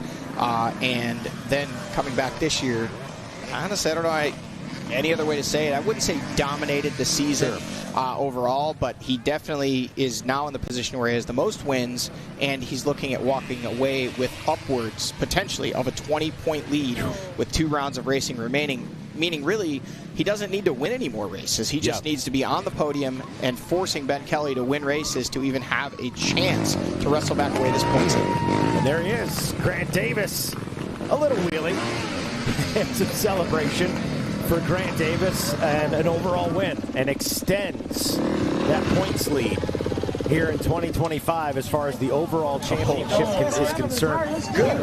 We want a camera shot of the tire too. Andy is looking at it. We want to see that tire. With good reason that they were concerned. That tire is destroyed. Virtually no knobs left on that tire, but Grant Davis making the decision to keep going. Those are stubs. Those knobs normally about 4 times that tall. Those are good enough, though. Adam Gordon, after the show, is going to run over by KTM. He's going to put that on his bike, our producer, Adam Gordon. Yeah, that right there shows you what they were concerned about. That tire destroyed, knobs are gone, but it does not matter. Still providing enough grip to propel him to the victory here today and gain more points in the battle with Ben Kelly. He's asking right now.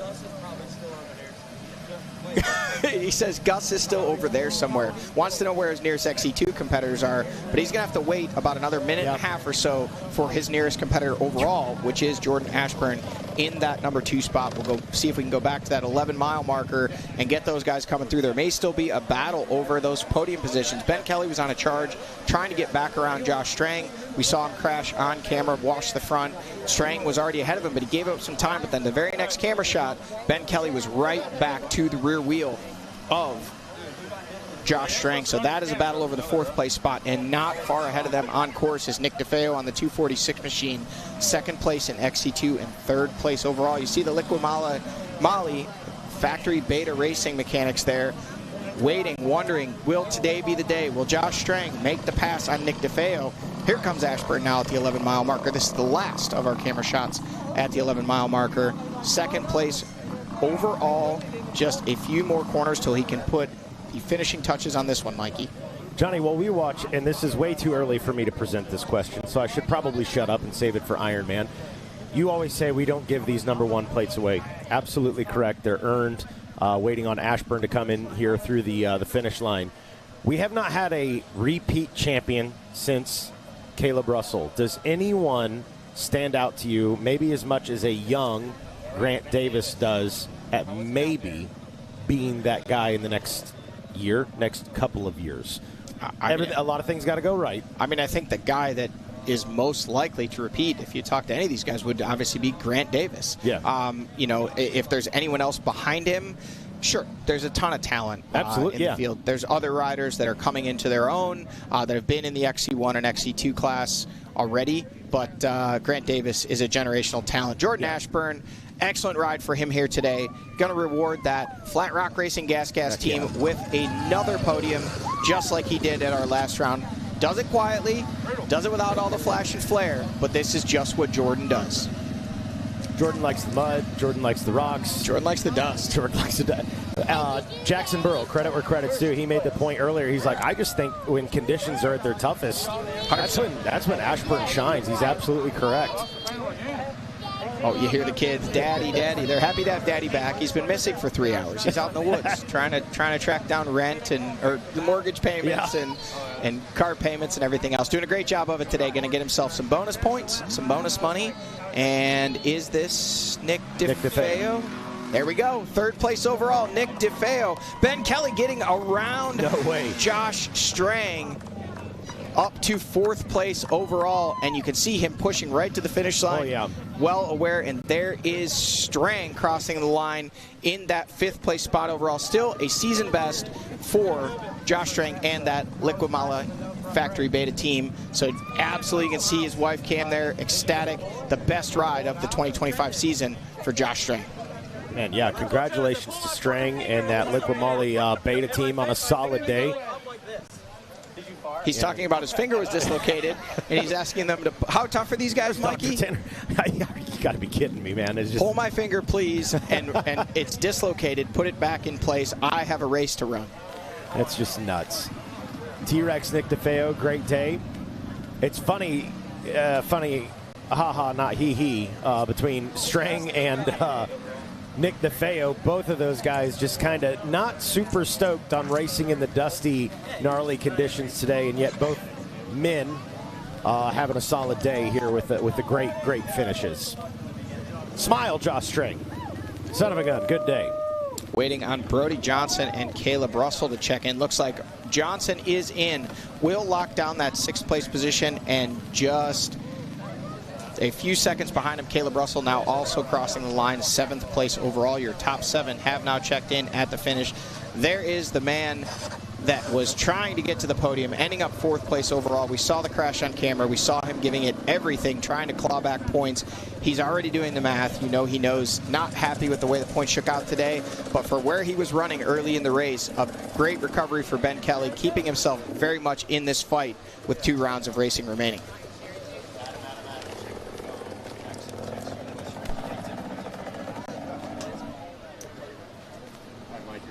So waiting to get those podiums set up. I believe I would assume we're going to talk with overall the top 3 out of the XC3. We got, or I guess post-race interviews, excuse me, XC1.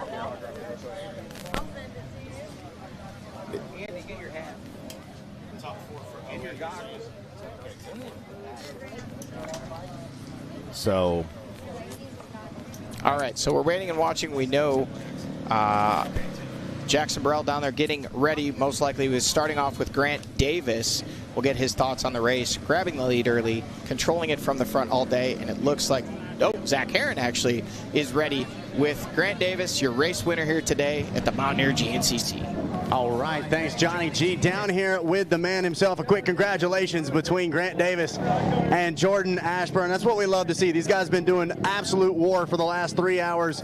And now they're chopping it up just like buddies. Grant, we talked at our last round. That pesky third turn, it found you on the ground. You worked your way through the pack. This time, man, it was a point to prove coming through those first couple of corners. You got out front, and that's just about the tail of the race, man. You were managing this thing beautifully from the front. Maybe some concerns, some questions there at the tail end of the race regarding that tire, but you made the big call, and it paid out for you, man. Take us through the Mountaineer GNCC. Yeah, I'm pumped. I got a good start and didn't go down in the third turn this time.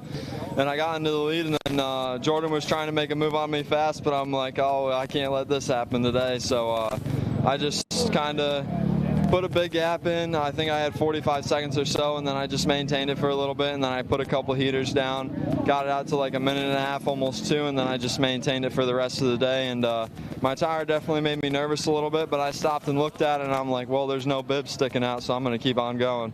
I was about to say, you did not look interested in slowing down at all. We thought you were going to loop it out there for a second. Got her at least to 11, 12 o'clock on the wheelie. But one of the things I remember back at round 5, you came off the track and said, we've got to start working on the rocks. We caught you a couple times. Really technical, feet on the pegs the whole time. Have you guys really been putting in that effort, and do you feel like that rock riding has shown here today? Yeah, I made some suspension adjustments, and since then I've been really good in the rocks. I've been good in the rocks my whole life, but Tennessee this year I was just a little behind the 8 ball, I'd say, with some stuff. But yeah, I'm pumped now with how I'm riding, and I got 2 in a row and extended the points even more. So let's keep it rolling and see if I can win the last 2. There it is. Let's keep it rolling. Grant Davis comes out on top, your overall winner. Hey, if the bib ain't showing, send it, bro. That's interesting crazy. Point. He didn't say, see if we can wrap up this championship. He said, see if we can win the last 2.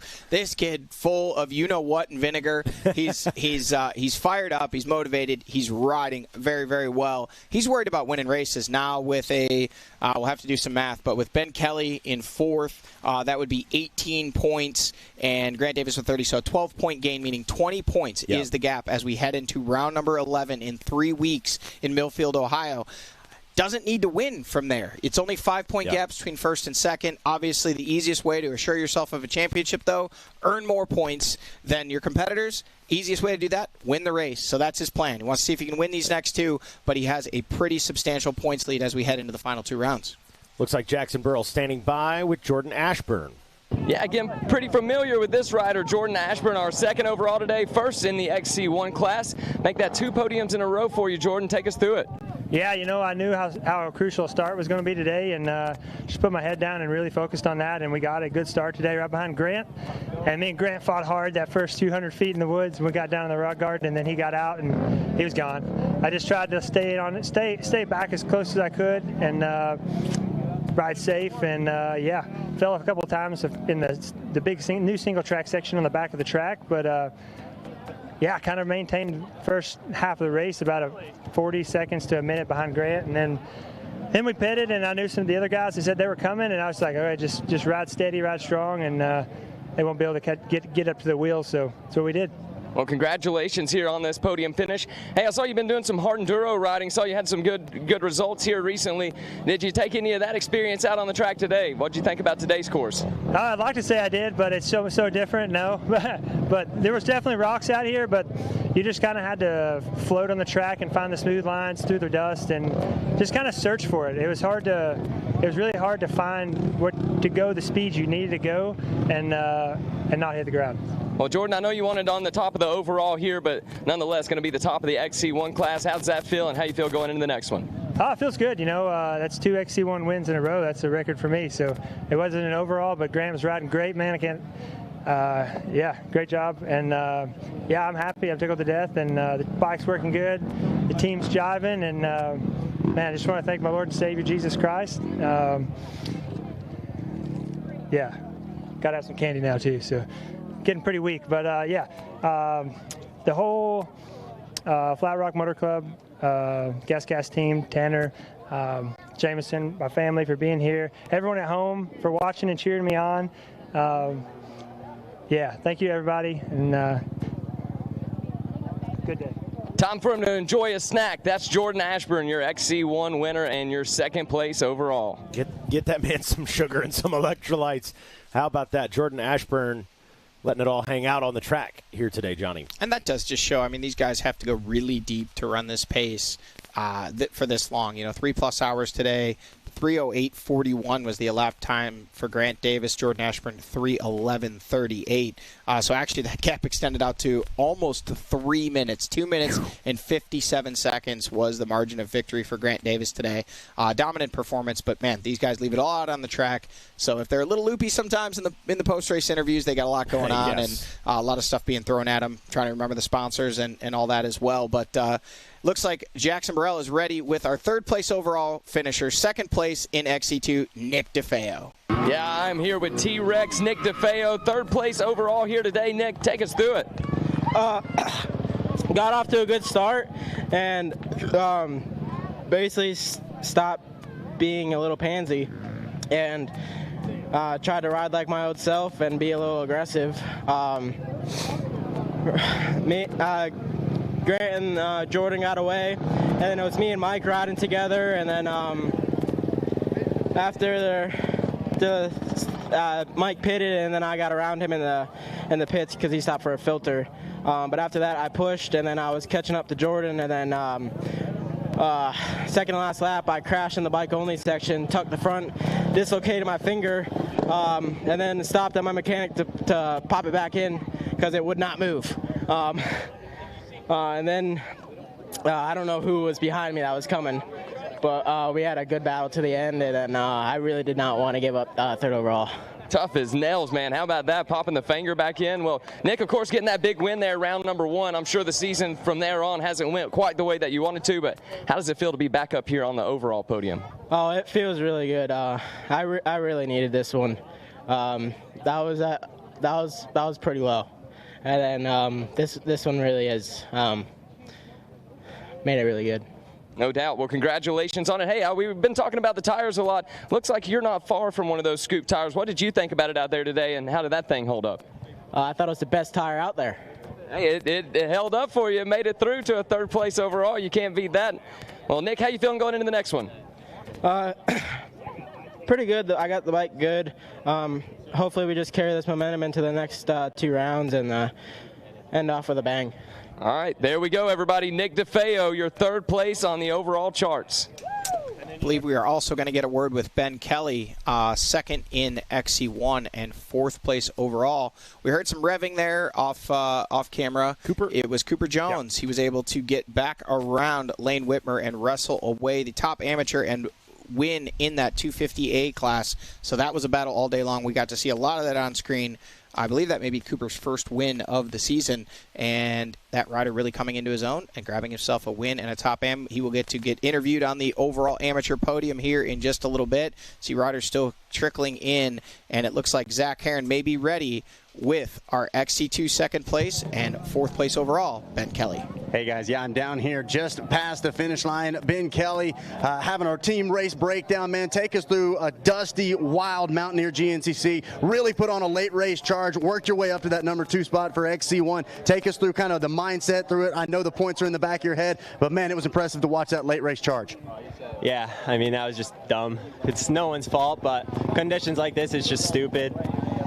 Literally the whole race is the start, and yeah, Grant got a good one, and I was like right there, but then I got pinched between him and Mike, so then I got shuffled back a bit, and then, yeah, I don't know, I guess I was 6th, right behind Josh Strang, and behind him for like half a lap, and then I had a big get off, and Brody got by me, so then I was behind him for like, 2 laps, and I was fighting it. Had to, when we stopped that second lap for an air filter and gas, I had him stiffen up my fork, and then it was, a world of difference, and yeah, I just charged back up to Brody and rode behind him until I could find a way to get by him, and was fighting to get by Josh Strang here, and I finally did, and going into that last lap, and Nick DeFeo was right there, but I had to stop again for gas, and so then Josh got back by me, so I just fought that whole last lap to stay on his rear tire, and man, it was like, you can't see anything. You just ride as fast as the guy in front of you. Like, it doesn't matter how fast you are.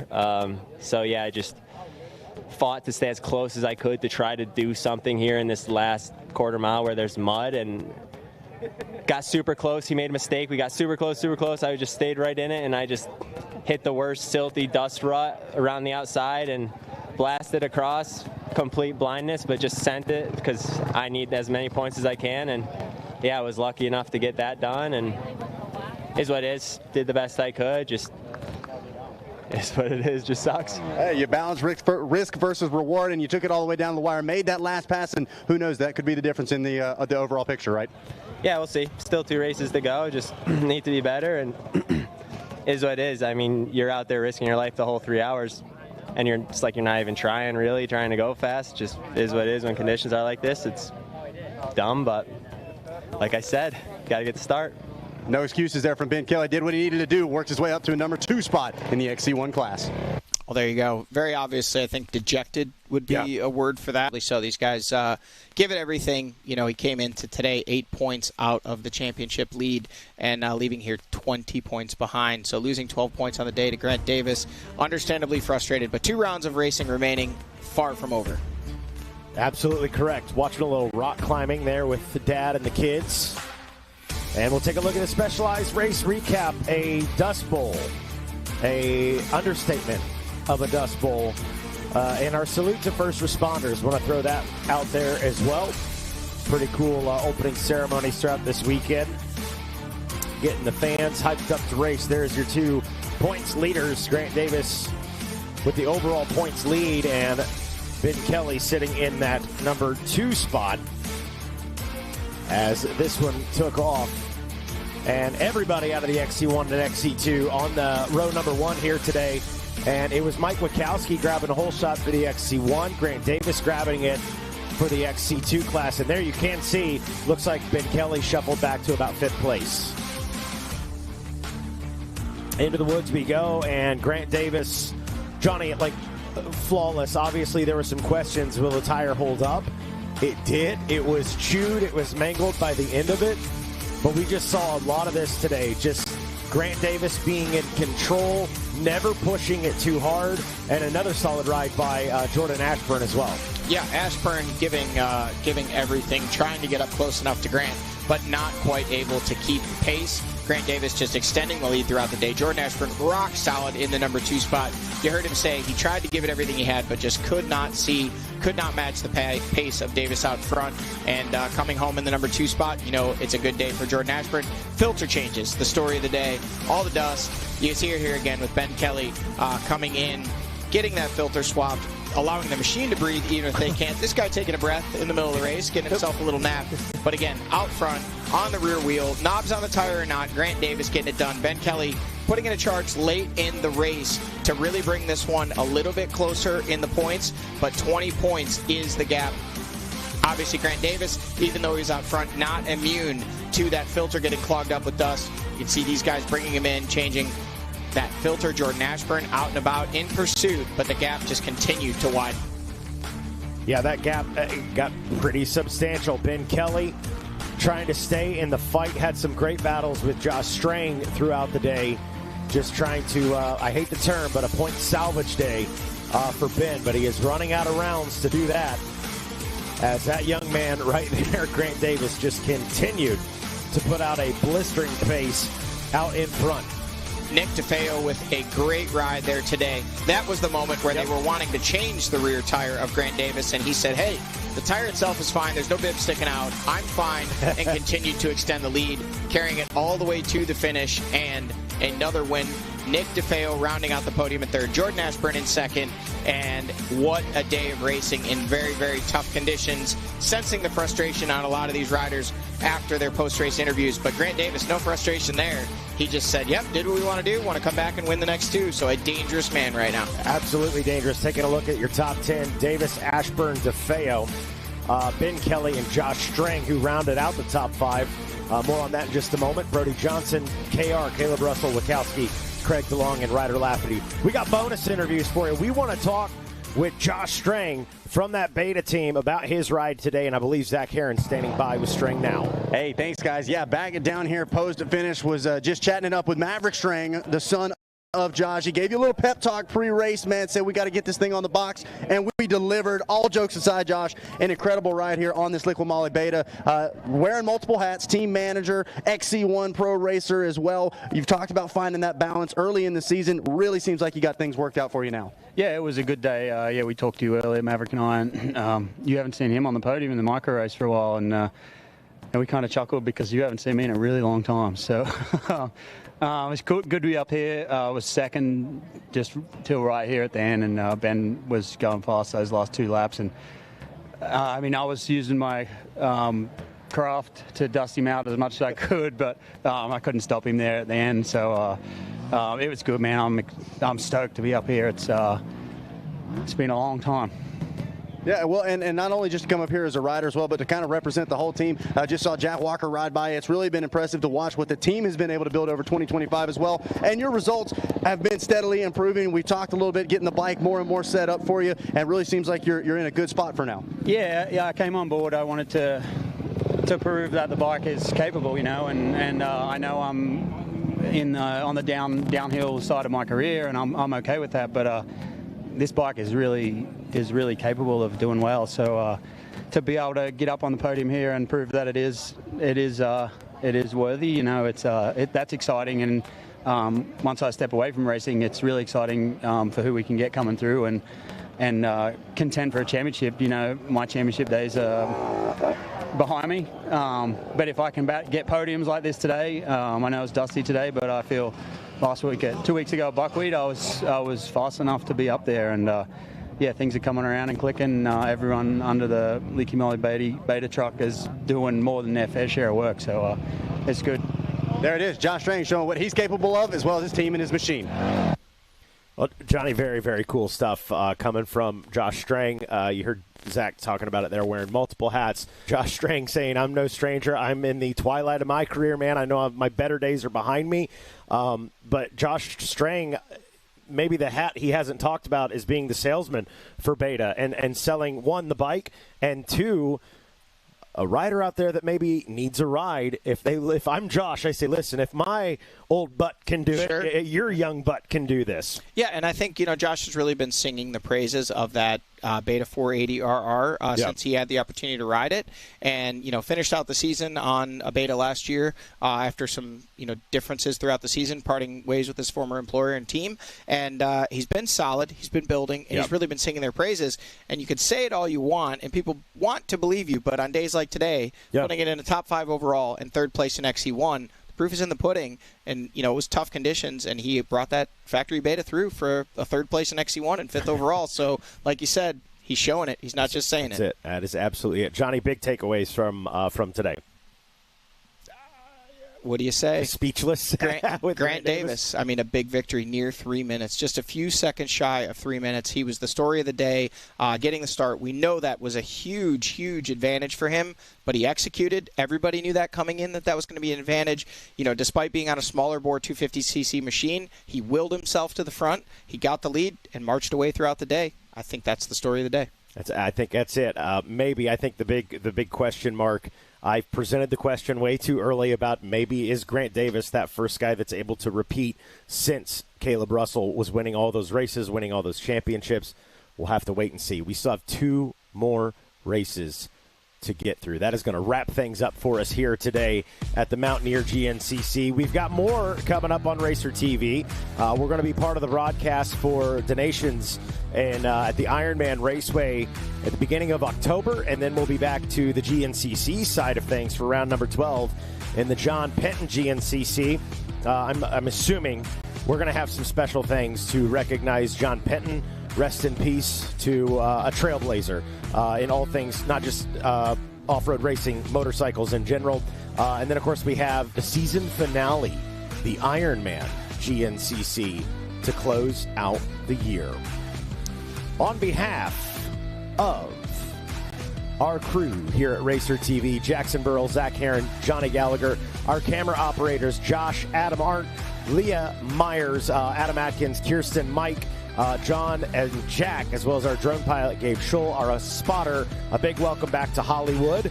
Our manager, Dan Reinhardt, second engineer, Jack Renner, engineer in charge, Jordan McFadden, our replay operator, Cam Cotter, our director, a big welcome back to him as well, Dawn Hampton, our producer, Adam Gordon, our executive producer, Carrie Jo Russell.